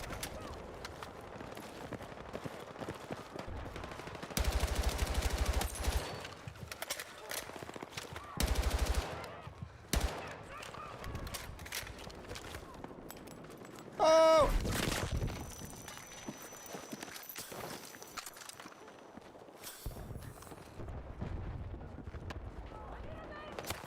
Ah! What was that? Now it could be anywhere.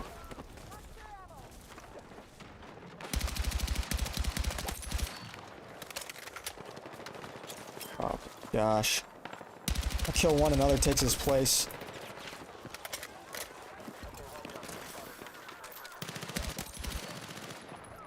Ooh. I saw you. Where's our tank? Nice, nice. Excellent.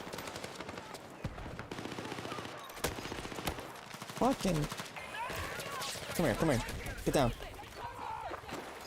Oh, they're close.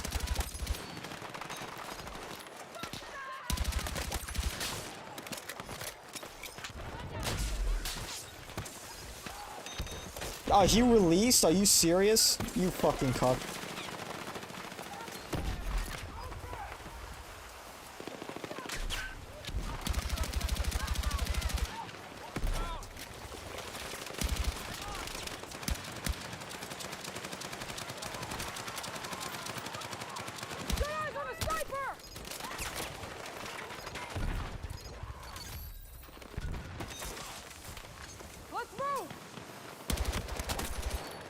Shit.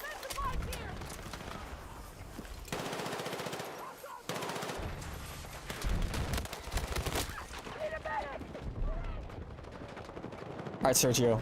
Never mind.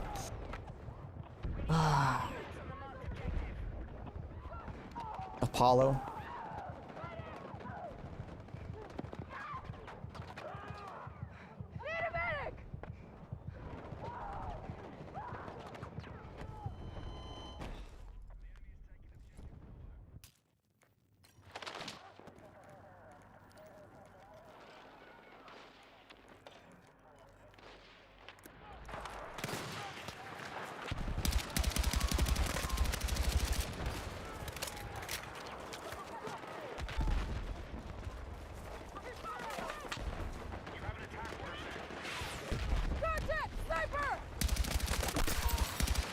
Oh shit.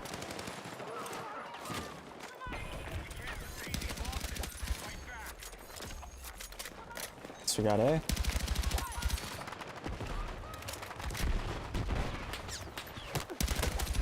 Leave me alone, man.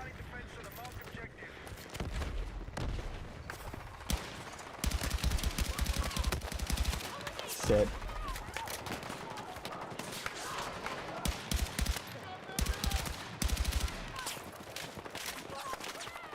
Fucking. Come here.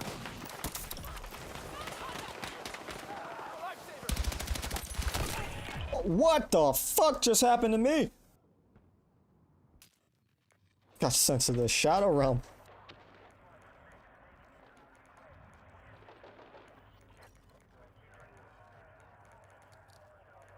We're close to being wiped out. Use cover.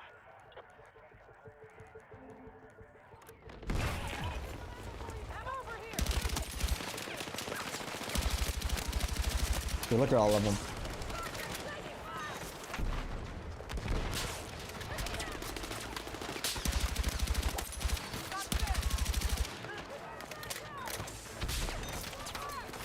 Let's go.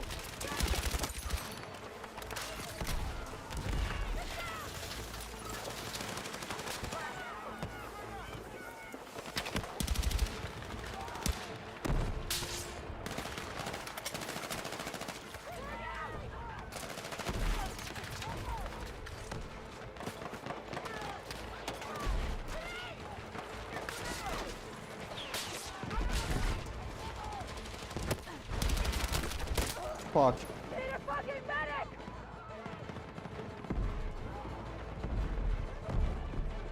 Come on, Apollo, where you at?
Let me see here.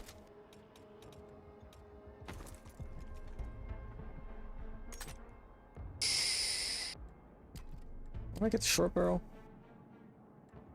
Level 28. Shit. Level 12. 24. Wait, I just got the 36. Oh, that's worth.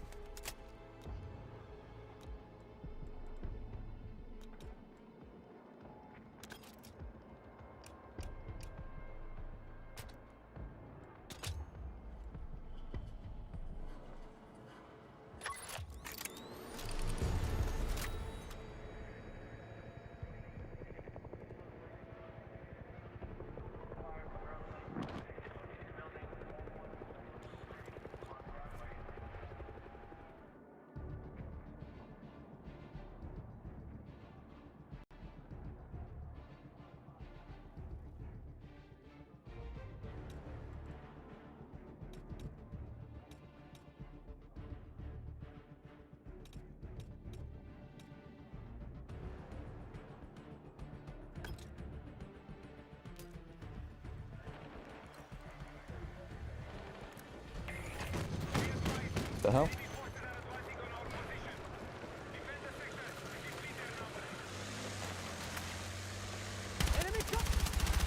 Ah.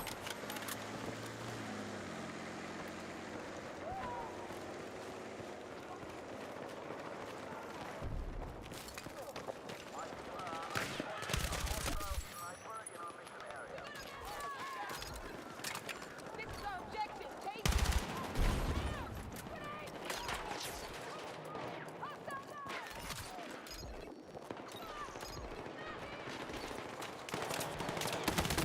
What the fuck? Our troops have wiped out half the enemy forces.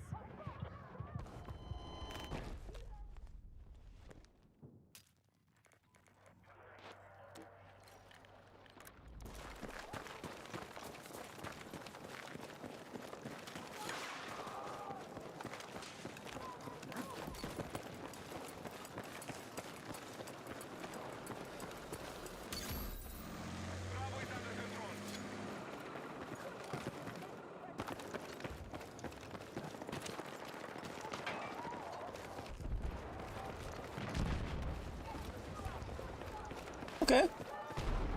got the situation under control. I swear, defense wins way more than offense.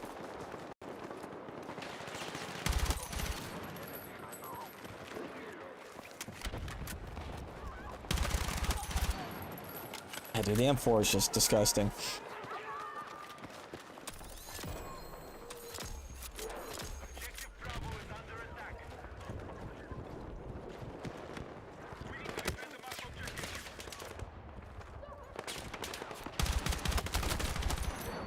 Yikes.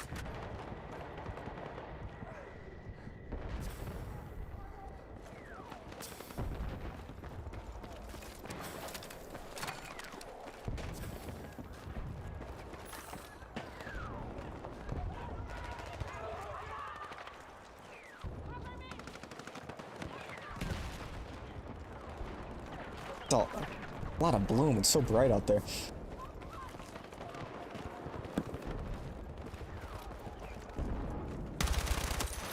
Dude, I just fucking annihilated that guy. That guy got melted.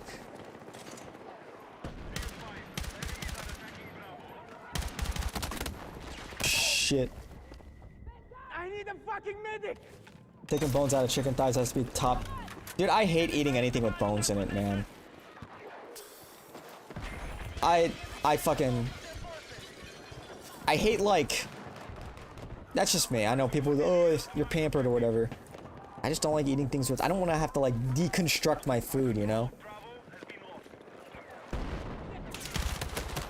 Oh, shit. Fuck. It's on the roof. Oh. We have secured Bravo.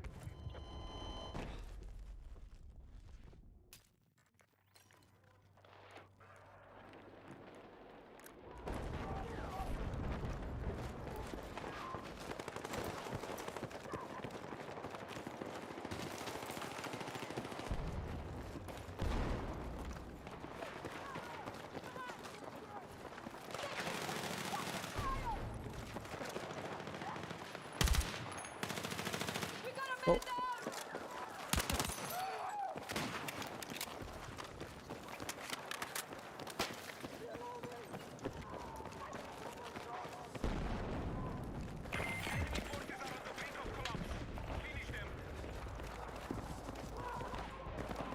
Attention, the enemy are attacking objective Alpha.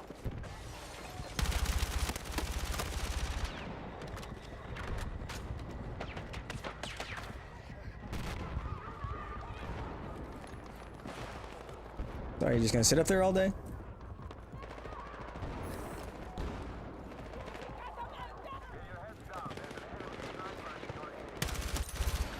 Gotcha, bitch.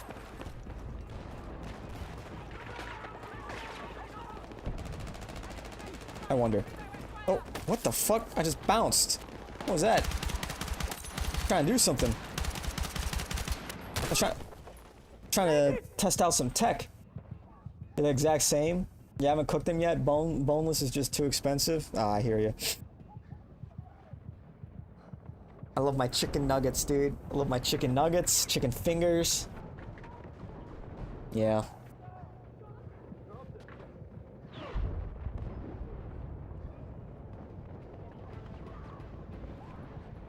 Man, where are the medics? I'm not gonna lie, I am tired, man. I'm exhausted. I can tell my energy is just... What the hell?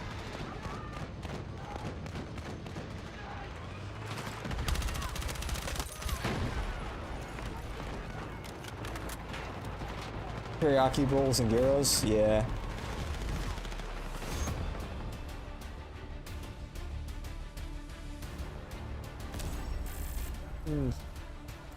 I'm getting hungry again.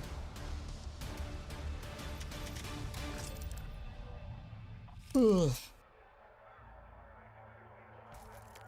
Fuck, man.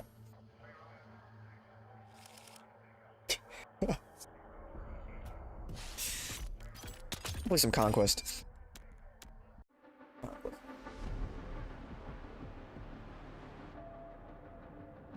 Wait, let's just look up Steam charts real quick. Let's see how many players are on Steam for Battlefield.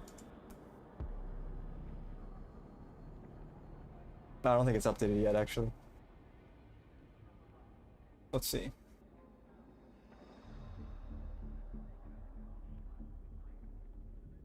Yeah, it hasn't updated yet.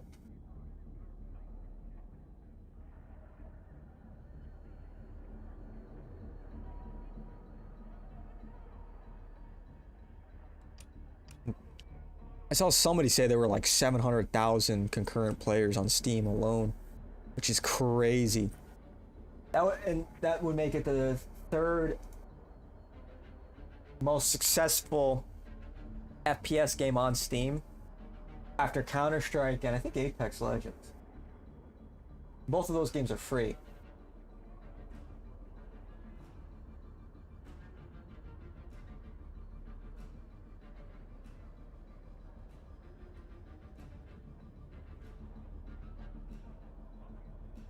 Anyway.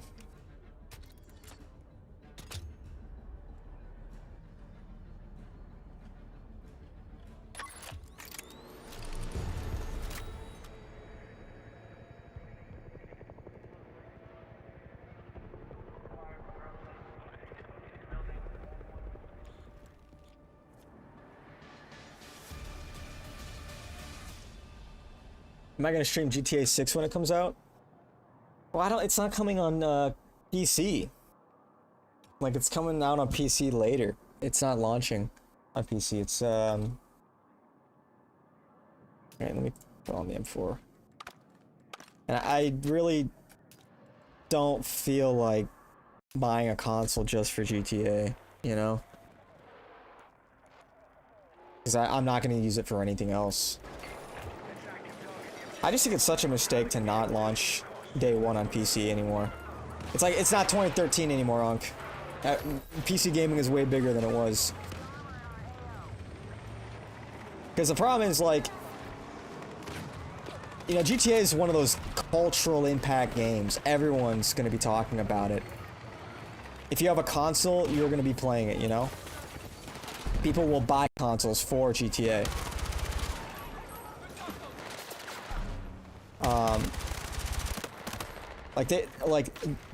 Oh shit. Like, their sales will, like, heavily be based on FOMO. Fuck. And so if they don't release on PC, I don't know, I feel like they're not really capitalizing on the FOMO. I think it's a big missed opportunity. Shit.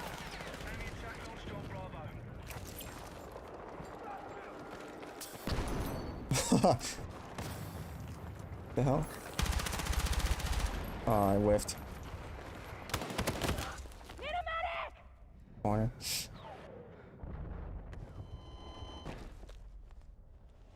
But, you know, I would stream GTA 6.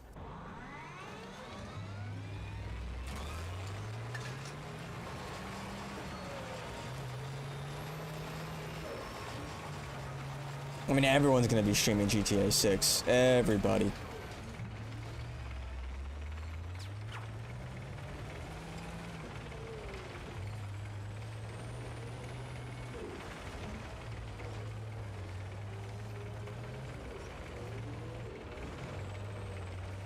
And I think they're kind of counting on people buying it more than once.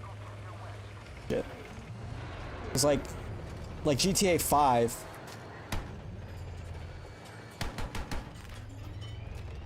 Like, I bought that game 3 times. I mean, it was discounted, but still 3 times. I bought it on the original, like on Xbox 360. There was like a deal where if you owned it, oh shit, you would get it like a discount for PS4 on your Rockstar account and all that. I got it for like 20 bucks or whatever, and then I got it on sale for PC again. But I don't know. I'm probably not gonna do that again.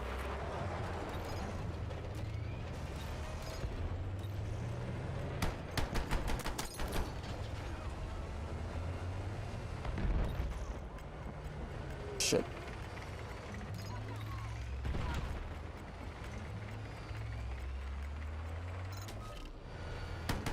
What are you doing on the ground, buddy?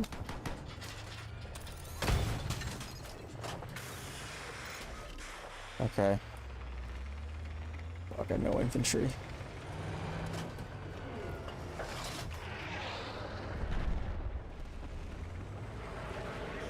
Hostiles now hold more objectives.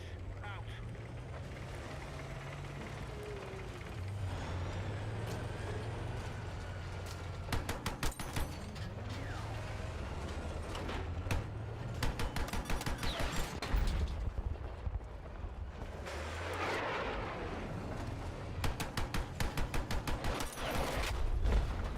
Oh, fuck.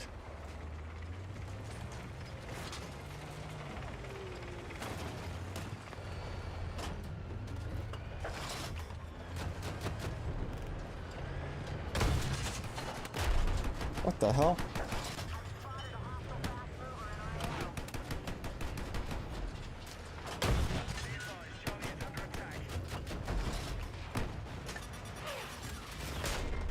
Shit.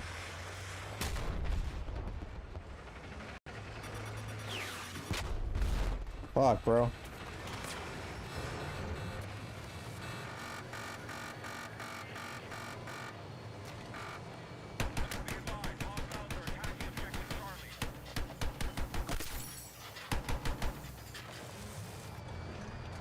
Ah, shit.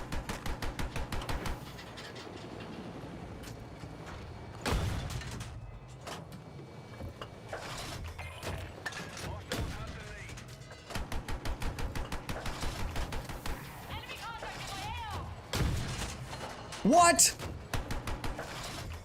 Are you serious? Dude, I sunk that fucking shot. Are you kidding me?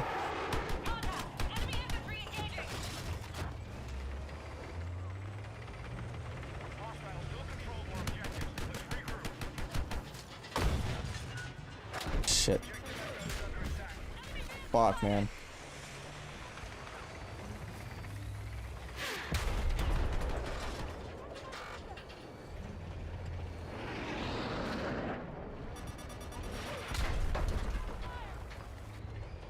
Guy's doing great work.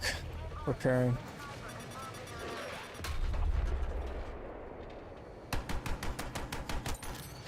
Hostiles are ahead of us. We need to hit back.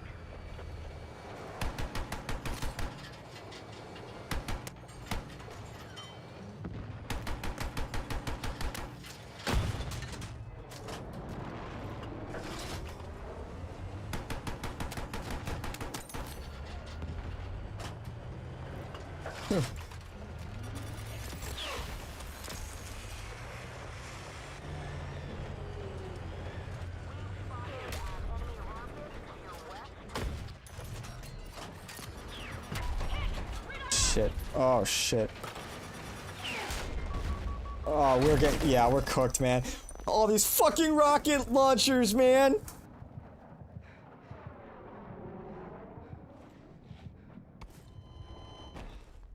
Dude, this team is getting fried.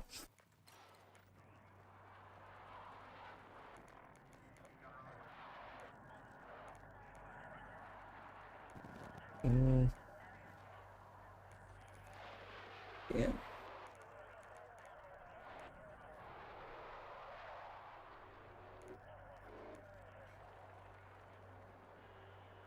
Fuck it.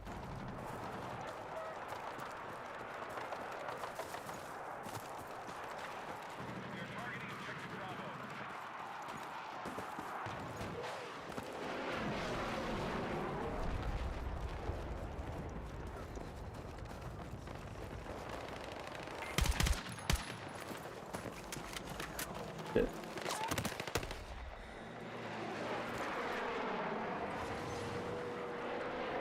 I got you! Fuck, man. I'm bleeding out! Medic! I don't even know what my fucking team is, man.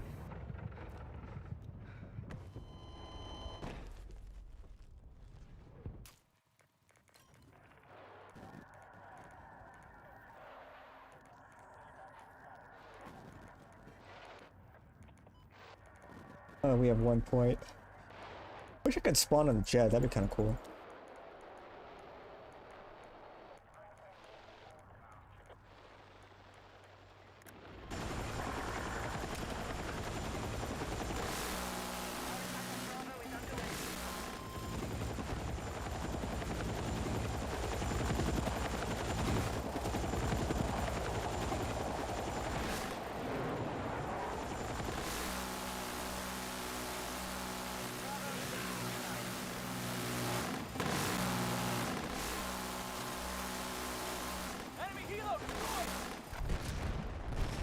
Going in.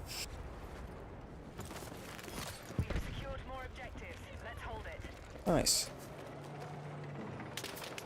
Hey. Attack support needed on the marked objective.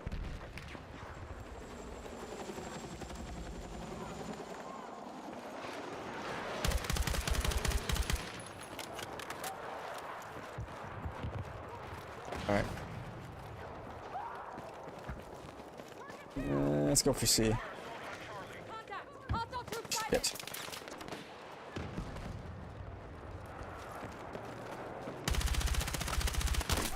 Fuck, man. Fucking snipers. Oh! I need a medic!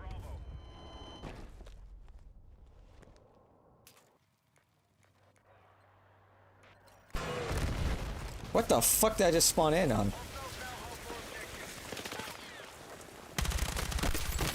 Need a medic! Alright, I'm gonna snipe these fucking people, man. They're pissing me off.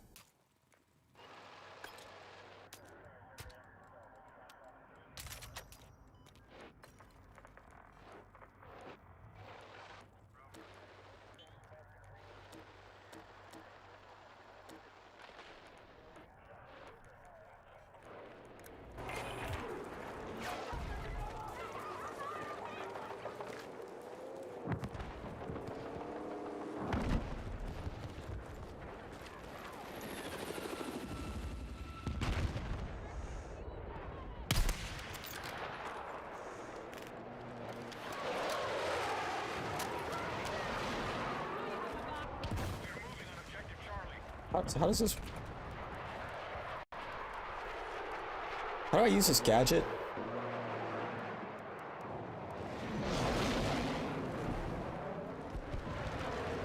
Oh, I have to hold it. Okay.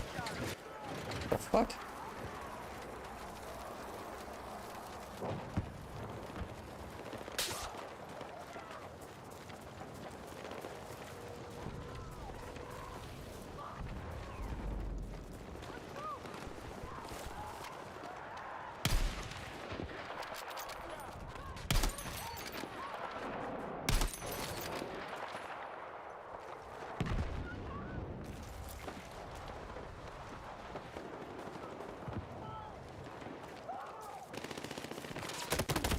Fuck!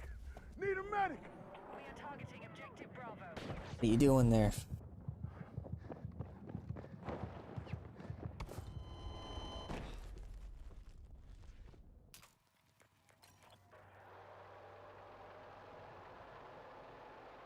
Are we gonna have a helicopter?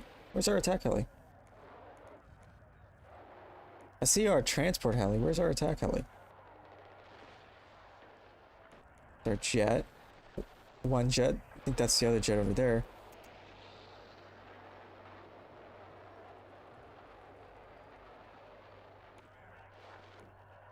Where's our helicopter though?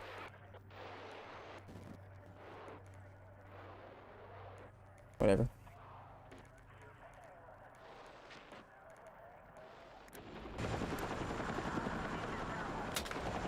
The hell?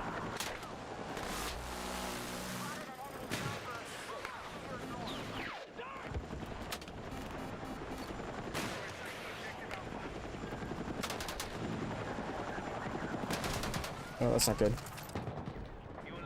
Oh, that's awesome. I'm so dead.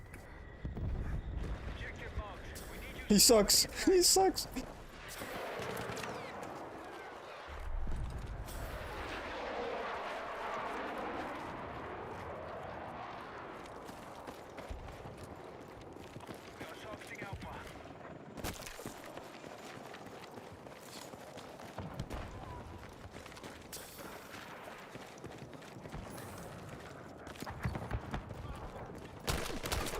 Fuck.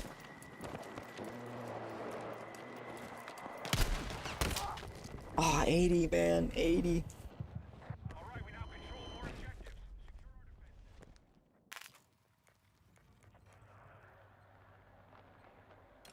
Actually, where the fuck is our helicopter, man?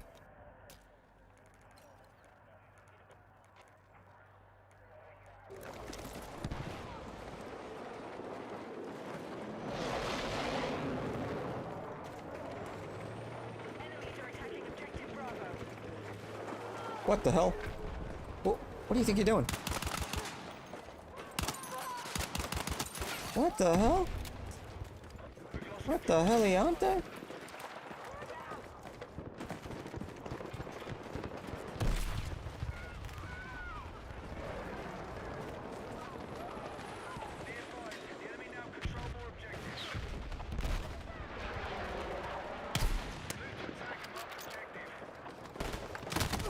Oh! Bitch. You thought you could sneak up on me? Nobody sneaks up on me! Oh, shit. Fuck. Reticle's kind of fat. Covering him.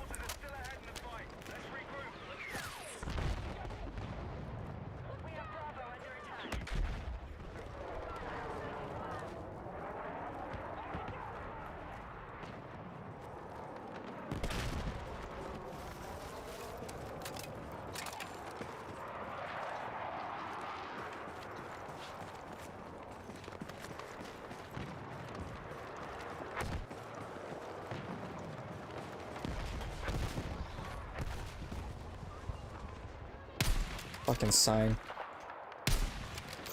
Okay, that one was on me. There we go. 4 times the charm.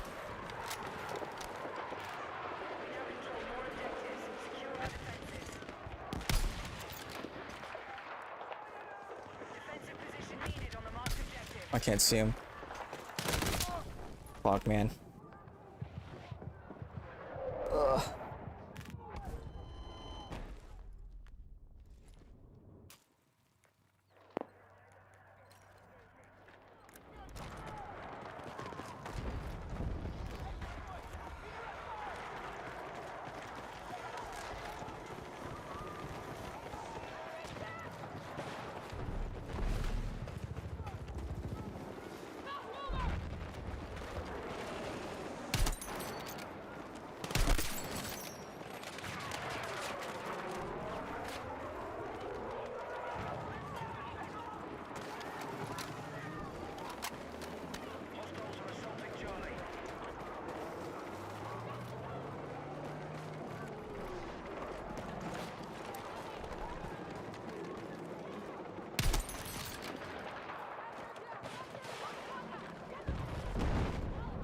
Sniping feels pretty good.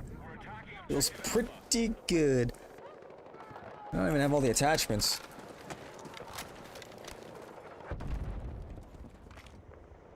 Oh, shite.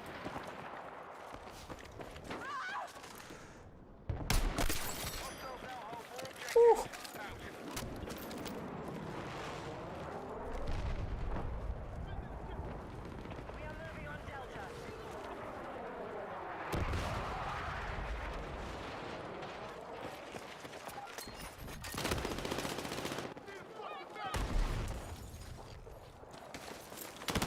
It's upstairs, fuck.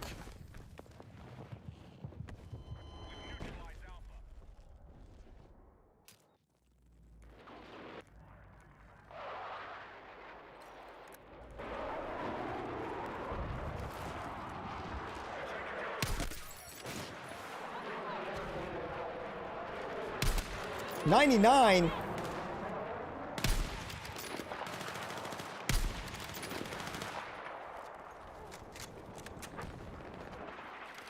What the hell? What was that? Contact! Enemy infantry!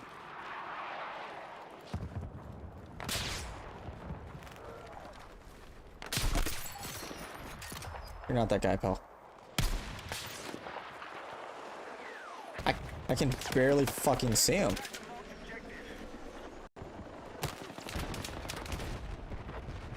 Shit. Of course, there's a guy behind me. There's a guy behind me, of course. Of course. A new attachment?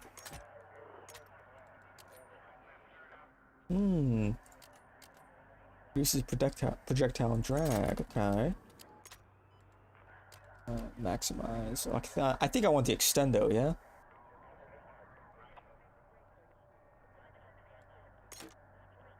Mastery 16. I do not need hip fire accuracy. Any of these help with, nope. Maybe better scope, too. Like a 3 to 10x.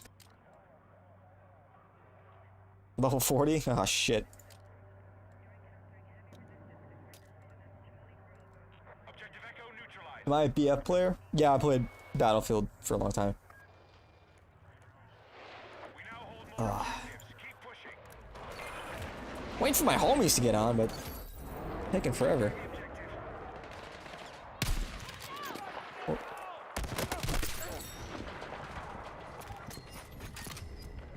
Oh, you.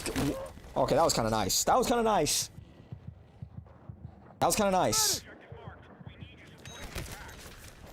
Damn.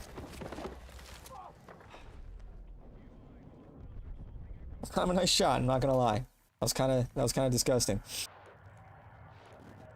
Dude, I haven't seen our attack helicopter this entire game. Did they steal it or something? Like, does it exist? I really want to fly it.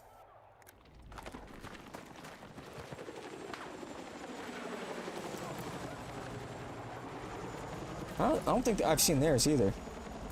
Now that I think about it.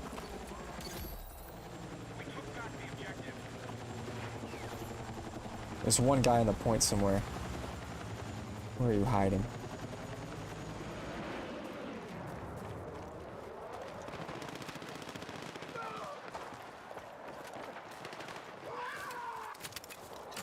Okay, they got him. Contact! Enemy infantry! Fuck. There we go.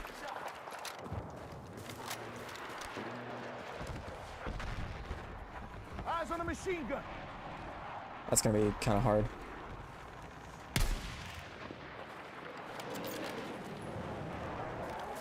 Scope's just not good enough. Contact! Enemy helo! Contact! Enemy infantry!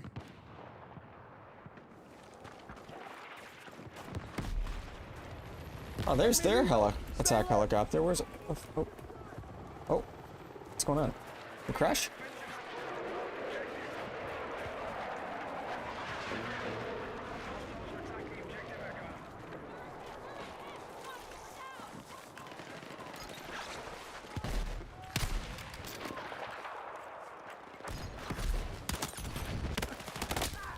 What are you doing? What are you doing right there? 2042 kind of killed a few, but this one seems promising. You boycotted BF5. Yeah, 2042 was pretty ass. This is really solid. It is really good. And Battlefield 5, yeah, they fucked that up. But the gameplay was solid. Like, there were a lot of cool things they did in Battlefield 5. It's a shame that, like, all, like, the negative PR they brought on themselves with their woke gaming and shit. Go woke, go broke.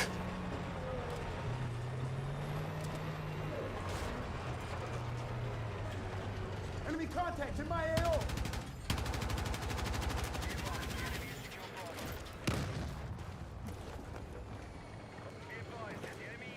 Contact! Enemy infantry! Contact! Enemy infantry!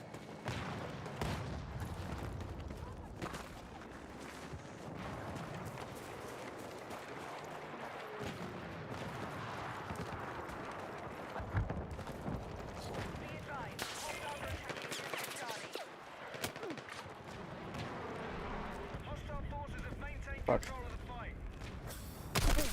Ah!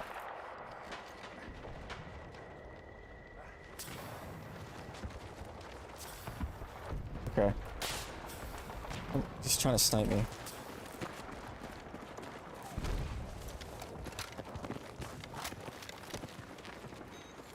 Oh. What? How did I not kill you, man?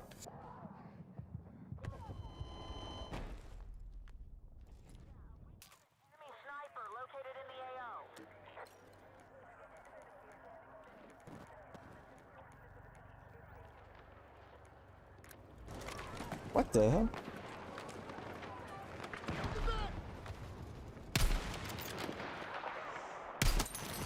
Ooh. How far is that?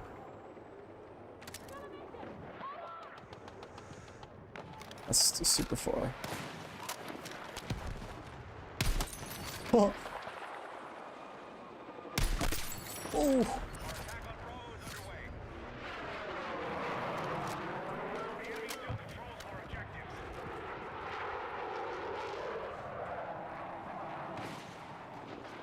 Faster down! Faster down!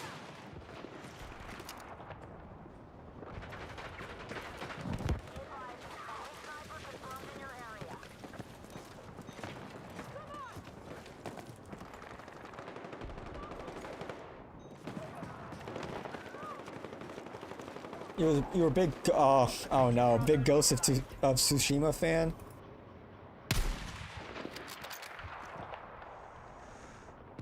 How did I miss that? Played a lot of online mode. Would play the new one if I got it for free. Yeah. I heard about the controversy. Yeah, I hope it fails. Fuck 'em. I also heard like it's not even like a great, like it doesn't do anything new. Like it's just more the first one. That's what I heard.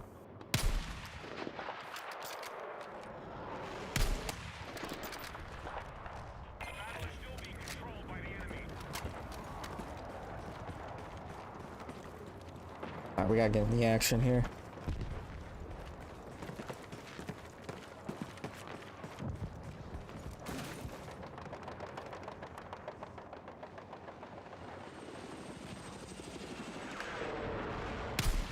Fuck.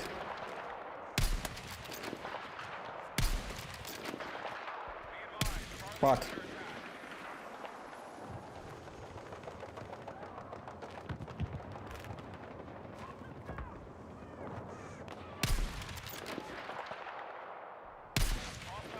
I gotta move. Oh. No shot. Oh, hang on. Fucking go prone?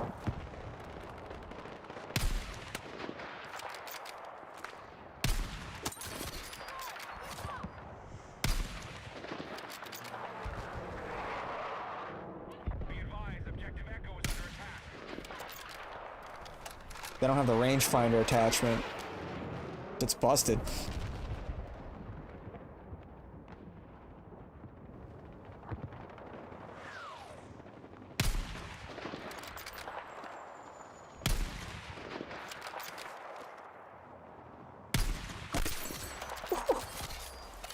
Oh. Oh. We need to rally defense on the marked objective. Sniper, use cover. Fuck. Dude, no way. You tag him twice. Oh shit.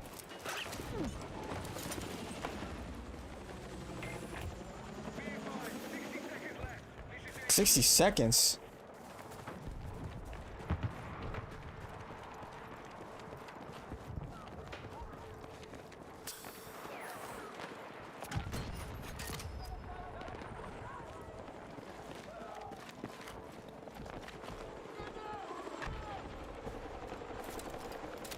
Wait, this guy's coming to get me.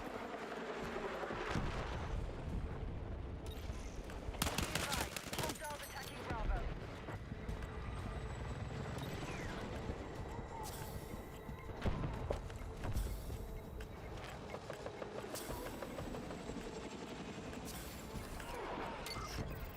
Be advised, we've lost objective Bravo.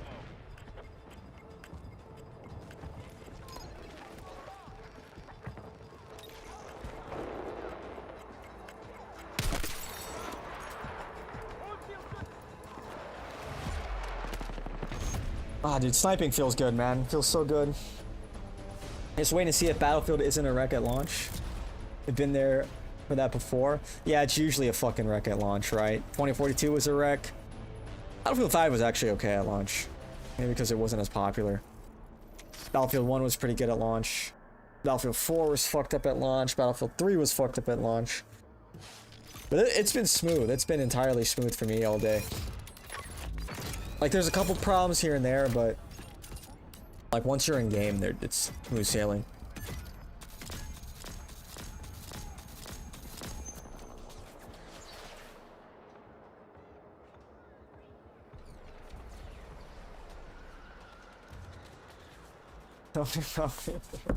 Okay, dude.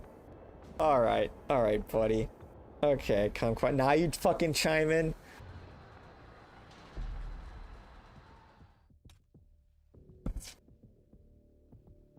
Just to call me fucking unk? Oh, thanks. Appreciate it.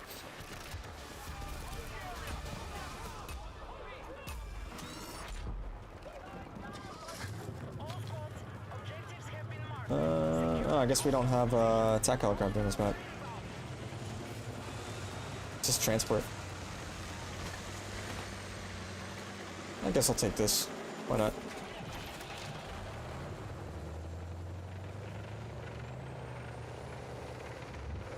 Talking about back in my day. Well, homie, this is my day. Class started 2 hours ago. Oh, am I late?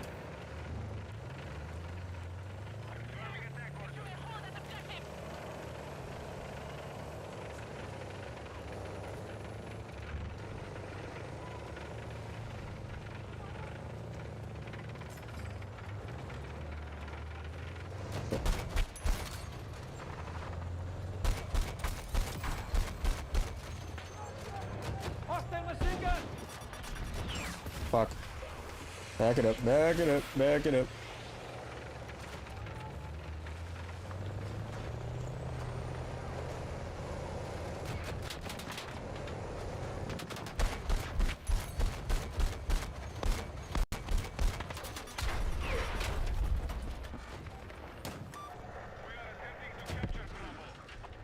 Nice.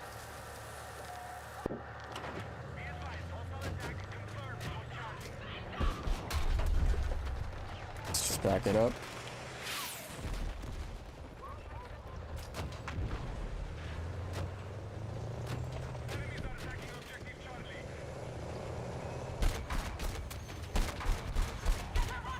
He is not taking enough damage. I gotta get out of here. That is not a fight we win.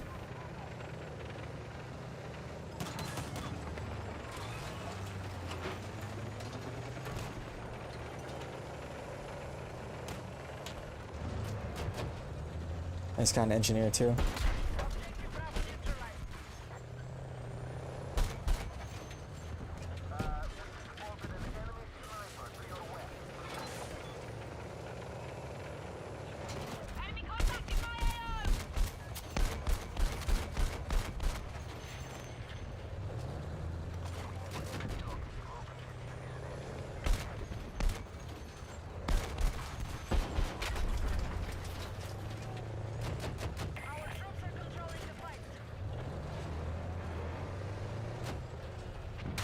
Enemy tech at this coordinate.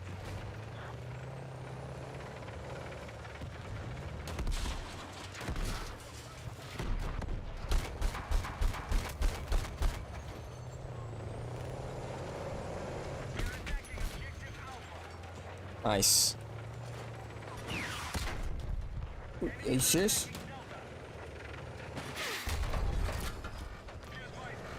Fuck, man.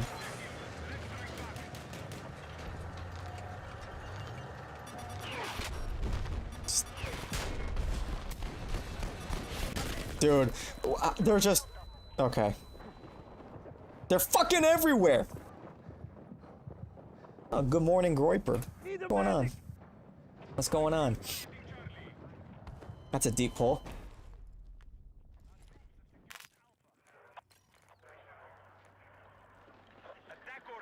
Playing some Battlefield, man. It's so good. Oh shit. What did I just spawn in on?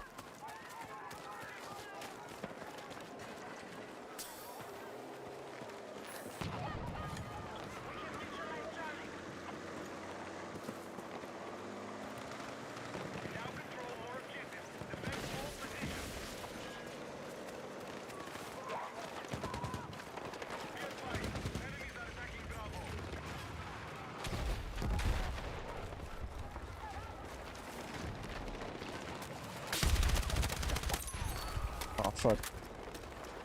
I see the sniper.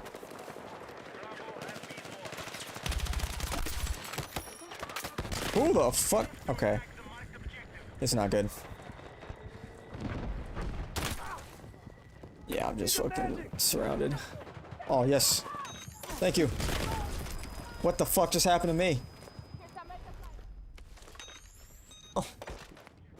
I am a Wang half. Are you a Wang half? You know how it is. He's got a shirt now. See that? You see the merch? The new merch?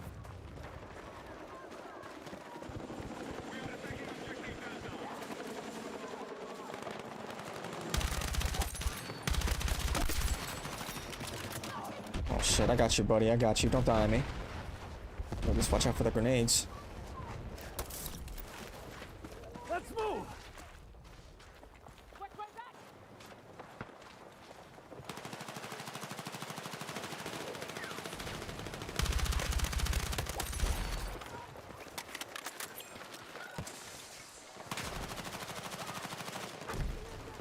Damn, dude.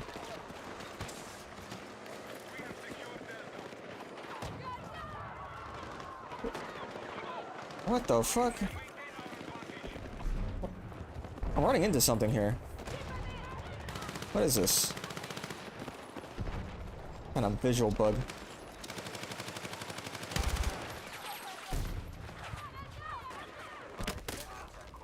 It's just a tank behind me. Dick. White boy winner right after this Aryan ass autumn. True. True. White boy winner. Fuck! I'm bleeding out! Medic! Yeah, I like winter way more than oh shit. Oh, good job. Yeah, I like winter more than summer, personally. But autumn is my. What's the fuck happened to my kid? Took my kid. Okay, alright. Yeah, well, okay. I'm fucking hit! See Jack Frag's new video? He showcased a portal-made map that was basically shipment. Yeah, you could just make whatever you want. It's sick. Dude, I've been saying this for a long time. Like, the best... Oh.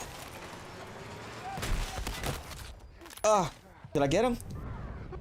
Was it worth it? Was my sacrifice worth it? I think I got him. But, like, the best thing a dev can do is just give the community the tools to make their own fun. And they will extend the longevity of your game. Like, look at Halo... Oh, shit. Like, look at Halo 3, for instance. Like, what that did with Forge and the custom games. Take Skyrim and the modding tools. Skyrim is still popping because people mod it into a totally different game. So, it's like... The best bang for your buck... The best thing a dev can hope for is to just make their game into, like, a platform, you know? Kind of like Fortnite. Or Roblox.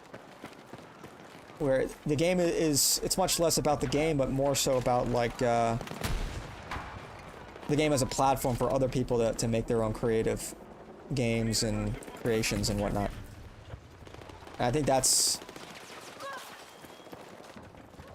You will get so much more out of your player... What the fuck?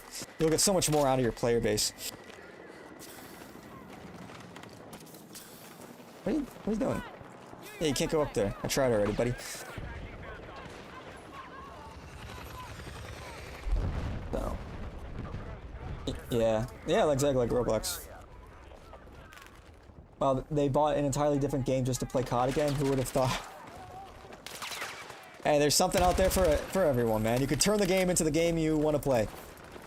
More power to them.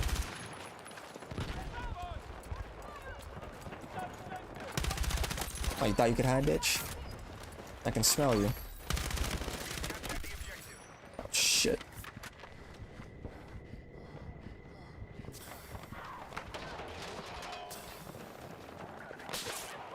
Who's sniping? Alright. It's like, I was playing Skyrim the other day. Like, I like downloaded him, This guy is awful. He must be like either 8 years old or it's his first time playing a video game. Buddy is lost. Actual clanker. Actual clanker over here. I was literally playing Skyrim the other day. I downloaded a mod list with like 3,700 mods. It's a sick experience. It's called Lauren. I highly recommend. It's like a sick, like brand new game. That game is 14 years old, and it's still one of the most played games on Steam.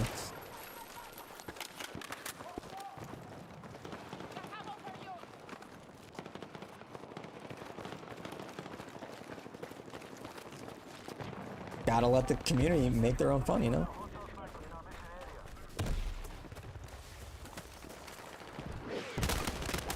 Oh, that hurt.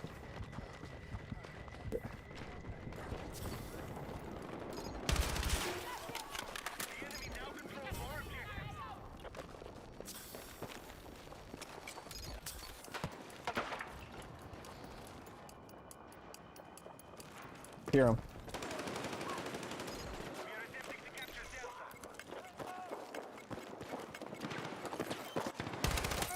You're trying to knife me, bitch. Stay with me! I'm here! I need a medic! What are you going on about? We've neutralized Delta. Yeah, I blew up to that barrel. I think it was the car. I think that's just the icon. I think the car exploded and that's what got me.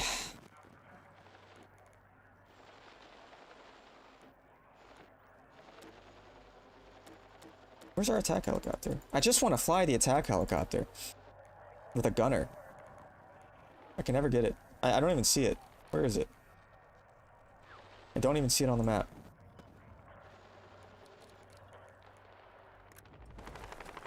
Why is Goyen banned in Kick? Must be banned by default.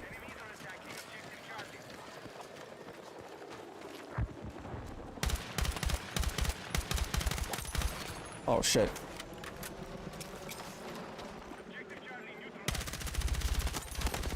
Shit.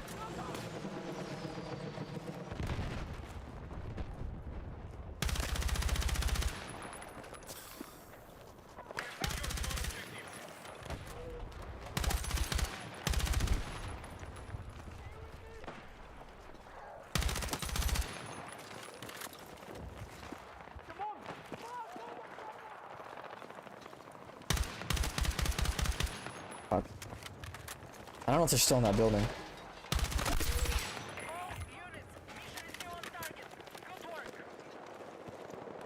Oh shit, you gotta be kidding me.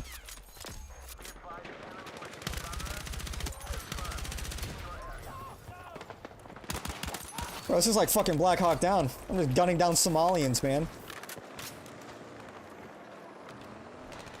They just keep coming.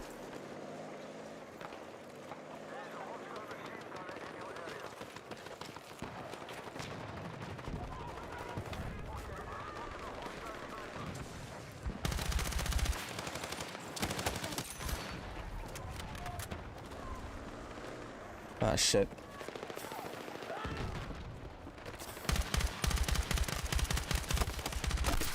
I got him? Kind of a helmet. Okay, I'm out of ammo. Need ammo! I'm fucking dry!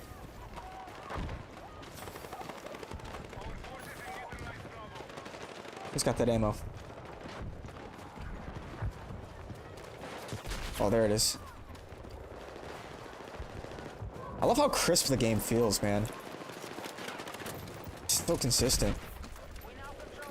They really did a good job on this game, I'm not gonna lie. They did good job optimizing.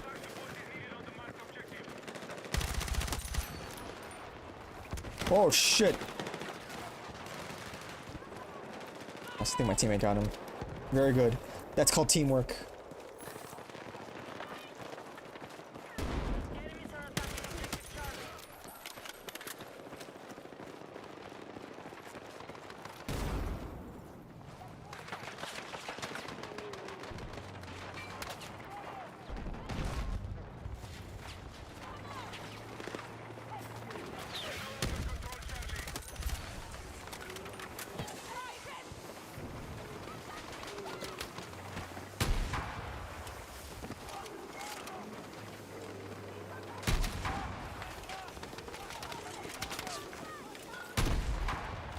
one more.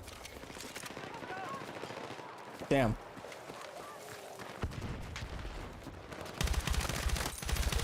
Oh, I fucking fried that guy.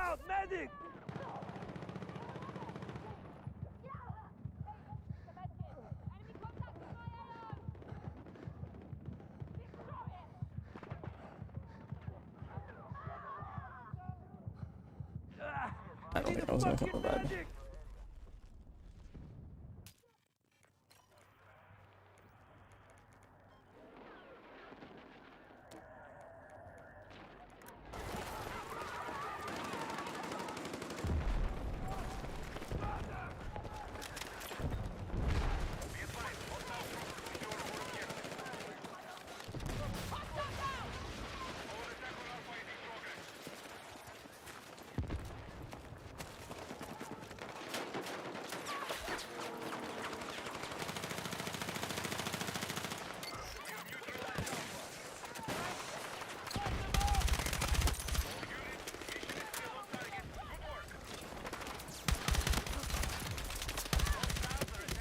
Fuck.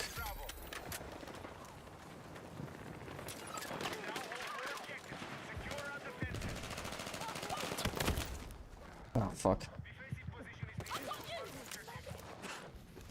Ooh. How you want?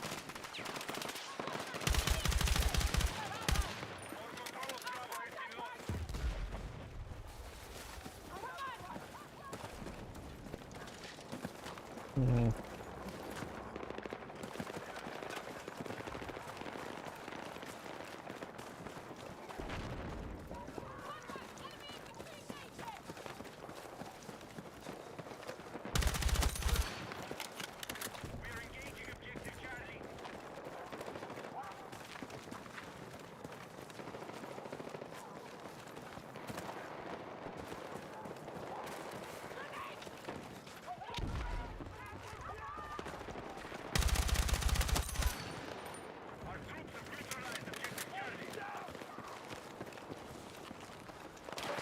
What the hell?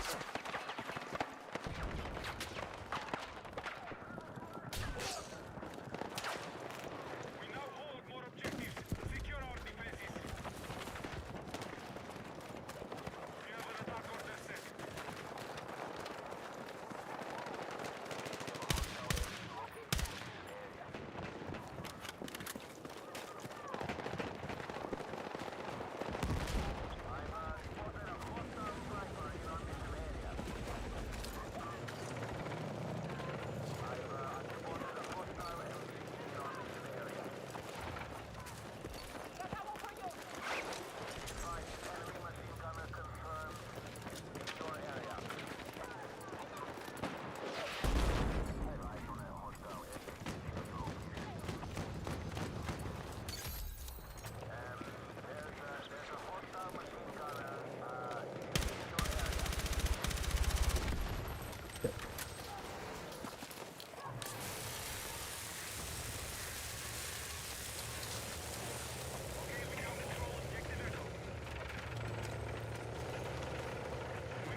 Oh shit. We have maintained our advantage.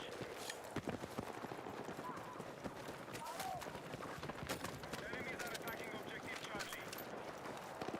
I got eyes on enemy tank! That's not good. Our troops are attacking Bravo. He's not.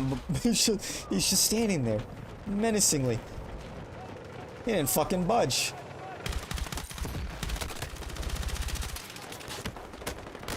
Fuck. Attacking objective Bravo. Ran out of ammo.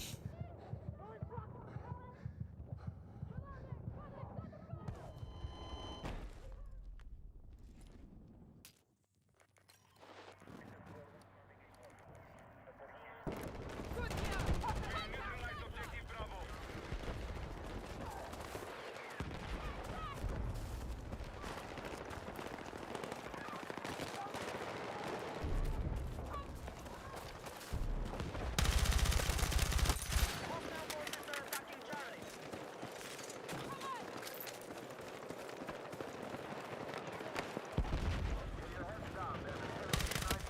Oh shit.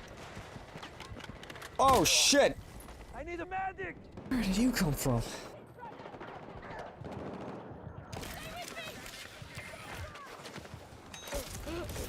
I owe you one! We need a tech support to the market objective. Secure the advantage. Keep it going.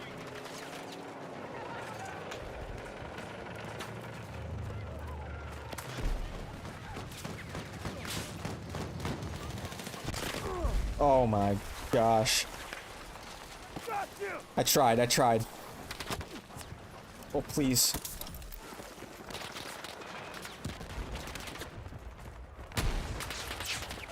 I missed? Where my fucking rocket go? What am I?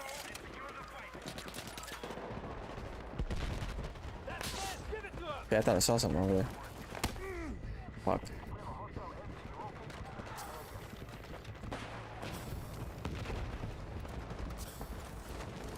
We are engaging objective Alpha.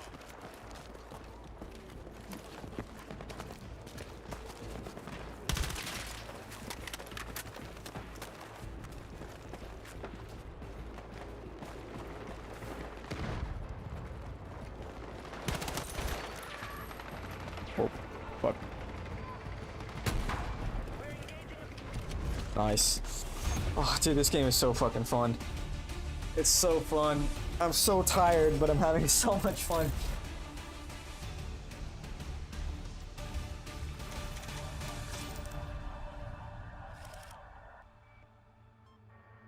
Oh.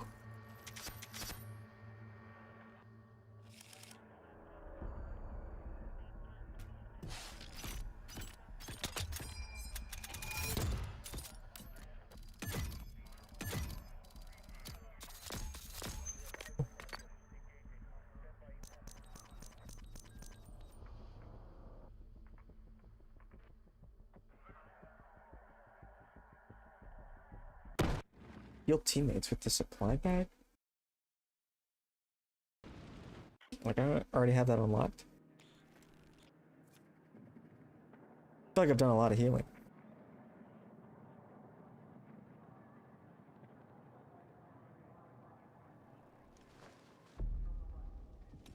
Actually, you know what? I'm curious. Let's see what people are doing on Portal. I haven't even checked out Portal yet. See what kind of creations people have concocted. I'm not gonna lie though, this UI is fucking cheeks. Okay, we don't care about that. Search experiences. What kind of experiences we have?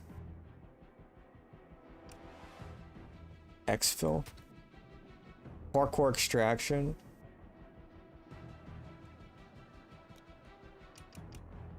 What's Ace Pursuit?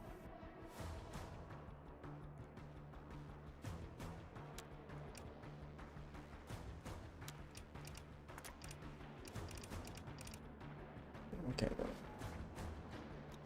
Alright, let's just browse servers, I guess. Hardcore. Hang on, let's filter out.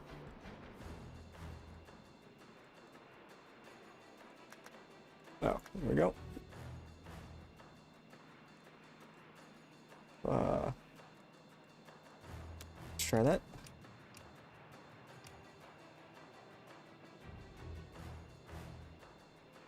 Oh, it does say we get full or partial XP. That's cool.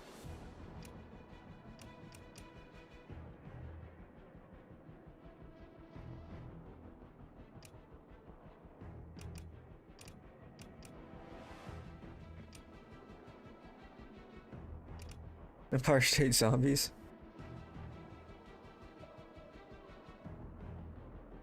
Classic Zombies experience Pack-a-Punch wall buys mystery box round based.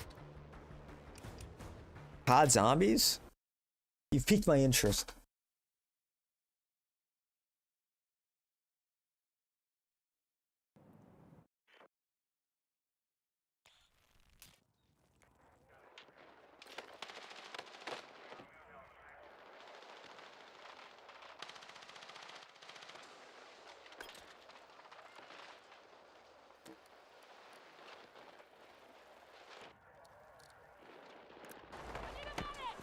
What is this? Wait, is this even, it's not just like a default mode?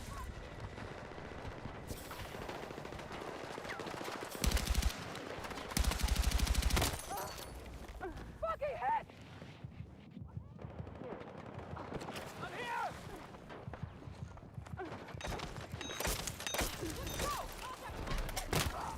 The hell? I don't know what the server is.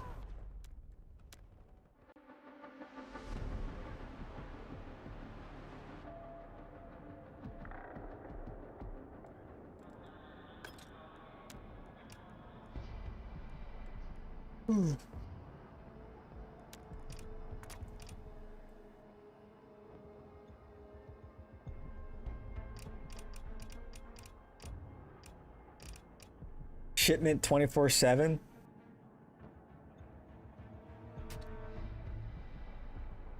Let's see. Let's see.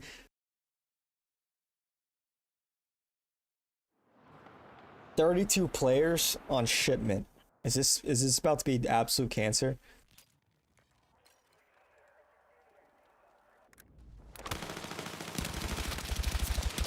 Yes, yes it is. What the fuck is going on?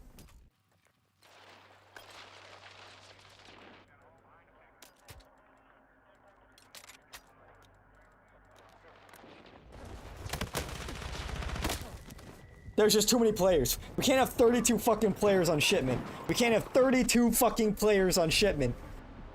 What was I thinking joining that server? What did I think would happen?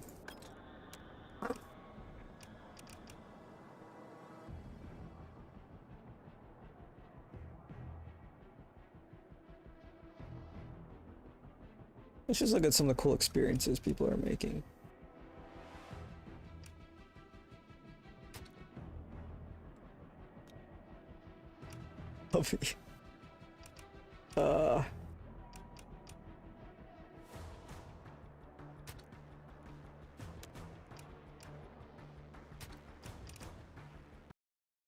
Try this.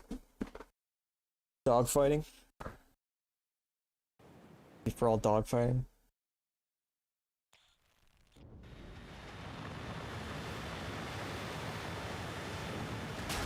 What the hell? What the fuck?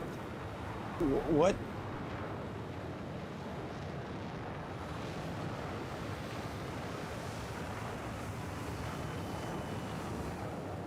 Oh shit.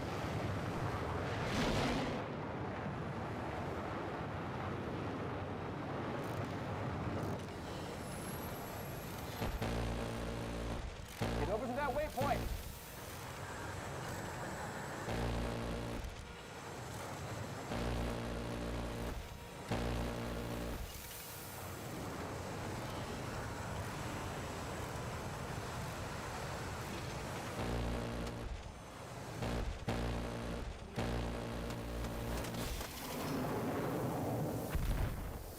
Gotcha, bitch. I don't know what the sweet spot is for like turning oh shit, for velocity for turning though. How do I hang on.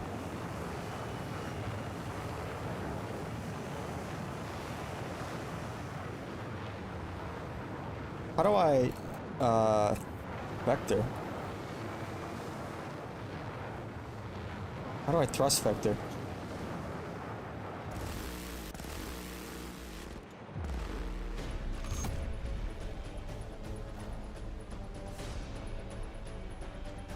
Wait, hang on.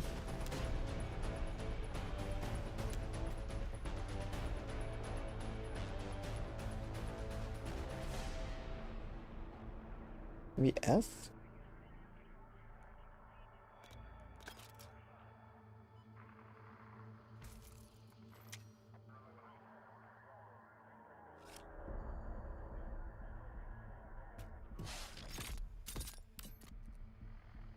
I think this is one of the modes from DICE.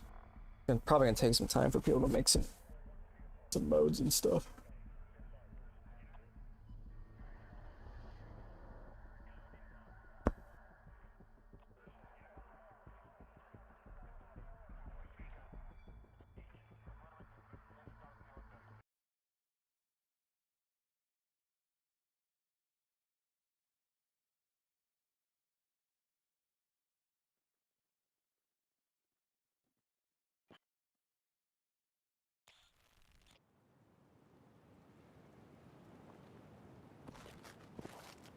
That's cool.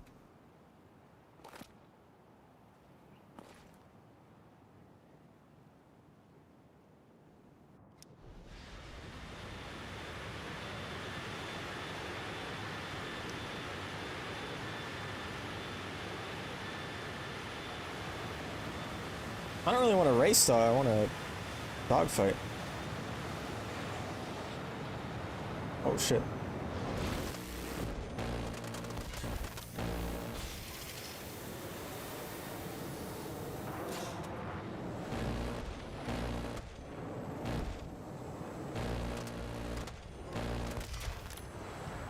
Whoa!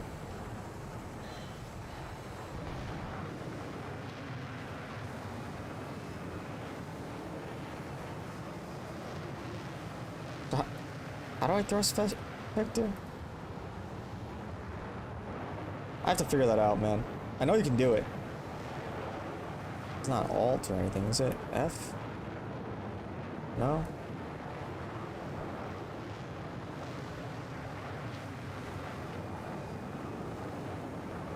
No afterburner?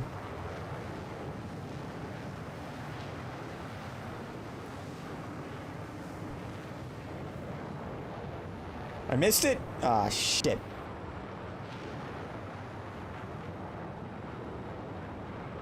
Oh, do I have the turning? Oh, shit. This is tight.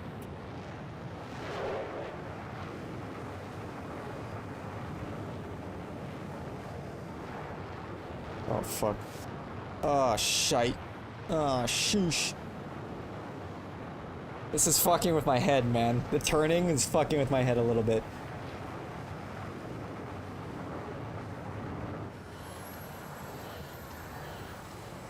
Talk to me, Goose. Man, it feels so slow without afterburner.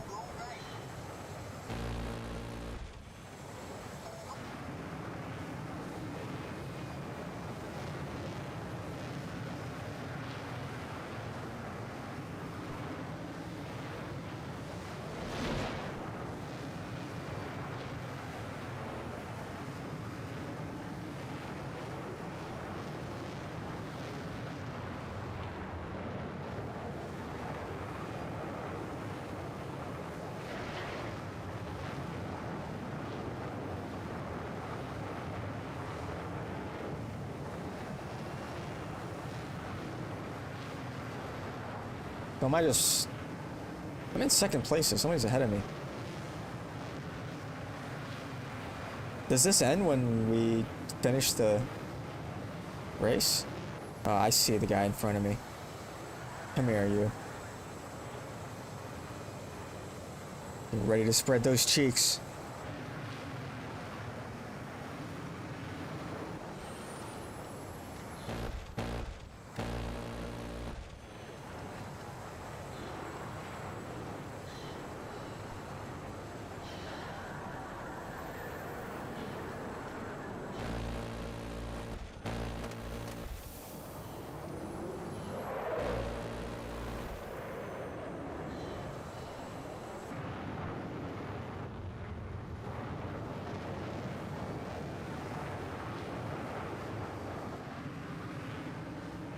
Where'd he go?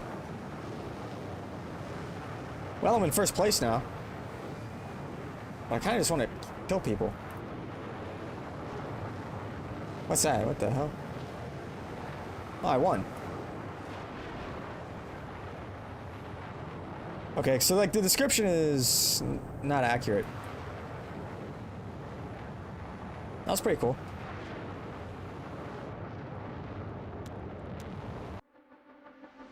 That's pretty neat.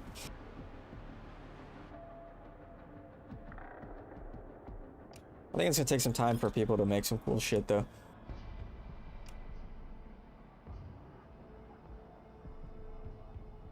Lead aerial, okay. Bomb squad.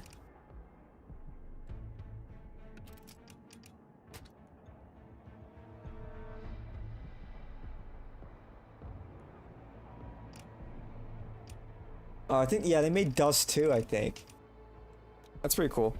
These are all like the game modes that DICE made, I think. So it's gonna take time for people to make their own.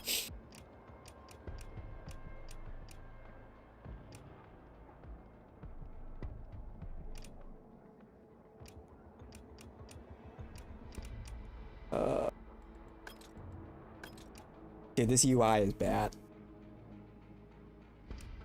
Too many like ex-Hulu devs making UI for video games.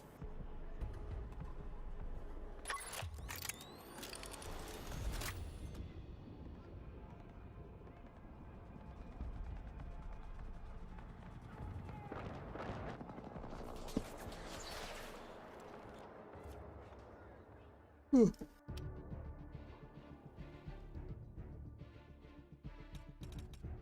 I have like any more boosts? Oh, I do actually. Oh, I've got a number of them.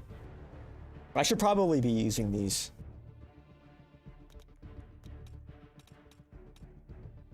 Maybe I'll save them for when I'm playing in a squad. I think you get more.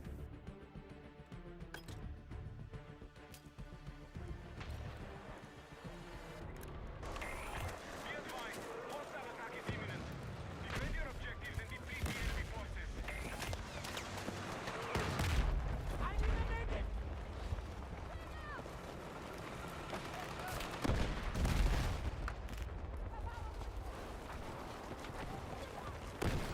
Shit.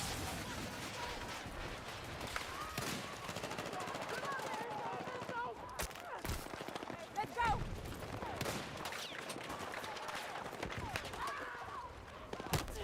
Ow.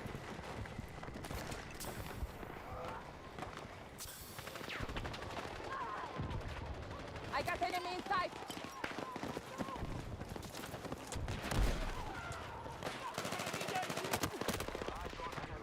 Let's go!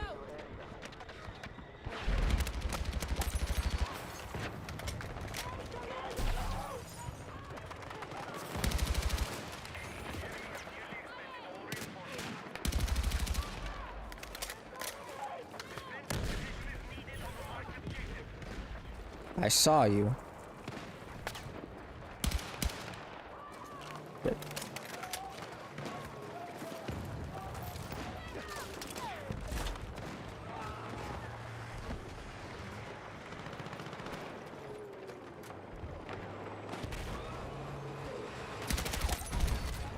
Oh, that's not good.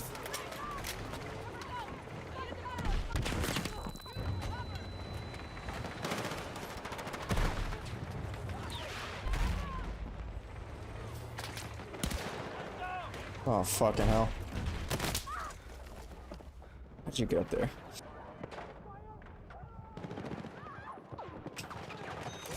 Oh, shit.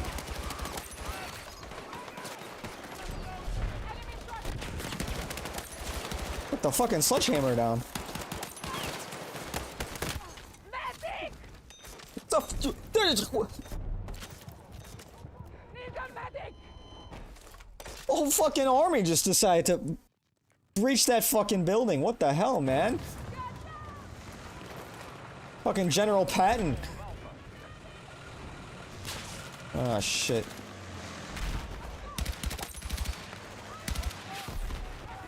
I got you, buddy. I'll help clear this building with me. Oh.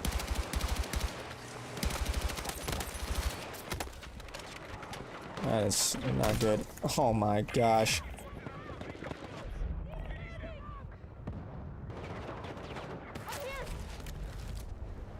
Nice. You're a lifesaver! Can't see anything. Oh.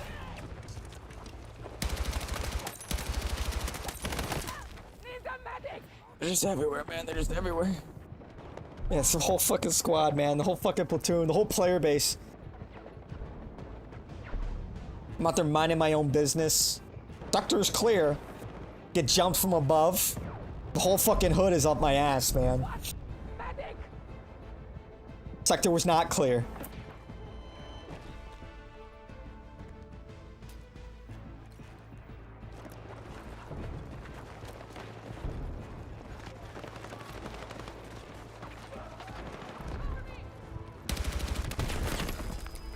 He just fucking shot a grenade at my forehead. That's, well, you know, that'll do it. That'll kill you. It did what it was advertised to do.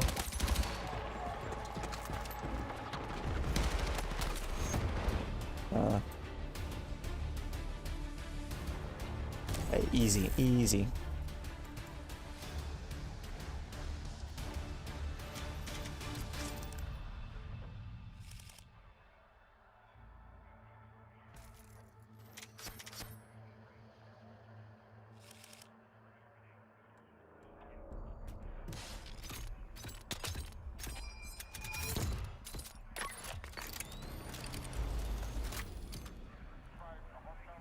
Yeah, progression is pretty slow. I think you really are dependent on those double XP tokens. They could probably speed up the progression a bit.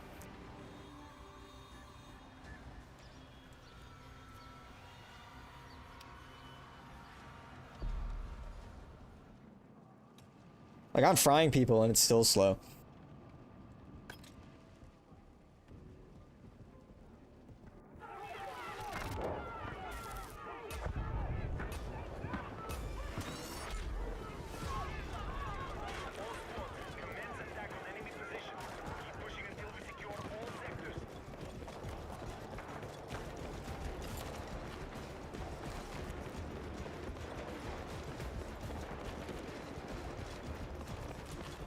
Damn, I wish I had a suppressor.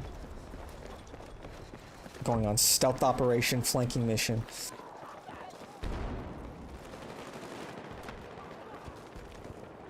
Oh.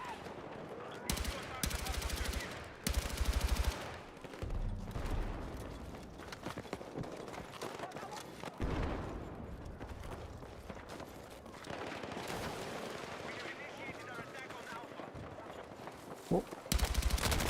What the fuck? Oh, he hit 3 headshots, that's why.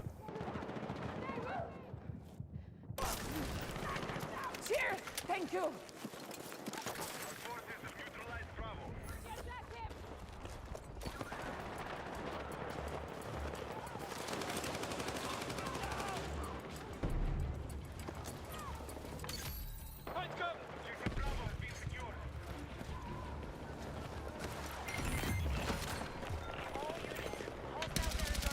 Damn, we just blitzkrieg straight through that, man. That was crazy.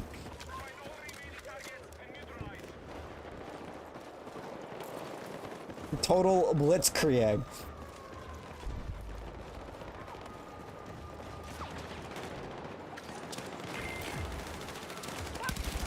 Everybody's just fucking shooting at each other. Relax, we're all on the same team, lads. Oh shit.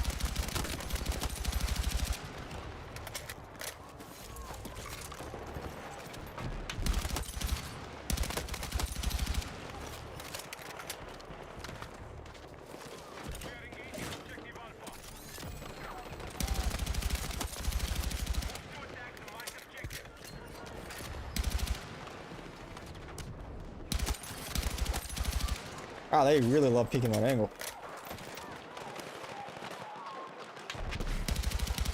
I'm laying down suppressing fire for my team. This is an LMG technically. Oh.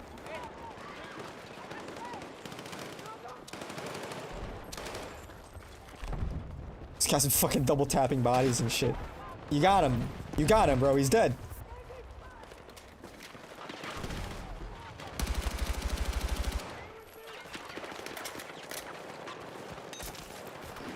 Let's go!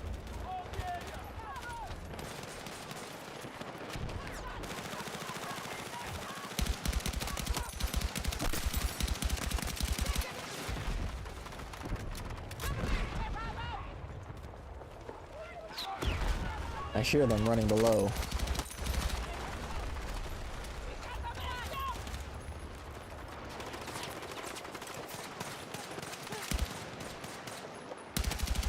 I thought that piece of paper was a person.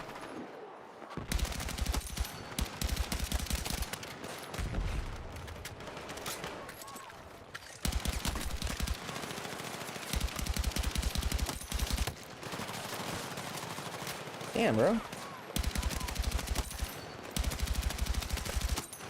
Yeah, LMGs are really good.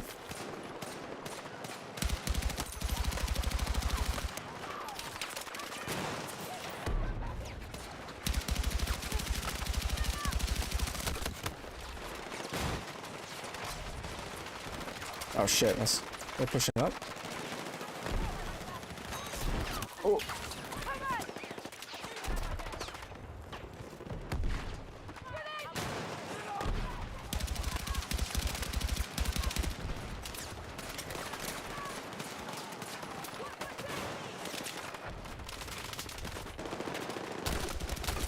Oh man. Oh fuck.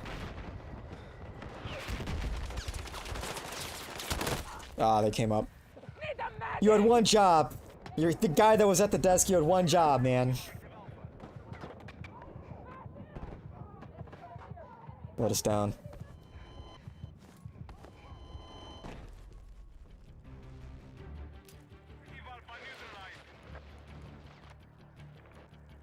I don't know if I want to spawn on this. Kind of cooked. Oh, oh shit. Oh shit. Fuck. No, we got it. Look at this guy missing all his shots. Come on, kill him. Kill him, bro. Yeah, pull out the pistol, because the sniper... Yeah. Yep. Yep. That's what happens when you miss all your shots. Hey. Go. Medic time.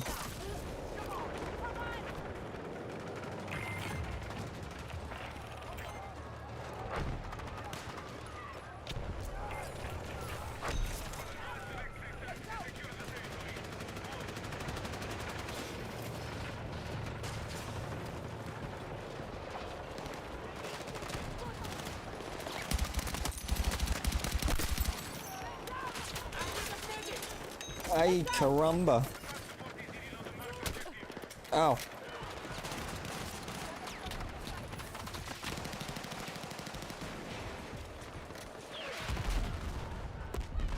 Oh, crap. I hear a drone. Is that our drone?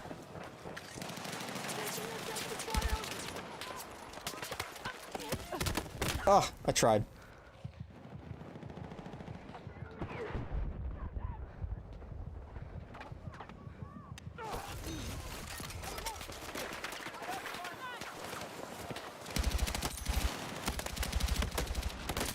Fuck. Thank you. Thank you. I'm bleeding.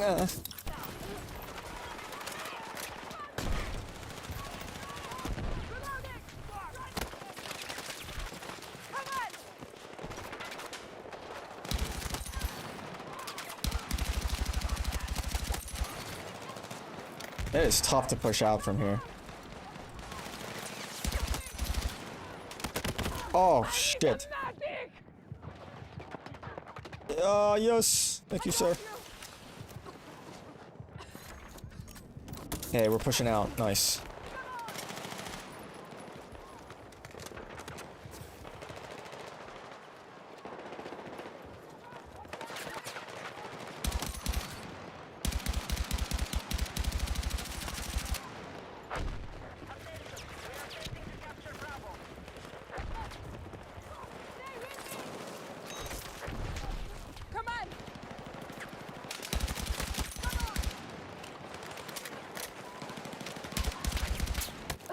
Fuck.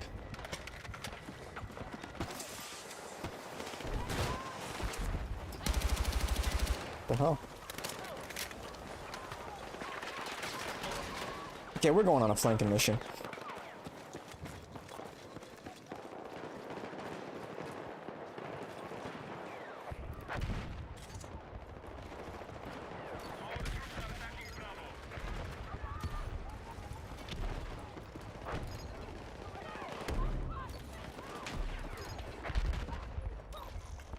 Oh shit.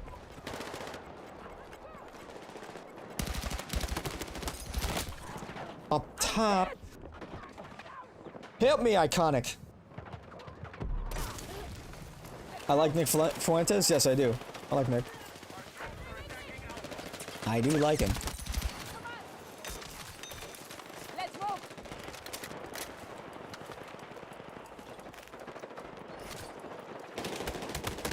Oh, fuck.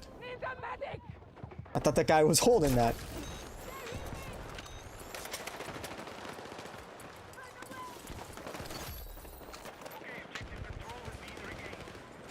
Alright. Nice.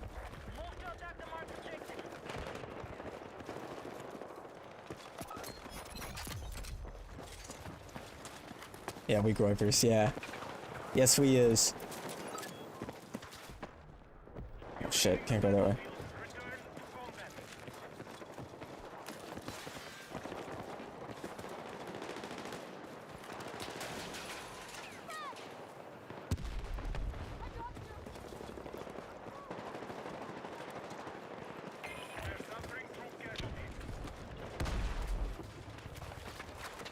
Oh.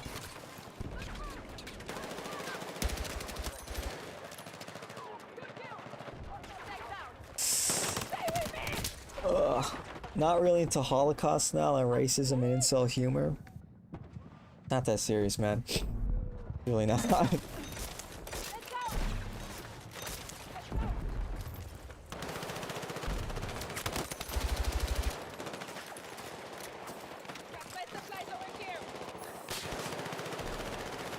Fuck.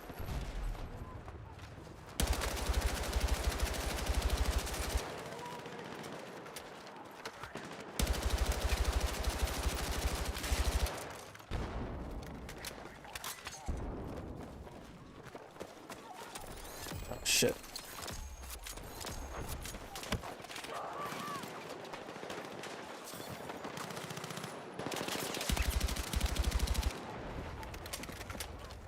They said pod tonight was just boring as shit, unwatchable. Nick isn't a Nazi, that's cool. Huh? I thought it was interesting, honestly. I mean, like, you know, it wasn't maybe the best conversation. I mean, a lot of it was... I feel like Dave Smith trying to, like, differentiate or make clear, like, where his viewpoints differ from, like, you know, what he thinks a lot of the dissident right believes. But I thought it was a strategic conversation. It was good. It was productive. And I think it's ultimately very good to have more conversations like that.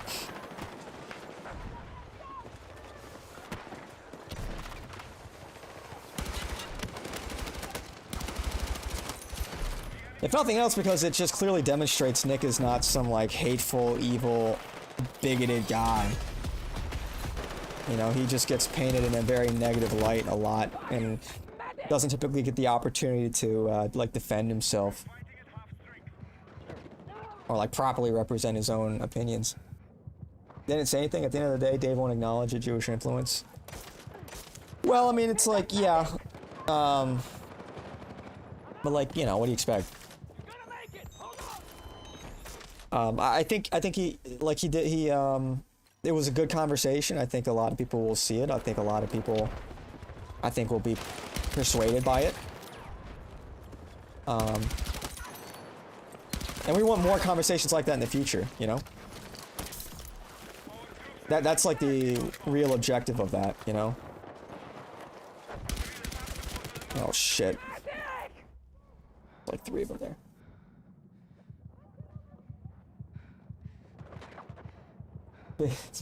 Yeah. Look, I mean, he's a libertarian. Yeah, not big government. Guy named Smelly Balls talking about goipers, white boys saying the N-word. Lamel, y'all get no bitches. And think talking like this is gonna work. No wonder y'all shoot up schools if y'all think that's cool. You're not gonna trigger me, man. You're not gonna trigger us. White people shoot up schools. Black people shoot up neighborhoods and schools way more than white people, man. Not even close. Not even close.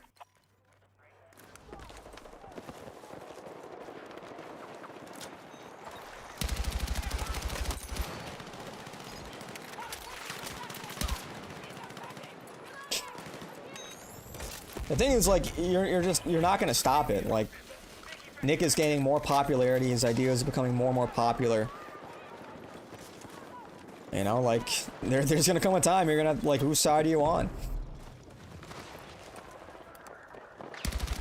You know, it's shit like that. It's like, if you're not willing to have, like, a civil conversation, it's like...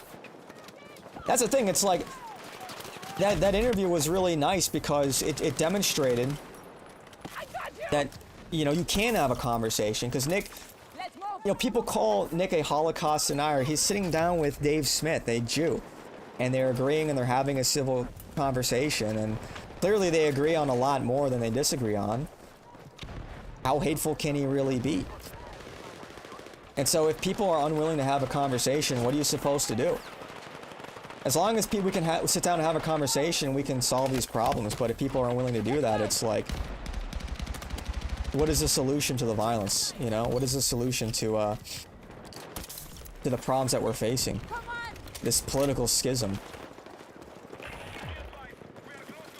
So rather than just like calling Nick and all the Groypers a bunch of like incels or whatever, and it's like maybe you should hear what they have to say. Maybe you should hear what Nick has to say. Because if you're just unwilling to listen, it's like, well then, like, we're just not, like, we're really not gonna give a shit what you have to say. It's like, do you want to be a part of the conversation or not? So. Oh, Credo. Nice. We don't need combos, we need power.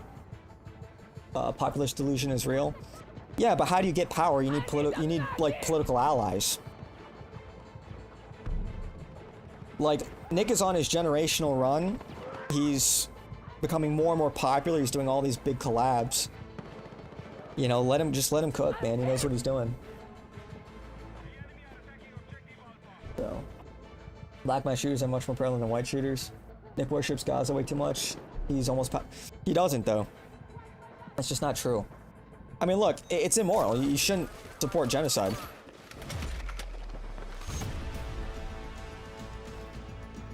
Like, ultimately, it is a Christian movement.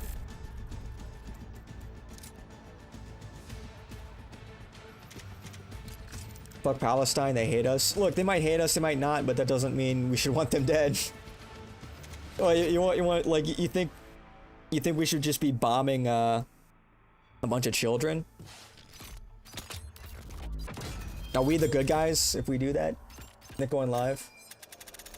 I'm glad because this Red Scare interview was painful. Yeah, I'm probably not gonna bother with that one, to be honest. No, it's not that I'm unsure. My point is that it doesn't really matter. It doesn't matter. Like, does that justify killing innocent civilians? You don't want to be the good guys. You want to win. How are you gonna win with that kind of rhetoric, man? It doesn't. No, you're not listening to what I'm saying. In the context of killing civilians, it doesn't matter if these civilians hate us or not. Besides, why does it matter ultimately? Like, if Palestinians hate us, does that mean we should bomb them? I don't want them here. I don't want them in my country. Does that mean we should bomb Palestinians? They hate us because we support Israel and all the atrocities they're committing. True. We used to have a good relationship with the Middle East. You know, we used to have a good relationship with the Ottoman Empire.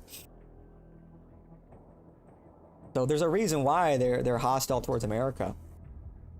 You think populism is how we win power? No, I never said that. Like, you're just assuming my position.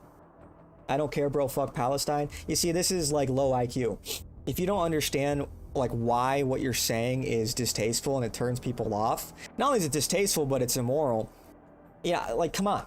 Be smarter than that. Literally don't care if they are bombed or not. Or Israel if bombed. Okay, like, that's just stupid though. Like, how are you any better? How are you any better than like the Israelis at that point? It's not about what turns people off. You're in populist delusion. I'm not. I am not a populist, bro. I'm hoping the Catholic Church is still standing in Gaza once the Israelis leave. Yeah, me too. I mean, after they keep taking pot shots at it. I'm not trying to be better. I'm trying to win. Well, I'm telling you now, you're not going to win with that rhetoric. You are going to turn normal people off who have a conscience. You keep saying, what will people think? Do you understand Politics 101? How do you win? You tell me, what's your strategy for winning? Go ahead, tell me, what is your strategy for winning? How do we win? What does winning even look like? Give me a very succinct answer. Because if you think that just saying, let's bomb a bunch of civilians or not give a shit if innocent people are dying, you're not going to win. I'm going to tell you that right now, you're not going to win. And if you think the solution is some kind of like Fed posting violent solution, I hate to break it to you, but that's also, you're unlikely to garner any kind of support for that. It's just delusional. So not only is it like immoral, but it's just not a good strategy. It's not in our interests for things to get violent or extreme, because we're talking about our country here. You're just off topic. It's not about what's popular. You're delusional. Dude, are you listening to yourself? How am I off topic? It's like... Bro. Okay, how do you win an election with that kind of rhetoric? How do you sway public opinion? It actually does matter. You need to win hearts and minds.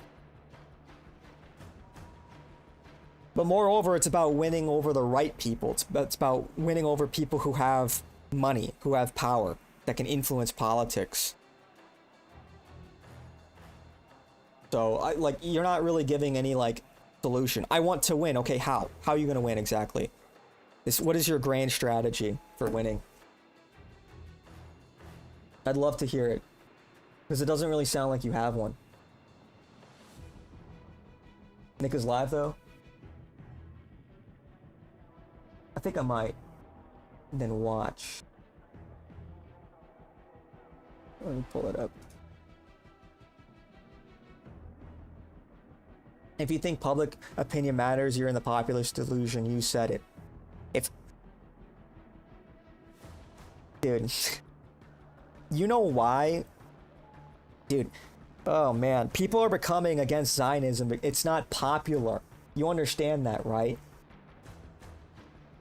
It actually does matter what's popular and what isn't. Optics are so important. If you don't understand that, you're never gonna win. If you don't understand Optics 101, you're never gonna win. I don't know, are you an idiot? Do you not understand this basic politics? That means you're into populism. You said you weren't. Dude. No, that's not...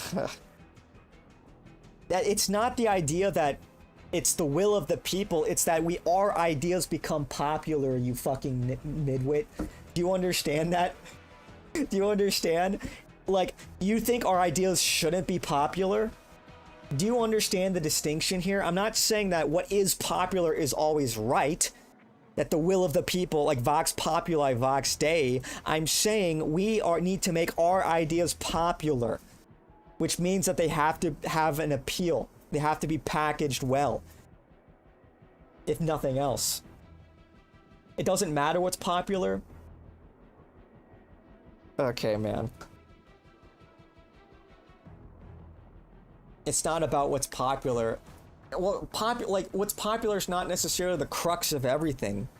But don't you think it would be better for us if our ideas were more popular? Don't you think it would be better if, I don't know, hypothetically there were 200 million Americans that all agreed with us? Don't you think you would have an easier time versus if only 500,000 Americans? It's not about what's popular. You fucking idiot, okay? It's about making our ideas popular. The fact that it's popular doesn't make it right. It's that we want our ideas to become popular so we can get more support for them. You keep saying the same thing. You keep saying it's not about being popular. How do you win an election then? You don't win by being popular. It helps. It definitely helps to be popular, man. Trump was fucking popular, you dumbass. You are low IQ. You are not smart if you don't understand this. Is popular the end-all be-all? No, you can seize power other ways. Yeah, the Israeli lobby isn't popular right now, but they've got a lot of money and power. But you have to see the vector. How do you obtain power? How do you win? Popular sentiment is a force multiplier. It is one way that we can win. Dude, this is just low IQ rhetoric. Did Joe Biden win the election by being popular? Well, he certainly still had tens of millions of Americans vote for him, so kind of yeah. Kind of yeah. He was certainly popular enough. Like, you just don't know how things work. You're just saying rhetoric that you don't understand. Clearly. Like, how fucking stupid can you be to think that it doesn't matter if you're popular or not? What are you talking about? What the fuck are you talking about? Like, actually. Like, what are you talking about? That is, like, so painful. If you don't think it would be better if our ideas were popular, like, look at how our ideas becoming more popular, like criticism of Zionism, criticism of Israel. Look at how much more the message is getting out because people are starting to see what we're seeing. You're talking about elite theory. You're just saying shit at this point, man. You're just fucking saying shit. Like, yeah, we want the elite to believe what we believe. And then that trickles down to the public. So we want to capture the institutions so that our ideas become the status quo, so that our ideas now become popular. Do you understand? Because that's exactly how they did it. Holy shit, man. Dude. My fucking goodness.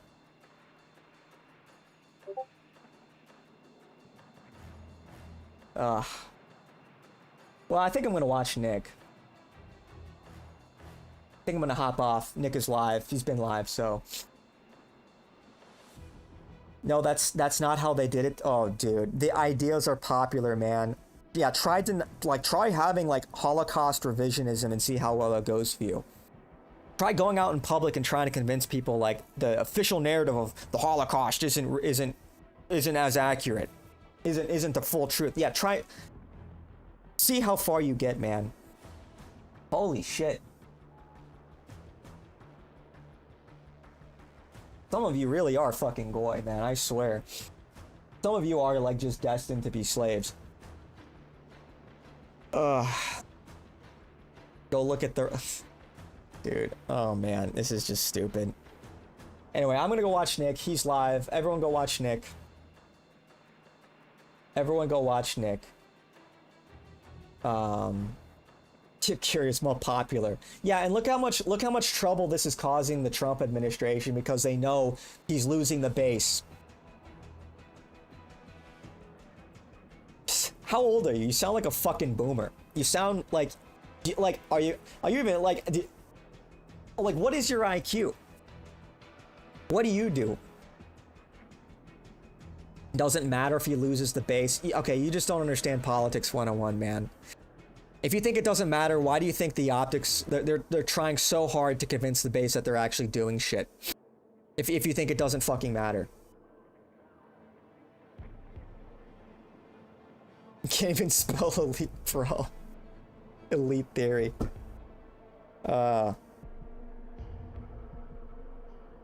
Don't know. You clearly don't know what populism. You do not know what populism is. You literally are mischaracterizing populism.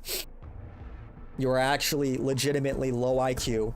You are what they talk about when they say low IQ anti-Semitism. You are more of a liability.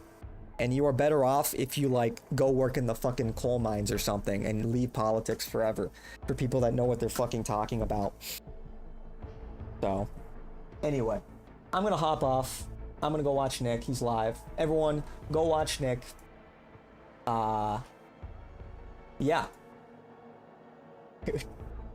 Literally a child, dude. I don't know what to tell you, man. I don't know what to tell you. You're not convincing people. You're not. Your elite theory, like what even is like? How do you convince the elites to join your side if you're not charismatic? If you're not able to convince them because you're just like unlikable because you're a spurg. You have no communication skills. You're not trying to convince anyone it doesn't matter. Then you can just roll over and die at that point. If you think it doesn't matter, then you're just rolling over and dying. You're not trying to convince anyone. Then just shut the fuck up. If you're not trying to convince anyone, if you're not in the business of public discourse, just shut up and leave politics. What are you even doing then? You're not trying to convince anyone. What an asinine thing to say. You're just confused about how power works. I know exactly how power works. You don't think that... Look, man. If convincing people wasn't a meaningful vector of change, then why is Nick banned everywhere? Why was he deplatformed? If you don't think it matters, why are they censoring? You ever think about that one, Genius? You ever think about that one? Yeah, 25-year-old gamer knows exactly how power works. I clearly do, at least better than you do, because like, you don't understand that convincing people is not worth the time. Okay, man. Good luck. Good luck. Have fun, man. This is just low IQ Wignet shit. This is why you guys have no fucking motion. And this is why Nick is blowing the lid off of all of this, and he's on his generational run.